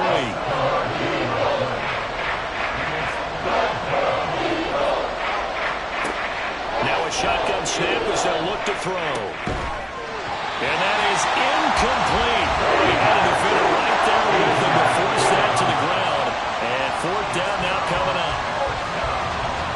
the Bears punter now, as he'll come on to kick this one away.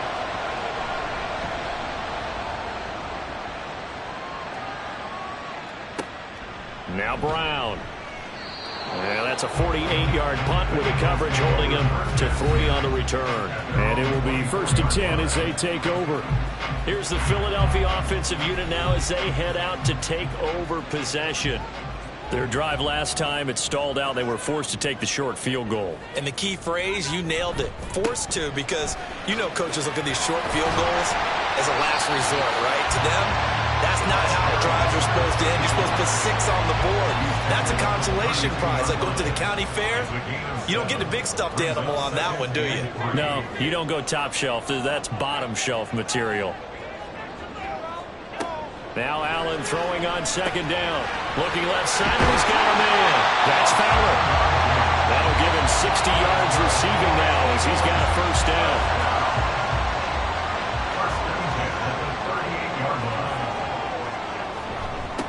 Up the middle they go.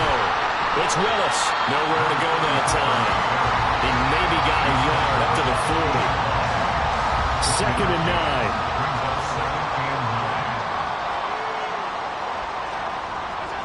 To throw, it's Allen. That is caught by Fountain.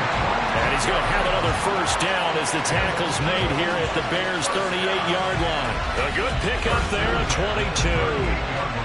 And that was good protection there. No, that was great protection there because it allowed him to lock in on his receiver, although I think he was looking for his tight end on the corner route all the way. Nice connection there for a really nice gain. Allen now on 1st down. Over the middle this time to Fowler. Yeah, that's good for a gain of 6, and it's 2nd down. I don't care what sport you're playing. Everyone likes to build up a little momentum, don't they? And look at this, back-to-back completions to the big target at tight end. That one not as profitable as the other, but still a decent game. And he's able to work his way down inside the red zone to the 19-yard line. 45 yards rushing now on 8 carries for him so far. So here's a 1st and 10 now down inside the 20. From the gun, it's Allen. Over the middle, complete. That's Fowler. And they'll work this down to the 15 for a pickup of 4. Now a 2nd and 6.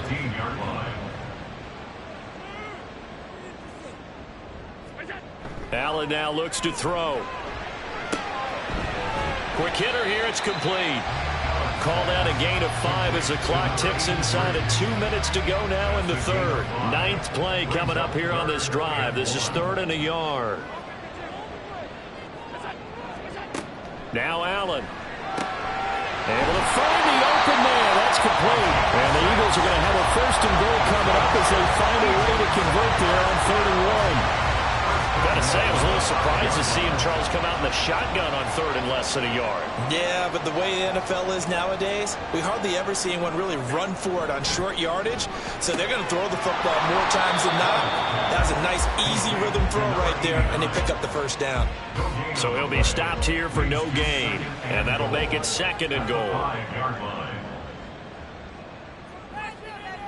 Now they'll bring one of their tight ends in motion right.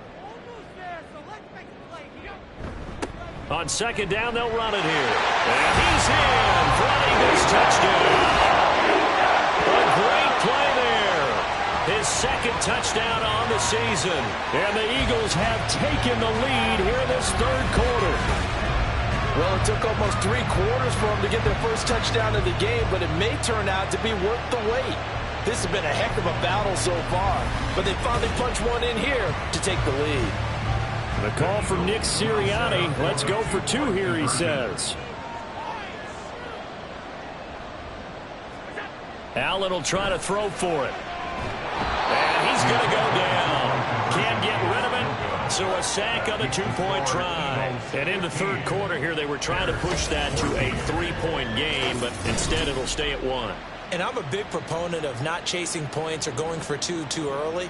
But in this case, I understand why. You know, if you kick an extra point, you're just up 2, right? So a field goal still puts the other team ahead. So you go for 2 here and protect the field goal lead. They didn't get it done, though.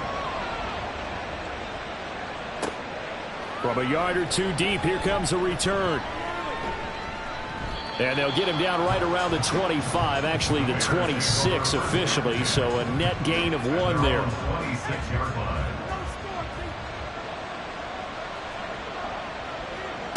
They'll come out throwing here to start the drive. Throw left side complete. That's Rhodes. And he'll be taken down, but not before they work it across midfield. 25 yards that time. And as they come to the line, they will not be able to get off another play as time has run out on this third quarter. This is the National Football League on EA Sports. And welcome back. We are in the city of brotherly love, Philadelphia. This one's still anybody's ball game. It's a 1-point difference here as we begin the fourth quarter play. And that play going absolutely nowhere as he's belted before he could get out of the backfield. With his size, he's a tough man to bring down, but they do a nice job there stopping his progress and not allowing him to get back to the line of scrimmage. 2nd and 13. That ball caught. Brandon Ayuk.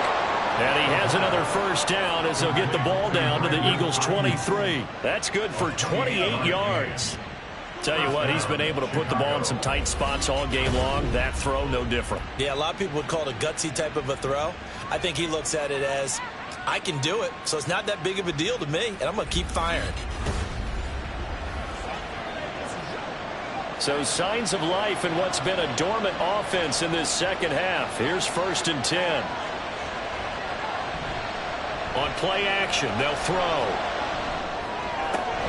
Looking left side, and he's got a man. That's Chambers.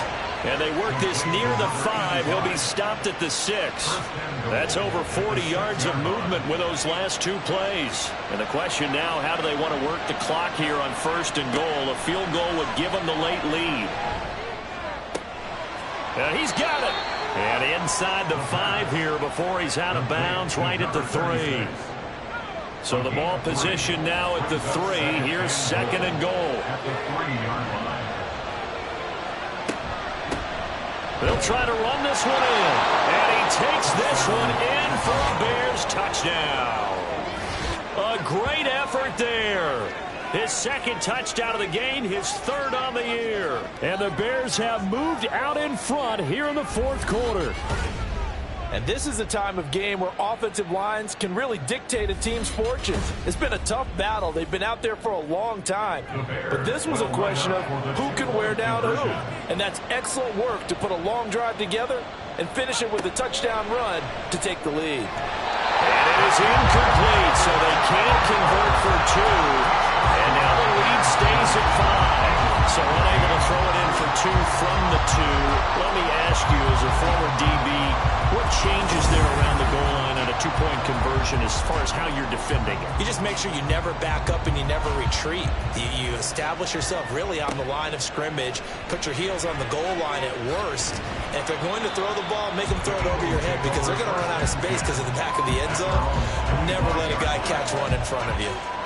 Philadelphia getting set to take the field. And they will be looking to answer the touchdown their defense just surrendered. Still a good chunk of time remaining here in the 4th quarter and a chance to regain the lead in the tight one. And not much to speak of. Call it a 1-yard gain up to the 26. The last play got just a yard. Here's 2nd and 9 from the 26. Here's Allen.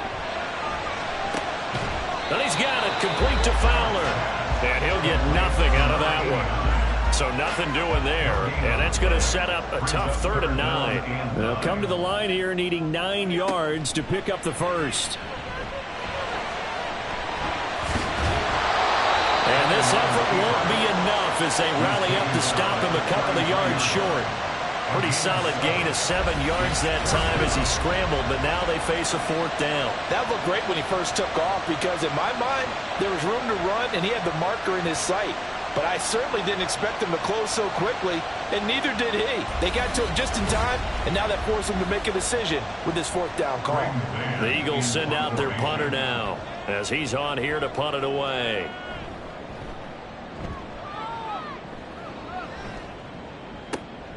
pulled in at the 24. 42-yard punt, 6 on the return. And out will come the offense as they take over. The Bears offense out there set and ready to go. Their defense got the stop, forced the punt, and now you really start to monitor the clock as they nurse this slim lead. They'll try and start this drive in the air. That's complete out left to Ayuk. Now the result here, a pickup of 8. Leaves them with 2 to go on second down. More muscle up front for this 2nd and 2. They've got 3 tight ends out there. One back in the backfield, he'll get the carry. And strong running there as he's across midfield and down to the 49. 68 yards rushing for him in the ball game now on 14 carries. Back-to-back good plays have him on the move on first down. Back to throw. It's a short one here, complete to his tight end. And he'll go down inside the 45 before going out of bounds. 2nd down and 6 now. 2nd and 6. On 2nd down, they'll run it here. And this winds up a gain of 4 to the 41.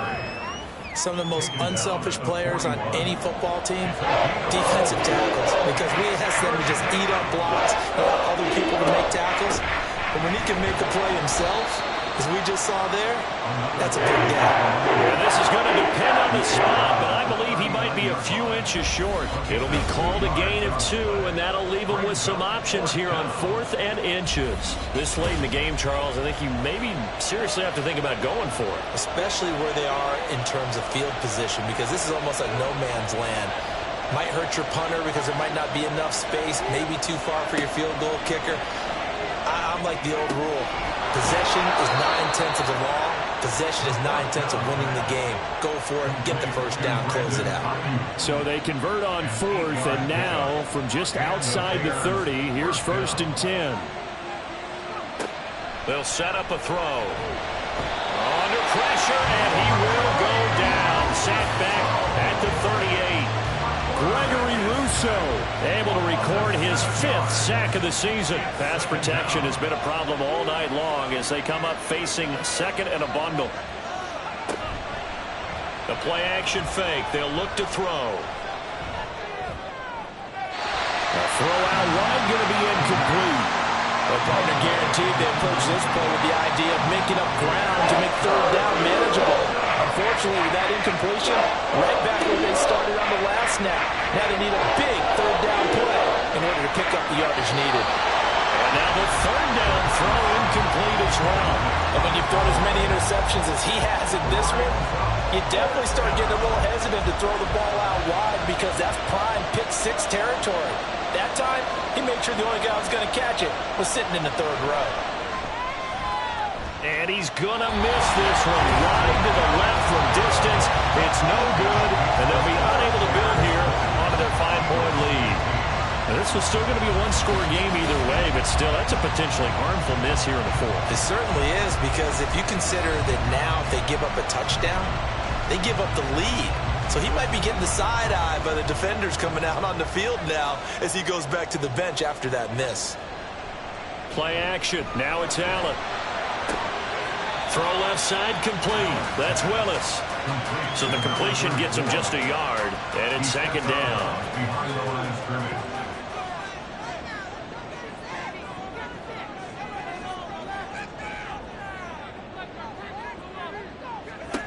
Here's Allen to throw it. And he'll go down. The Bears get there for the sack.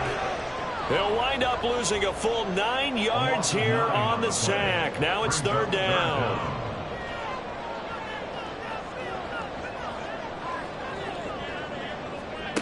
Working out of the shotgun. Here's Allen. Oh, it stays up. And he'll just toss it away. So he throws it away, and that brings up 4th down. Well, how about the coverage we just saw him break out on 3rd down?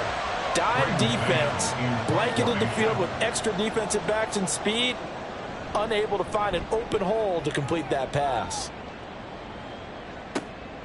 Taking it about the 16. Following the punt return here, there's someone shaken up. Hopefully, obviously nothing serious here. Medical staff, though, going to take a peek, and we'll take a break. The Bears offense ready to go for their next drive. Right now clinging to a one-score lead, Charles, and I think operating within that 4-minute offense with a little less than 4 minutes to go applies here, right? It certainly does, and that means the playbook is still wide open. But you are a little bit more careful about what you're calling. You want plays they're going to gain yardage, how would you say it, consistently, right? You don't need the big shots downfield, but make sure the clock continues to run. Pile up the first downs. And the goal, end the game with your quarterback kneeling down at the end, and you still have the lead.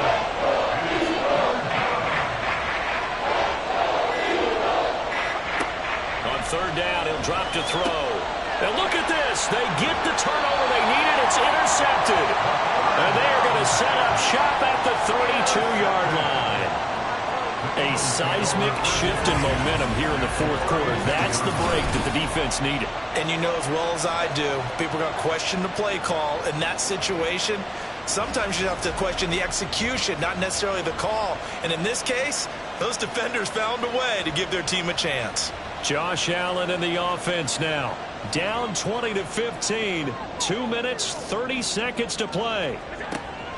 So after the INT, it's Allen. That's into the hands of Edwards. And inside the 20 before he's brought down. Now that was pretty. They executed that curl route versus zone coverage, and that changes things a little bit because against man, it's often a tight curl, tight, sharply run route. Against zone, you're just looking for that open spot, that dead area, so you may curl it a little bit wider just to get to that place. And usually a tight window. He fired a bullet in there for the completion. Allen. And he can't get a throw away. He's taken down. A loss of 4 that time on the sack, and it brings up second. At the 22-yard line.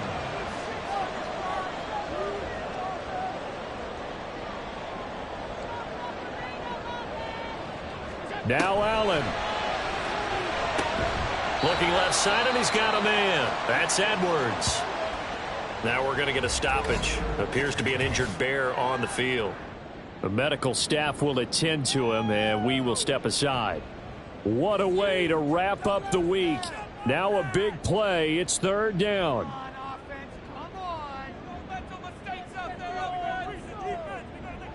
Throwing, Allen. To the goal line, but it's incomplete. With that incompletion, reality is staring them right in the face. This entire game is down to the next snap.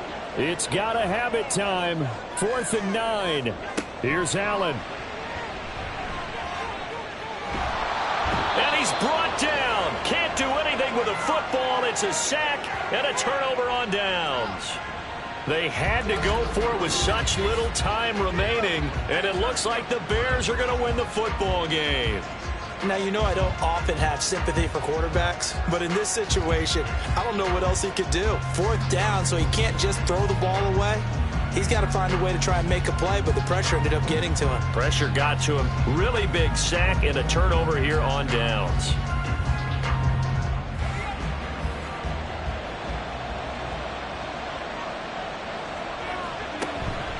They got to have 2 hands on the football here as they run on first down. And he'll take this ahead for about 4. 2nd down coming up.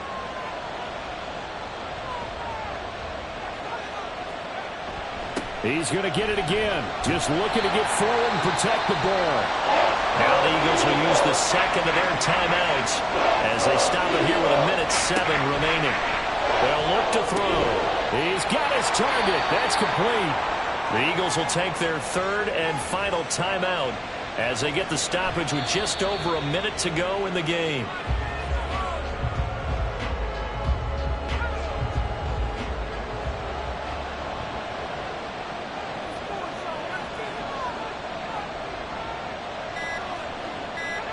So he'll take a knee here to wrap this one up, and he's going to want to keep that game ball. He was sensational.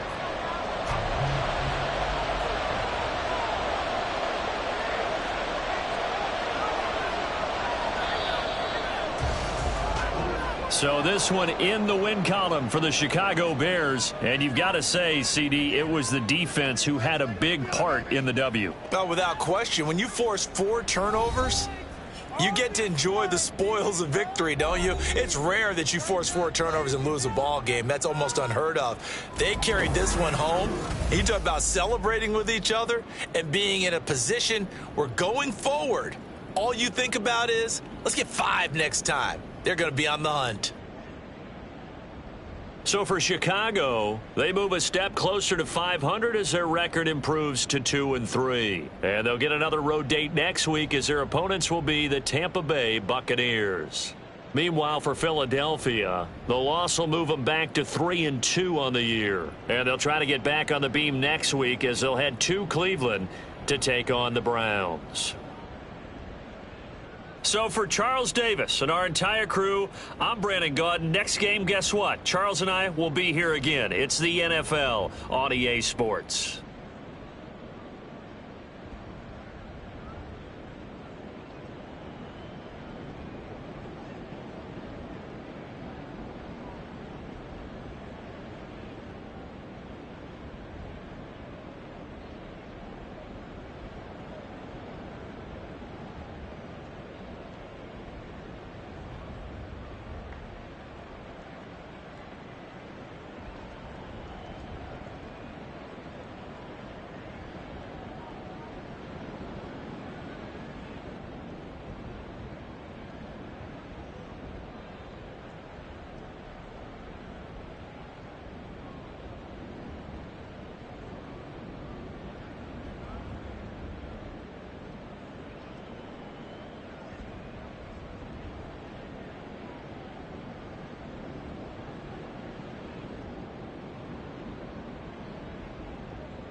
It's week 5 of the NFL, and we'll see the Rams' veteran linebacker, who had a strong showing last week with an 8-tackle game. It's the Rams and the 49ers on Thursday night primetime.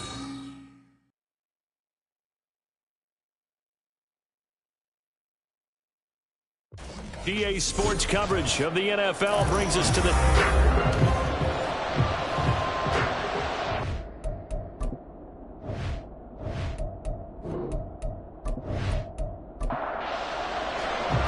First quarter of the season already in the rearview mirror, and off we go in Week 5 on EA Sports. We will not get a run back here to start. It's a touchback, and it will come out to the 25. So out come the Rams now for their first possession. And they will be led out by their 6'6" quarterback. I tell you what, when he is on schedule for that week, secondaries take notice because you've got to stay alert back there on every snap. A truly powerful arm, one that's capable of challenging any level of the defense on any given play. That's why so many scouts preach arm talent when preparing for the NFL draft. A quarterback with arm strength to make every throw. He's got a man, complete. And he has a big gain inside the 40 before being dropped. That one good for 37 yards. I've heard of quick strike offenses, but this has taken that to the extreme. I mean, the very first snap of the ball game, normally you're thinking, let's get our quarterback comfortable and get him into the flow of the game, but not here. They come out attacking from the outset, and it pays off in a big way. So how about that for a chain mover? They're all the way down inside the 40 now for 1st and 10. And he can only manage to get a couple. 2nd and 8 coming up. And here, Charles, is a look at the inactive, some of the guys that are out today due to injury. Yeah, and this is where the preseason work comes into play for some of those backups. It's not just them getting some experience on the field, but preparing each week in practice as if they were going to play. And when you have guys like that on your team, you've got a chance for success when the injury bug hits. And he's brought down after a very nice game. That one goes for 36 yards. Brandon, we've both been around the game long enough that we know that in pregame, defenses are pretty amped up, aren't they? I mean, they're pounding lockers, and they can't wait to get out there. But when you hit them with some big pass plays early, it takes the starch right out of them. So 3 plays, already 1st and goal, and they are wasting little time. Looking to throw.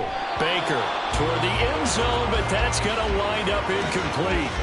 Down this close to the goal line, 1st down. Surprised that wasn't a run? I am, and you know I'm old school. I want to run the ball on 1st down in this situation because 2nd down, that gives me an option of running play action, maybe throwing it.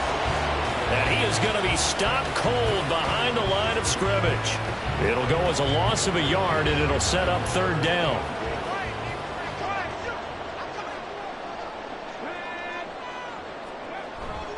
He'll try again, but he will not get to the goal line. In fact, he won't get to the line of scrimmage as they push him back to the 2. A loss of a yard, and it brings up fourth. One word comes to mind to me after that last play, and that's alert. That defense took a chance guessing the snap count, and they were so right. Got great push up front, and that forces 4th and goal.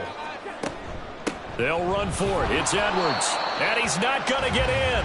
They stop him at the 1. The run is turned away on 4th and goal from the 2. And on the opening drive of the ball game, the defense comes up with a goal line stand. So, Charles, they wanted 7 on that opening drive. They didn't want to settle for a field goal. Felt like a tone setter. You know, that's what they were looking for, because a lot of teams, they'll march it downfield, and when they kick the field goal, it almost feels disappointing, doesn't it? You have a nice drive. I think this team decided, guess what? No matter what, we're going for the 6, try and put those points on the board and set them back on their heels. But unfortunately, that mentality did not work out.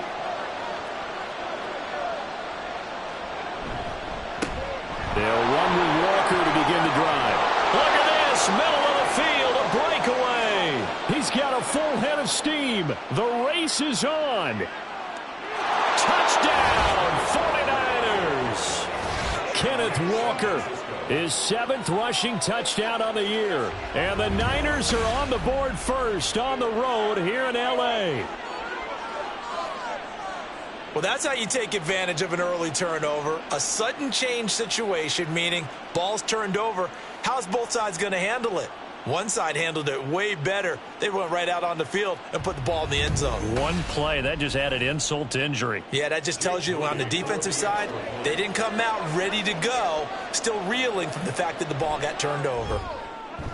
Moody good with the extra point, and that makes the score 7-0. Those are the ones the offensive coordinators dream about. One-play drives from that distance. What an effort. It results in the touchdown. And here comes a return from just beyond the goal line. And only able to get this to the 19, so probably should have opted for the touchback. So the Rams coming back onto the field, their 2nd drive of the game. And they are losers of 2 straight coming into this Thursday night game. Is it more difficult, CD, when you take a losing streak into a quick turnaround game like this? It certainly is, because you don't get time to work on the issues that you've had throughout the season that have caused you to have the record that you're having. You can't really get those set. So now you're trying to minimize those and maximize what you've been doing well. And I remember a game recently where one of the assistant coaches said to the head coach, forget our running back rotation.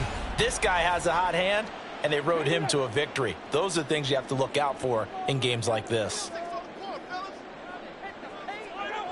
Here's Baker looking to throw on 2nd down. And this drive was almost over before it began thanks to a great defensive effort. Sack on 1st down, followed by an incompletion. One more good rep, and they get off the field. On 3rd down, Bowles. And he's going to get this to about the 20, but that is well short of what he needed. It's a gain of 11, but they're still well short. It's 4th down. That was a good, strong run there. While it won't pick up a 1st down, it was definitely something needed by that offense. A positive run. They got a good push by their guys up front. Maybe something they can build on as this game continues. That'll be a 47-yard punt, officially 5 on the return. And the Niners will go on offense, 1st and 10. Kenneth Walker headed back out there. Whatever he was doing in September, they're hoping that that carries over now to October, because he was sensational last month. He absolutely was, and we all know where it started, at the end of last season, right? All the offseason preparation, the weight workouts, the sprints, right? The vision that he had, what he was going to do this season, and of course it all came together with the rest of the team. Those big fellas up front, leverage, and boy, are they getting downfield and creating extra blocks for him. They really are. Everyone's been doing their job so far to create those holes. Here's 2nd and 8. And it's a short one here, complete to the tight end. And he'll be taken down, but not before he works it past the 50.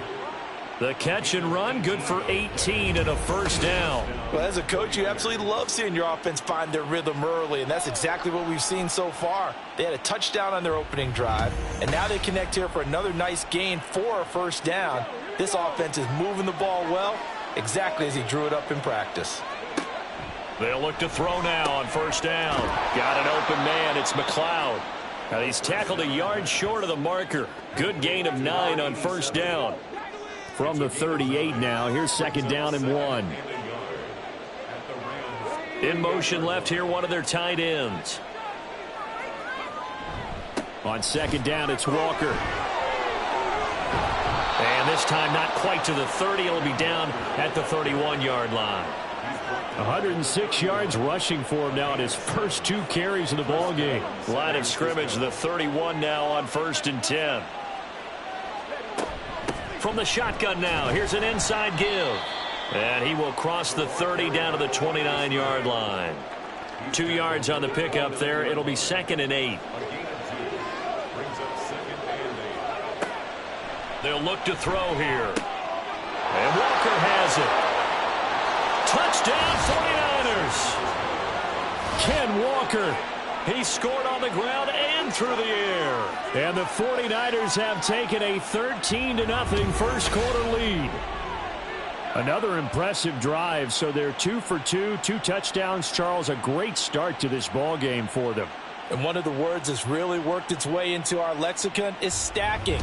They've stacked momentum each time out, and not only on offense. Between those touchdowns, defense held, forced a punt to get the ball back, and they played awfully well in this one. Both sides playing at optimum level. Moody good with the extra point, and it's now 14-0.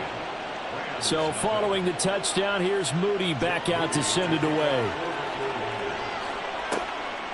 And it'll come out to the 25 as he will not attempt to return. The Rams ready to go on offense. They find themselves in a good-sized hole here, and a good-sized hole early on in this game as they come up on first down.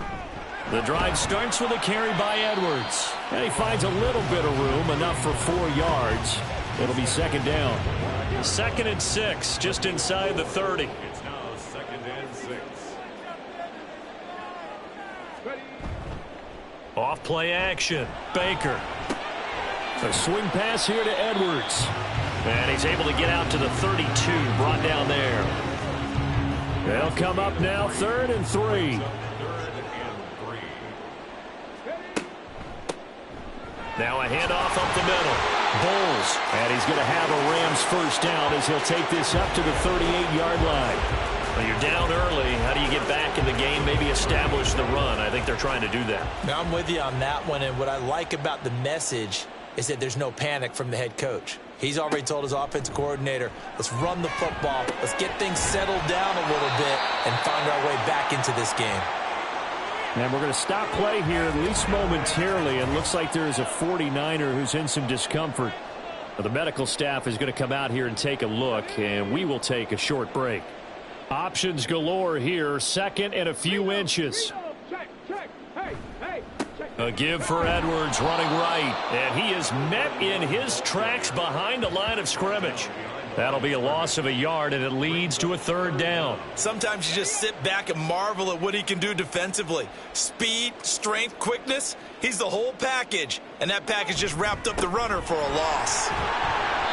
And he has the first down yardage before they bring him down right at the 45. A strong 8 yards will keep this drive rolling. So from inside Niner territory now, this is 1st and 10 at the 45-yard line. He's got Harrison left side complete. And he is out of bounds inside the 35. From the 34 now, here's 1st and 10. At the 34-yard line. Up the middle, here's Edwards. A pickup of about 3 yards as he's taken down at the 31. You look at this Niner defense. They've been very good this year against the pass, currently holding on to a top 10 ranking at number 10. And I'm struggling a little bit trying to really categorize this crew. They're top 10 in the league against the pass, but the bottom half of the league in sacking the quarterback. That doesn't make sense.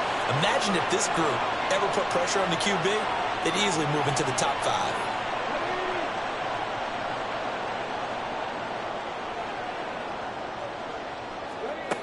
Baker now on 1st and 10.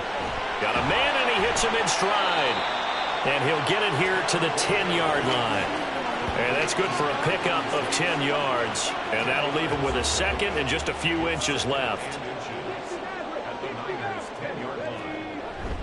Back to throw. Baker.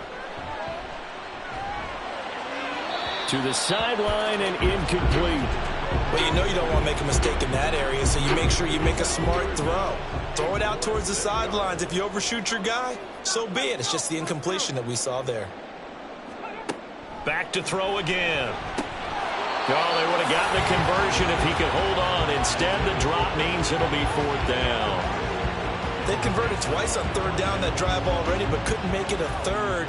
We always talk about in-game adjustments. How about what the defense did there, able to shut them down on that attempt? And his kick is good. And they will get themselves on the board here at 14-3. So, Charles, they are on the board after that kick. So 3 drives, 3 points. Obviously not the start that you were hoping for, but they're able to erase that 0 off the scoreboard. Yeah, I guess what you're saying is a point of drive is not what offenses are striving for by any stretch. They're happy they've got 3 now. They hope that that unlocks their offense for bigger points down the road. The San Francisco offense ready to start their next drive. And they come into this one off the loss over the weekend. But you say if you're going to play a Thursday night game, this is the week to do it. It certainly is, because you get right back out there. You don't have time to dwell on things. And look, your game plan is going to be a little more limited, but so is theirs. So that's when you just appeal to your top players. Guys, you make plays in this one, we out-execute them, we can walk away with a win. They'll wind up getting 7 on the play, and that's going to bring up a 3rd down. Now back to throw. And this pass broken up. Excellent coverage there on 3rd down, as that was not an easy one to hold on to. That might be the 3rd down stop that they needed, because they've had a lot of trouble slowing down this offense in the first half. This might be their opportunity to get off the field. And just a single punt for him in the loss last week as he sends this one away.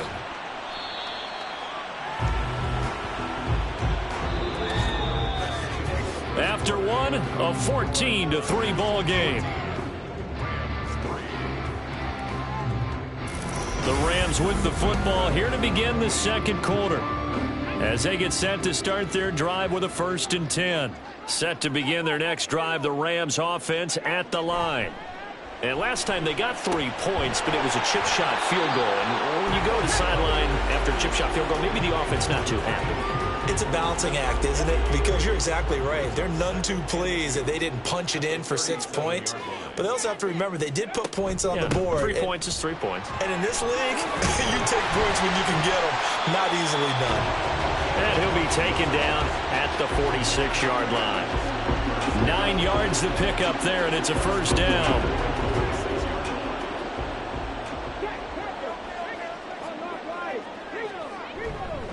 Up the middle, it's Edwards. And he's got this one across midfield into 49er territory. They give him 4 yards there. It'll be 2nd and 6. Now a give, right side. Bowles. And despite the good footwork, he'll be hit and dropped shy of the 45. I do know from experience that when you slow down someone's running game, you're now doing the dictating on defense. And guess what? Now you're getting ready to tee off on their quarterback because they have to throw it all the time. But you still have to be alert for the draws and other plays of that nature to make sure you don't get hurt. It goes as a gain of 6, and it's a 1st down. And Brandon, from our time in college football, where receivers weren't running the traditional NFL route tree, one thing they did learn: find open areas, find soft spots, and set up and catch the ball. I think we just saw that there. We saw that indeed, picking up the 1st. The ball on the 32. It's 2nd and 2. On the handoff, Edwards. And he'll be brought down at the 27-yard line. Now we're going to stop play here, at least momentarily. It looks like there's a 49er who's in some discomfort. While they come out and take a look at him, we will step aside for just a moment. This offense finding its legs now. Here's another 1st and 10. Again, it's Edwards. And he'll go down right on the edge of the red zone following a pickup of about 7 or 8. You know what really fires up offensive linemen? When the guy that is carrying the ball behind them can create his own space and break a tackle along the way. Now a second down throw for the end zone, but it's incomplete. That was a touchdown if he could have hung on. Instead, it was a well-timed collision to jar that one free. They'll try and run for the first with Edwards. And he's going to be a yard short. Needed 2, but only got 1. 4th down. Defensively, we always know that he is tough in run support, and I think the way that he gets there is he understands what an offense is going to do before the ball's even snapped. A great job of scouting prior to the game, then reading, reacting, and taking the right path to the ball carrier. They'll try and run for it.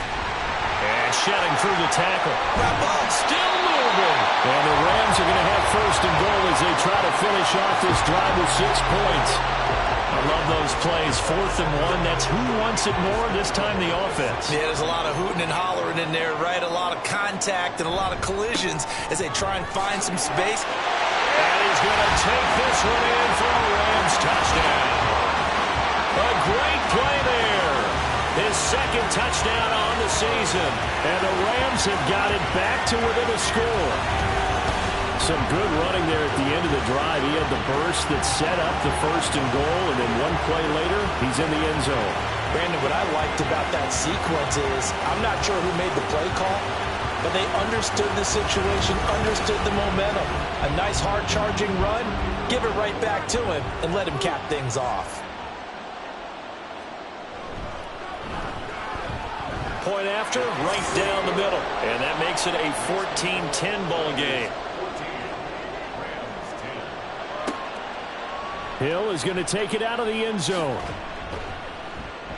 And they'll get him down right at the 25-yard line, so the same result, and he opted for the touchback. Kenneth Walker headed back out there. He's already cruised past the 100-yard mark. We haven't even gone away for halftime yet. He might not want halftime. All right, why cool off? Keep everybody here. Let's stay out on the field and keep going. But all that being said, everything is really working well for them. The play calling's been excellent. The blocking's been terrific. And obviously his vision and legs have hurdled him to this big number so far. We could be seeing something really special here. And we'll see how much they give him the ball here. Well, we know he's got the speed there. He needed the speed and the hands. A great catch. And because of that speed, you have to respect it as a defender. So you have to either play off or make sure you're somehow in contact with him, and he's able to do exactly what you said. Use the speed to his advantage and go up and get the football. That's a big-time play right there. That's going to wind up a loss of a full 3 yards on first down. After the loss, they'll come up 2nd and 13. He'll look to throw. And the Rams got him. They bring him down. They push him back 8 yards that time on 2nd down. And they brought the pressure there just right up the gut, didn't they? Yeah, they certainly did. And, you know, when you've got so many different responsibilities as an offensive line, you got to deal with the nose tackle, the 2 defensive tackles or ends, and then sometimes you just can't account for everyone. The linebacker slips free. Now the throw on 3rd down, knocked away and incomplete. So many times when we talk about coverage, we're just talking about a defender running with a receiver, but a big part of it is understanding where the football is, finding it. In this case, when it arrived, it wasn't a surprise, and he was able to bat it away. So possession goes over here on the punt. And the Rams will be backed up deep to begin the drive as they take over 1st and 10.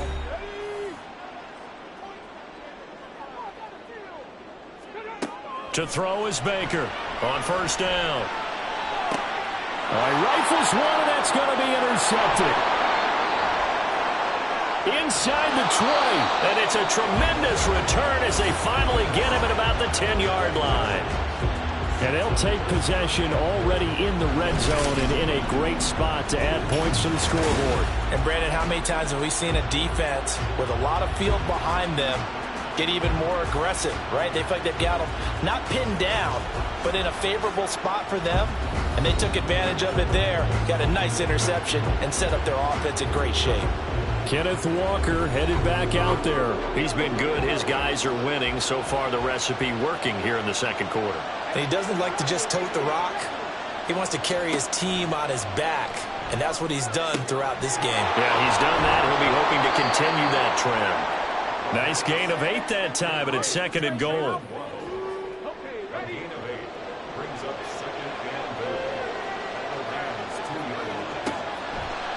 Now they'll throw here out of the gun. And he hauls it in the end zone. Touchdown, San Francisco. A great effort there. His first touchdown on the year. And the Niners are able to strike quickly to add on to their lead. And down near the goal line here, they're able to throw it in. And the key word, quick. Quick hitter. Out of his hands fast, into the receiver's hands even faster. Now Moody for the PAT.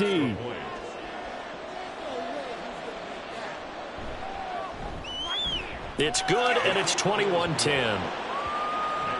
Well, that drive started with not a whole lot of real estate in front of them. In plus territory, excellent field position. 2 plays later, pay dirt. No run back here, down to a knee, and this drive will start at the 25.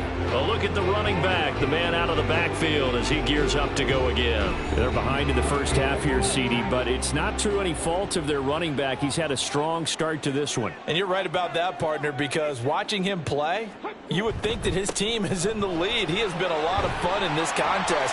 Now let's see if they can actually make something happen and put more points on the board behind his efforts. Yeah, I'm curious to see, Charles, if they can play complementary football and get that passing game going as well. They'll operate from the 32-yard line here, 2nd and 3. Now a give, right side. Bulls. And the defense closes quickly there, and he'll get maybe a yard to the 33. The Rams on 3rd down, 3 for 7 so far in this game. Here it's 3rd and 2. Now a handoff, Edwards, and he's taken down at the 43, but not before picking up the first. It goes as a gain of 9, and it moves the chains.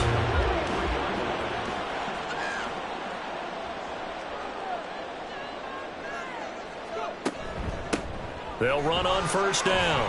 Bulls, and they'll get him down after a pickup of 8, 2nd and 2.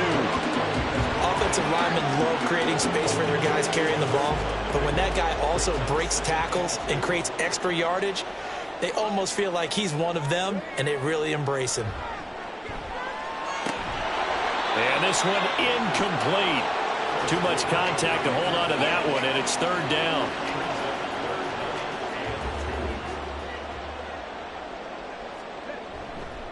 This is Edwards.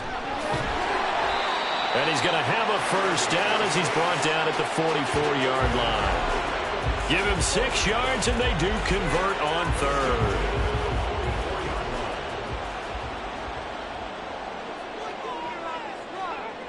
On 1st down, Baker completes his short throw to Stocker.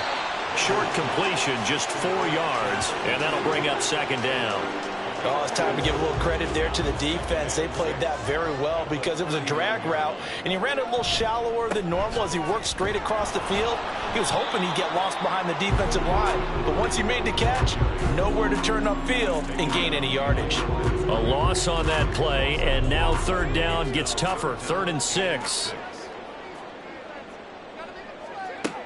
Operating from the gun, Baker working the middle of the field, and he's got a man complete. And they will get him down, but not before he gets very good yardage there, as that will lead us right into the 2-minute warning. So from inside the 20, here's 1st and 10 at the 18. Looking to throw, Baker to the end zone, but it's incomplete. They're putting together a drive here in the final minutes of the half. But the coverage has been tight all game long, and they certainly want to keep them off the scoreboard here. And 2nd and 10, he'll look to throw again. Looking end zone, but it's incomplete. That's a big force incompletion there to bring up 3rd and long, and this defense can still salvage a little momentum by forcing them to kick a field goal, because just a few plays ago, they looked like they were headed towards the end zone.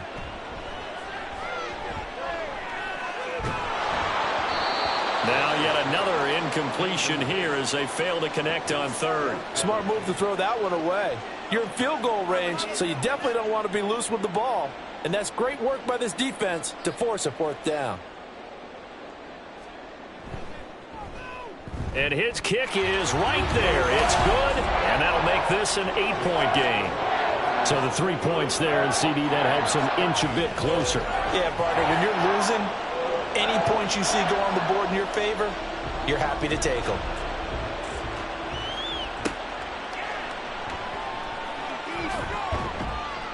And he'll be tackled just shy of the 25. And San Francisco gets set to go here.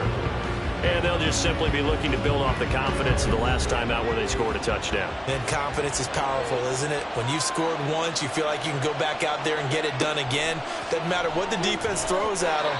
They feel like they're in a groove right now, and they want to get out there and show it. Yeah, hoping to stay in that groove here this go-around.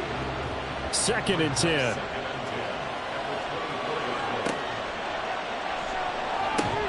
Open man is Waddle, complete.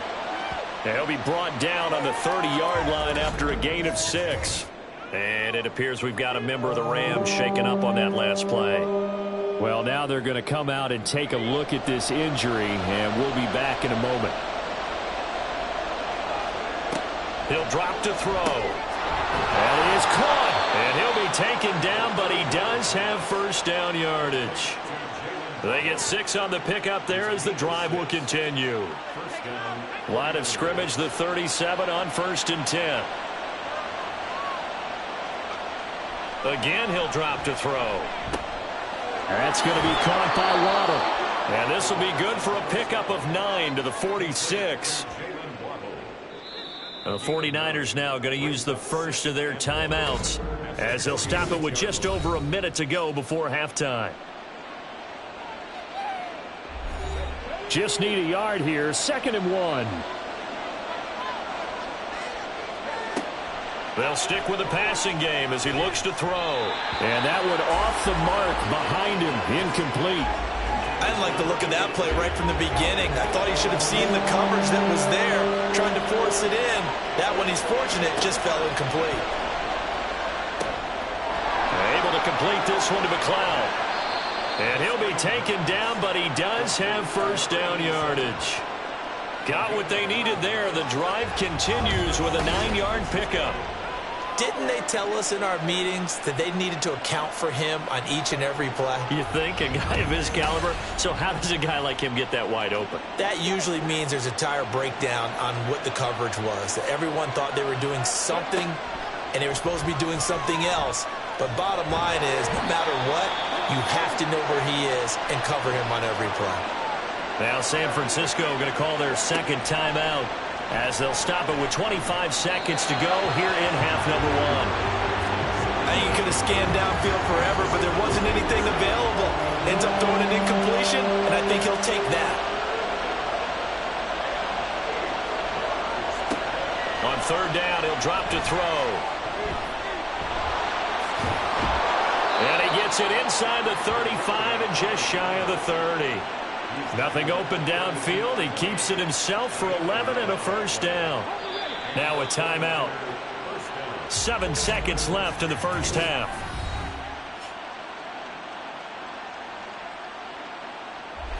So even though it's 1st down, here's the field goal unit on now to try to get 3 before halftime. It'll be a 49-yard attempt from the left hash. And this one is right down the middle. And the lead now 11, 24-13. So a late 3 there, and that'll help as they head into the break. Talk about situational football and something they've worked on since the OTAs and mini camps the previous summer. They take care of the ball, get 3 points, knowing they're going to get the ball to start the 2nd half. That's the old 2-for-1 special to finish things off. So we have reached halftime here in an 11-point contest. As we send you cross-country to Orlando, Jonathan Coachman is there and has our EA Sports halftime report. Okay, Brandon, thanks very much. We'll get back to you and CD in a minute.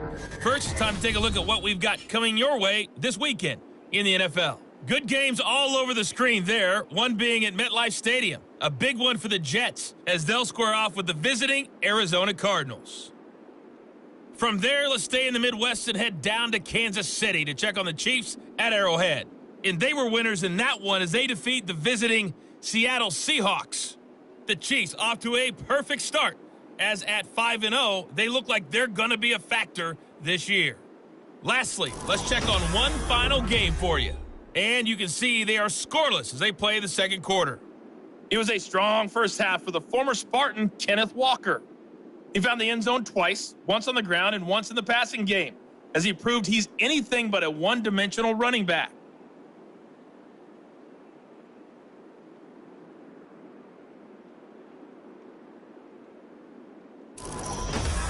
All right, Coach, thank you, and we welcome everyone back for quarter number 3.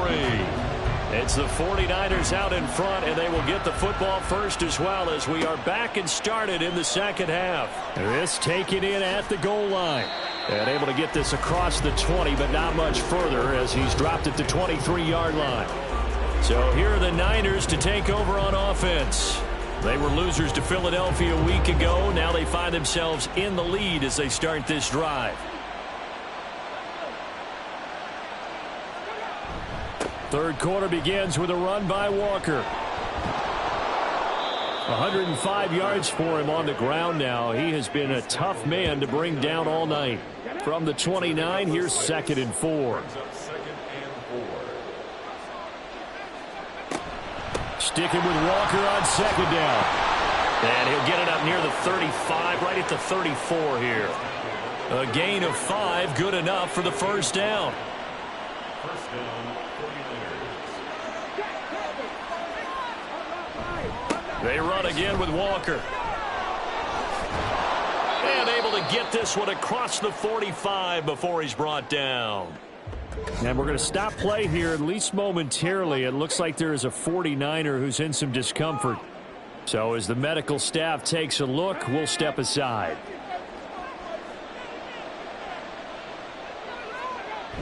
Now they'll switch it up here and look to throw. And he'll find McLeod on the right side complete. Call it a gain of 3 on the play, and it'll be 2nd down. A 3-yard pickup brings up 2nd and 7 at the 49-yard line. Looking to throw. Looking for his running back, and he's got him. Give him a gain of 5 on the completion, and that'll leave him with a 3rd and 2.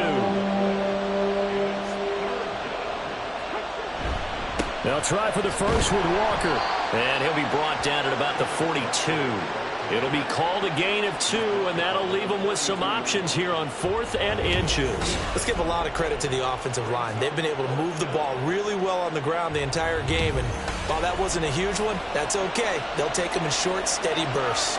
Too long for a field goal, too short to punt that in-between range, and they'll go for it on 4th down. They'll run for it. It's Walker, and he is going to have the Niners first down as he pushes forward for a couple on 4th and inches.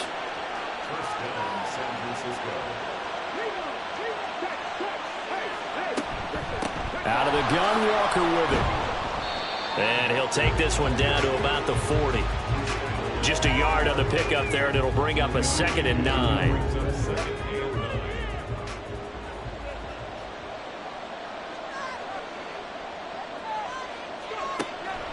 They'll drop to throw. He's got the hook up to McLeod. And he gets this down inside the 35 before going out of bounds. So 3rd down, and defensively the Rams have added 2 extra DBs. And he'll be tackled about 2 yards shy of the line to gain. A 1-yard pickup leads to 4th down.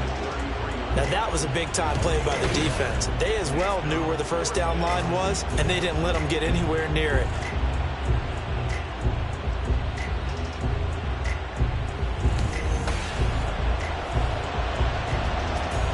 Jake Moody now on for the field goal. From the right hash and call it an even 50 yards. And this will split the uprights. It's right down the middle, and that will extend their lead even further. Well, they picked up right where they left off in the first half. First drive after the break, they come away with 3 and increase that lead. Yeah, and you just want to keep building on that lead, don't you? Whether it's 6 points or 3 points, take everything you can get, keep maneuvering, keep adding to it, keep making it difficult for them to come back. Now the attention turns back to the Rams offense as they get ready for their first possession of the second half. And their deficit a little wider now than it was at halftime following the field goal. Oh, he put it on the carpet, a fumble. And now this is scooped up by the 49ers. And he'll return it to the 24-yard line. Always costly to cough up that football. These defenders, they become so adept, though, at jarring it free. Yeah, it's amazing that there aren't more fumbles caused because now, if you're an offensive player, you go through ball security drills every single day. It's really not out of line to think you should take the ball to bed with you and just hold on to it. But the bottom line is, no matter how much you try to protect it, these guys are pretty good at finding ways to knock it out.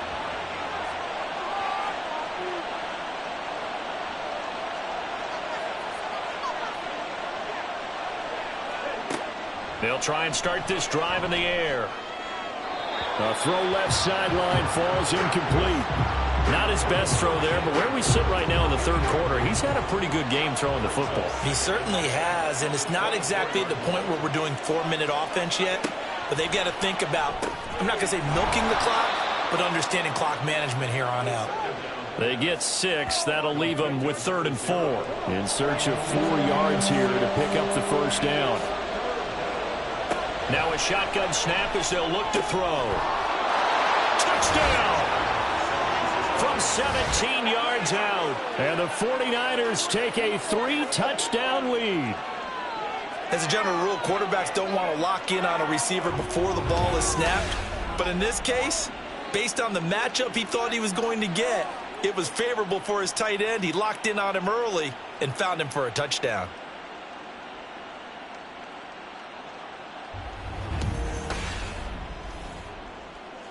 Extra point try now for Moody.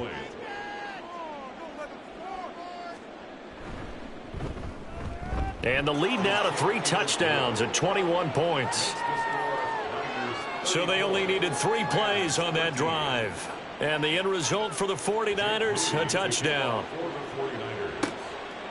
And this will not be brought out. It's a touchback. And the Rams getting set to go now. I kind of feel like they've reached a do-or-die point in this game, Charles. If they're going to try to pull off an impressive comeback, it has to start right here, right now. Yeah, now they've got a final chance to get out of this situation, but they also understand they've got to move the ball and move it fast. In addition, they need to save as much time so they can get 2 more possessions. Brian Brzee, the man to bring him down. The last play got just a yard. Here's 2nd and 9 from the 26. They'll run the toss here. Edwards. And he's going to lose yardage and be backed up to the 25. It's a loss of a yard, so it's back to 3rd and 10. But if these guys are going to chop into that deficit, they're going to have to do a much better job in the run game. Caught behind the line of scrimmage, no yardage to be found. Baker to throw on 3rd down. Pass taken in by his big tight end. And he'll be taken down, but not before they work it across midfield. A first down and then some. Give him 29 yards. Good job there of getting his tight end involved because he lines up on the right side of the formation, just works his way across the field. I really like how they were in sync on that one. He spotted the open gap in the zone, and his quarterback found him, and they get a first down. So from inside Niner territory now, this is 1st and 10 at the 47. Now a give right side. Bulls. And they're able to work this to the 25 before it's all said and done. 2 chunk plays in a row. The last one was over 20 yards, and so is this one.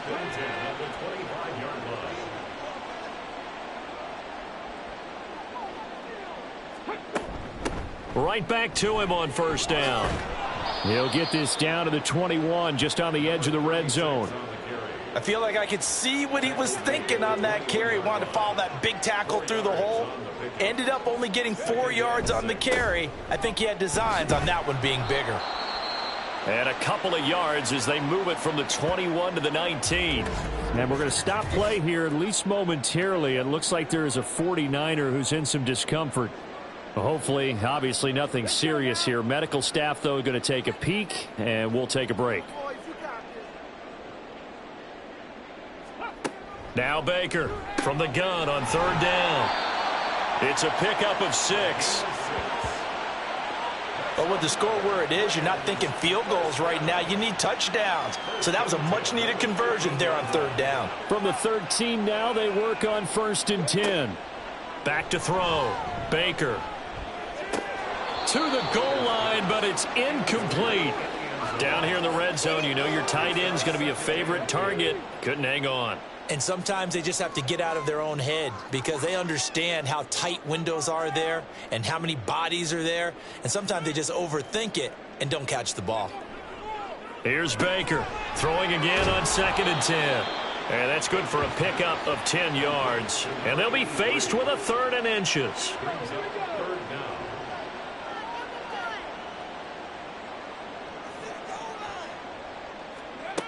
They'll look to throw again. And it's complete. He's got it in the end zone. Touchdown, Rams. From 3 yards out. And the Rams are able to cut into that deficit. An out route there for the score. A quick out route there for the score. Yeah, you're not really surveying the defense on this one. You're just counting on timing, making this play happen. 1-2, ball's out of his hands. Knows where he's going, just puts it to the outside. Touchdown. Extra point splits the uprights, and the lead will be cut down to 14.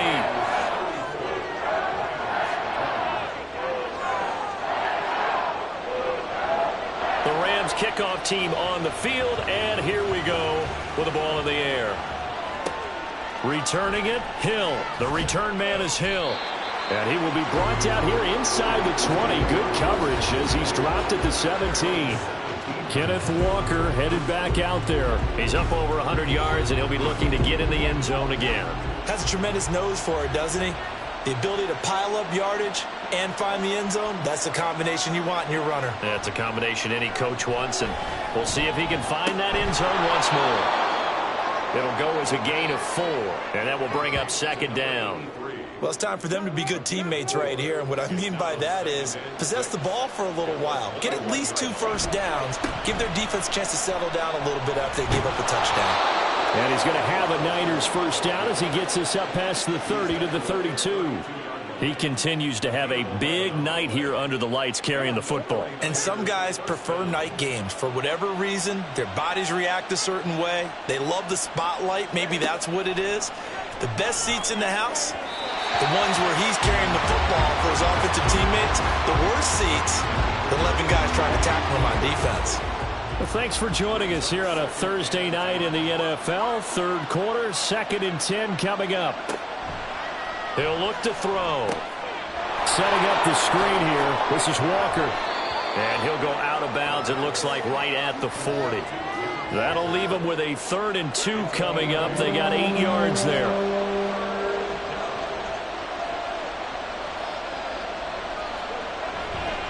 Up the middle they run. It's Walker. And he's got a first down as he's up to the 48. 147 yards rushing for him now as his big night continues. I think we're seeing the effect that runs like that are starting to have on this game. They're a little bit slower, that front 7 reacting to the football, almost like body blows in boxing, slowing them down, and they're really starting to take over in this game. Here's a run on first down that won't even get back to the line of scrimmage. He will lose a yard, 2nd and 11. Well, that was one of the few times they've been able to contain him thus far. He's over 100 yards for the game, but he lost a bit off his total on that carry. And now a hook up downfield on 2nd down. And he takes us just a few yards shy of the red zone before going out. Another big play right there, and this is where, as an offense, you can really put the hammer down. You've got a double-digit lead, but those other guys, they've been hanging around. A touchdown here could put this game out of reach, and that's a strong step towards getting it done. So the big play gets them all the way down to the outskirts of the red zone here for 1st and 10. Straight ahead, Walker. Brought down at the 20. 3 yards on the pickup there, and it'll be second down. 1 quarter remains here in this Thursday night matchup. We'll return with more after this. You're watching the NFL on EA Sports. Back now in Los Angeles. 2nd and 7 from the 20. It's 49er football here. They've got the lead as well as we get set to start the 4th and final quarter. Got an open man. It's McLeod. And he is out of bounds, but first he gets it inside the 10 to the 7. A good chance now to put this game on ice. This is 1st and goal.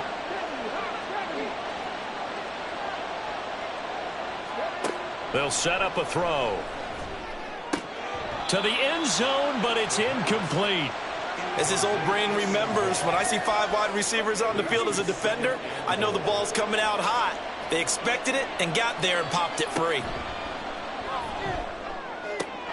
And it's complete. In the end zone, touchdown 49ers. A 7-yard touchdown grab. And the Niners look like they're going to get back in the win column as they extend their lead here in this 4th quarter. Well, I've heard you use the term put-away drive, and that right there seemed like the definition of a put-away drive. Yeah, it certainly just pops right up out of the book, doesn't it? Because up 2 scores already, just wanted to possess the football, keep converting and picking up first downs, and if the drive ends in 3 points, that's terrific. If it ends in a touchdown, fantastic. From a couple yards deep, he'll bring it out of the end zone. And in hindsight, probably should have taken a knee as he only gets this out to the 16-yard line. The Rams offense now, they get set and head back onto the field. And they unfortunately are staring at a mini losing streak developing, trailing here in the 4th quarter. This would be their 3rd straight defeat.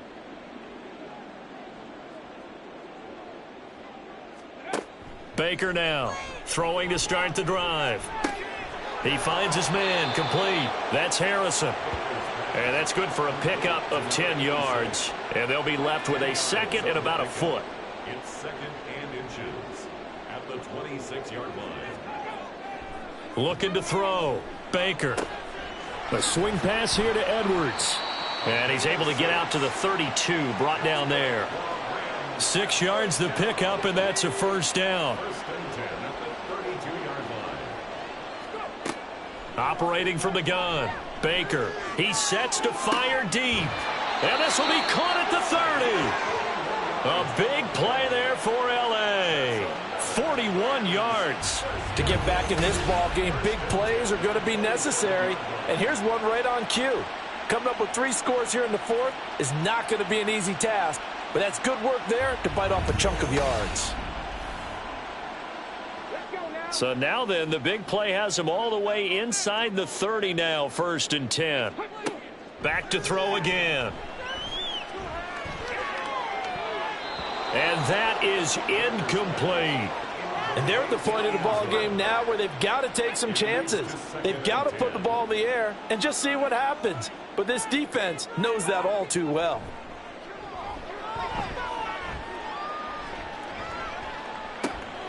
Now left side, a completion to his tight end.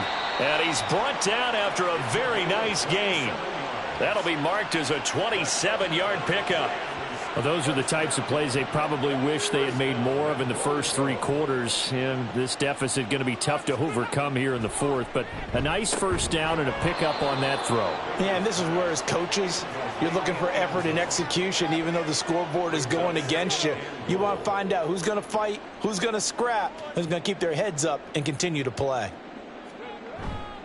Edwards is going to take this one in for a Rams touchdown. Well, he finishes off the drive with a touchdown run, Charles. Remember, he also had a catch on this drive as well. And that's what running backs want to be in today's NFL, a complete back. 3 downs, stay on the field, run it, and catch it. And he gets it done.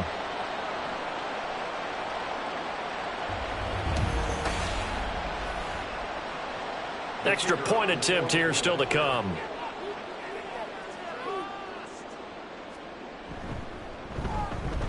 And the lead will be cut down to 14.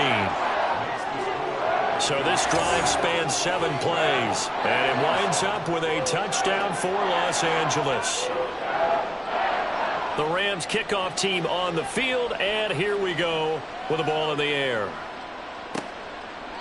Hill going to sit on this one, and it'll come out to the 25. San Francisco's offense returns to the field.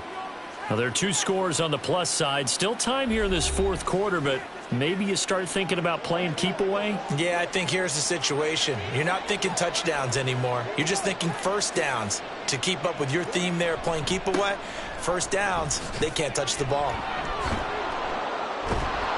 And he's taken down, but able to slip across the 35. And it appears we've got a member of the Rams shaken up on that last play. The medical staff will attend to him, and we will step aside. So from the 36 now, 1st and 10.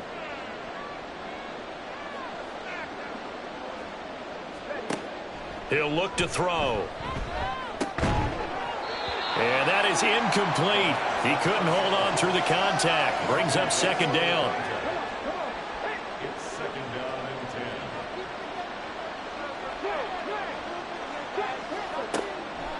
They're going to look to throw.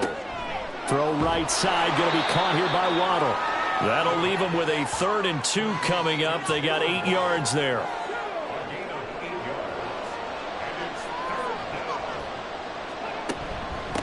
From the gun, it's Walker.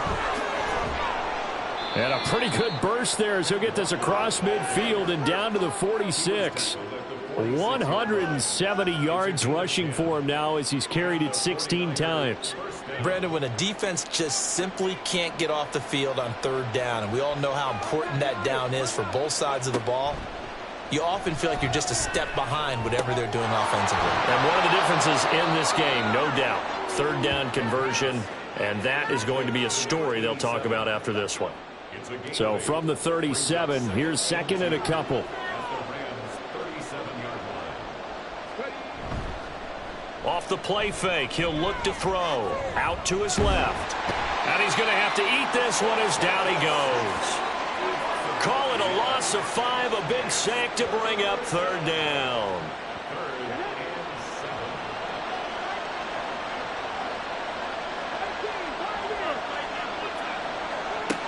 Back to throw. Able to find the open man. That's complete. And this is going to be another 1st down as the tackle is going to be made at the Rams' 29-yard line.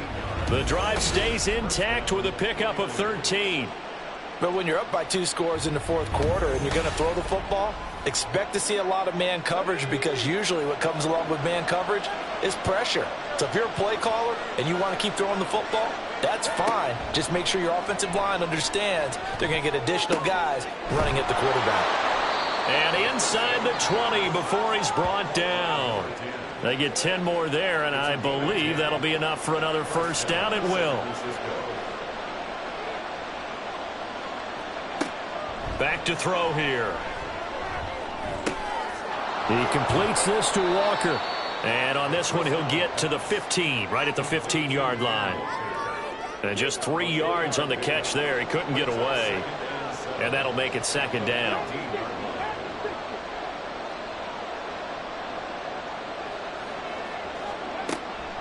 Out of the gun, they'll look to throw. Quick hitter to Jalen Waddle. And the 49ers are going to be set up with a 1st and goal coming up as they get him down at the 6-yard line. A good chance now to put this game on ice. This is 1st and goal. Here's Walker. And he's able to get it down to the 2-yard line. It'll be a pickup of 4, and it brings up 2nd and goal.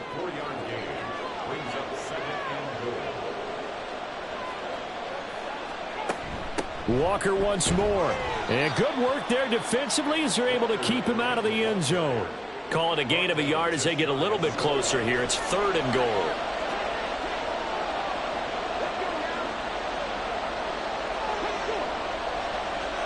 Now they'll send a tight end in motion left. Walker is in. Touchdown 49ers. So the 2nd down run didn't work. They run it again on 3rd down and get in. I wasn't sure if they might pass it, Charles. We know that they like to mix it up down here around the goal line. Yeah, almost felt like the offensive line said, forget mixing it up. Let's call our favorite running play over our best blockers, and let's get this one in. Now Moody for the PAT.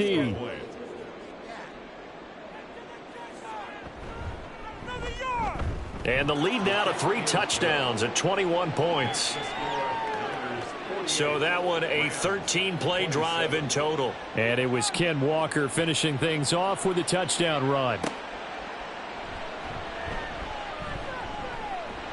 And he's up across the 25 and down at the 28. So now here are the Rams as their offense comes back out.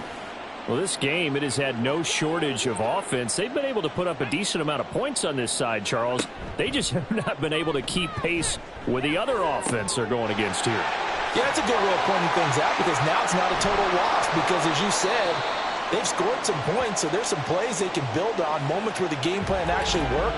But overall, though, they were just out-personnelled. They were going up against a team that's playing at an elite level.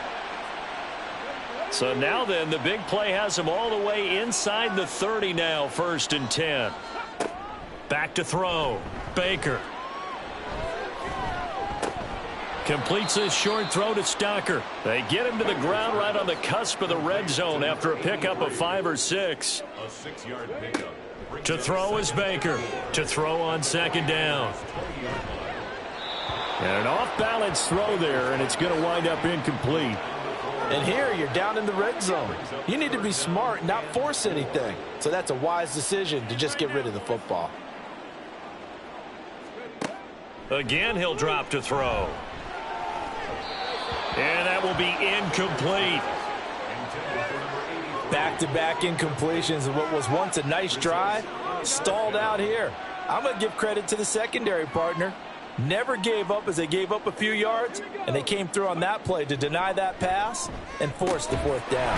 Work in the middle of the field, and he's got a man complete. And he is going to have the Rams 1st down by a good couple of yards as they end up getting 6 there on 4th and 4. He'll find Lindsey here. So 5 yards here, 5 on the play, and it'll be 2nd down. They'll stick with the passing game as he looks to throw. That's complete right around the 8. And it appears we've got a member of the Rams shaken up on that last play. Well, the medical staff is going to come out here and take a look, and we will take a short break. This will be the 8th play of the drive here. 3rd and 4.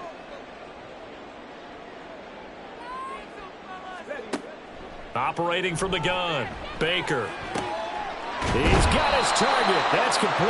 And he takes this down to about the 2 before going out of bounds. Unnecessary roughness. Defense. A little too much extracurricular there.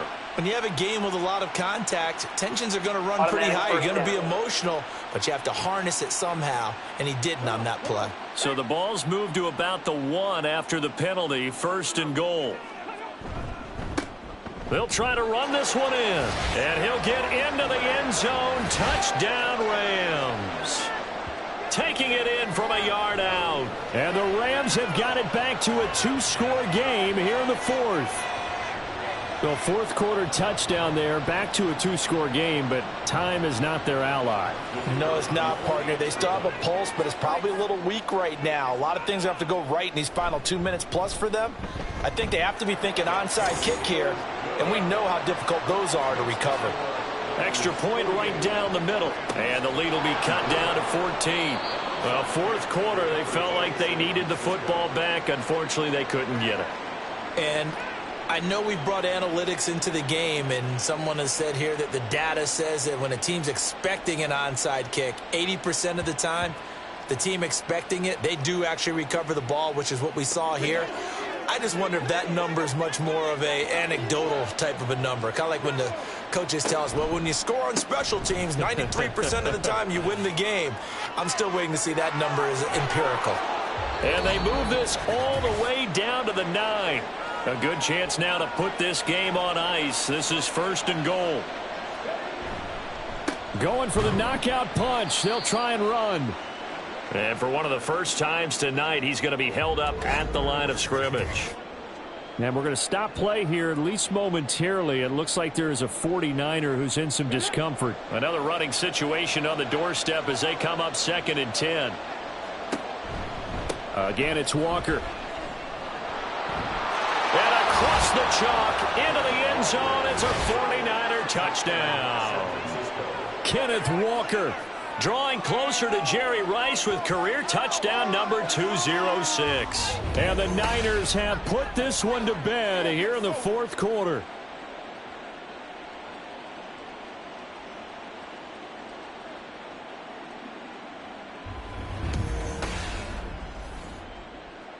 Extra point try now for Moody.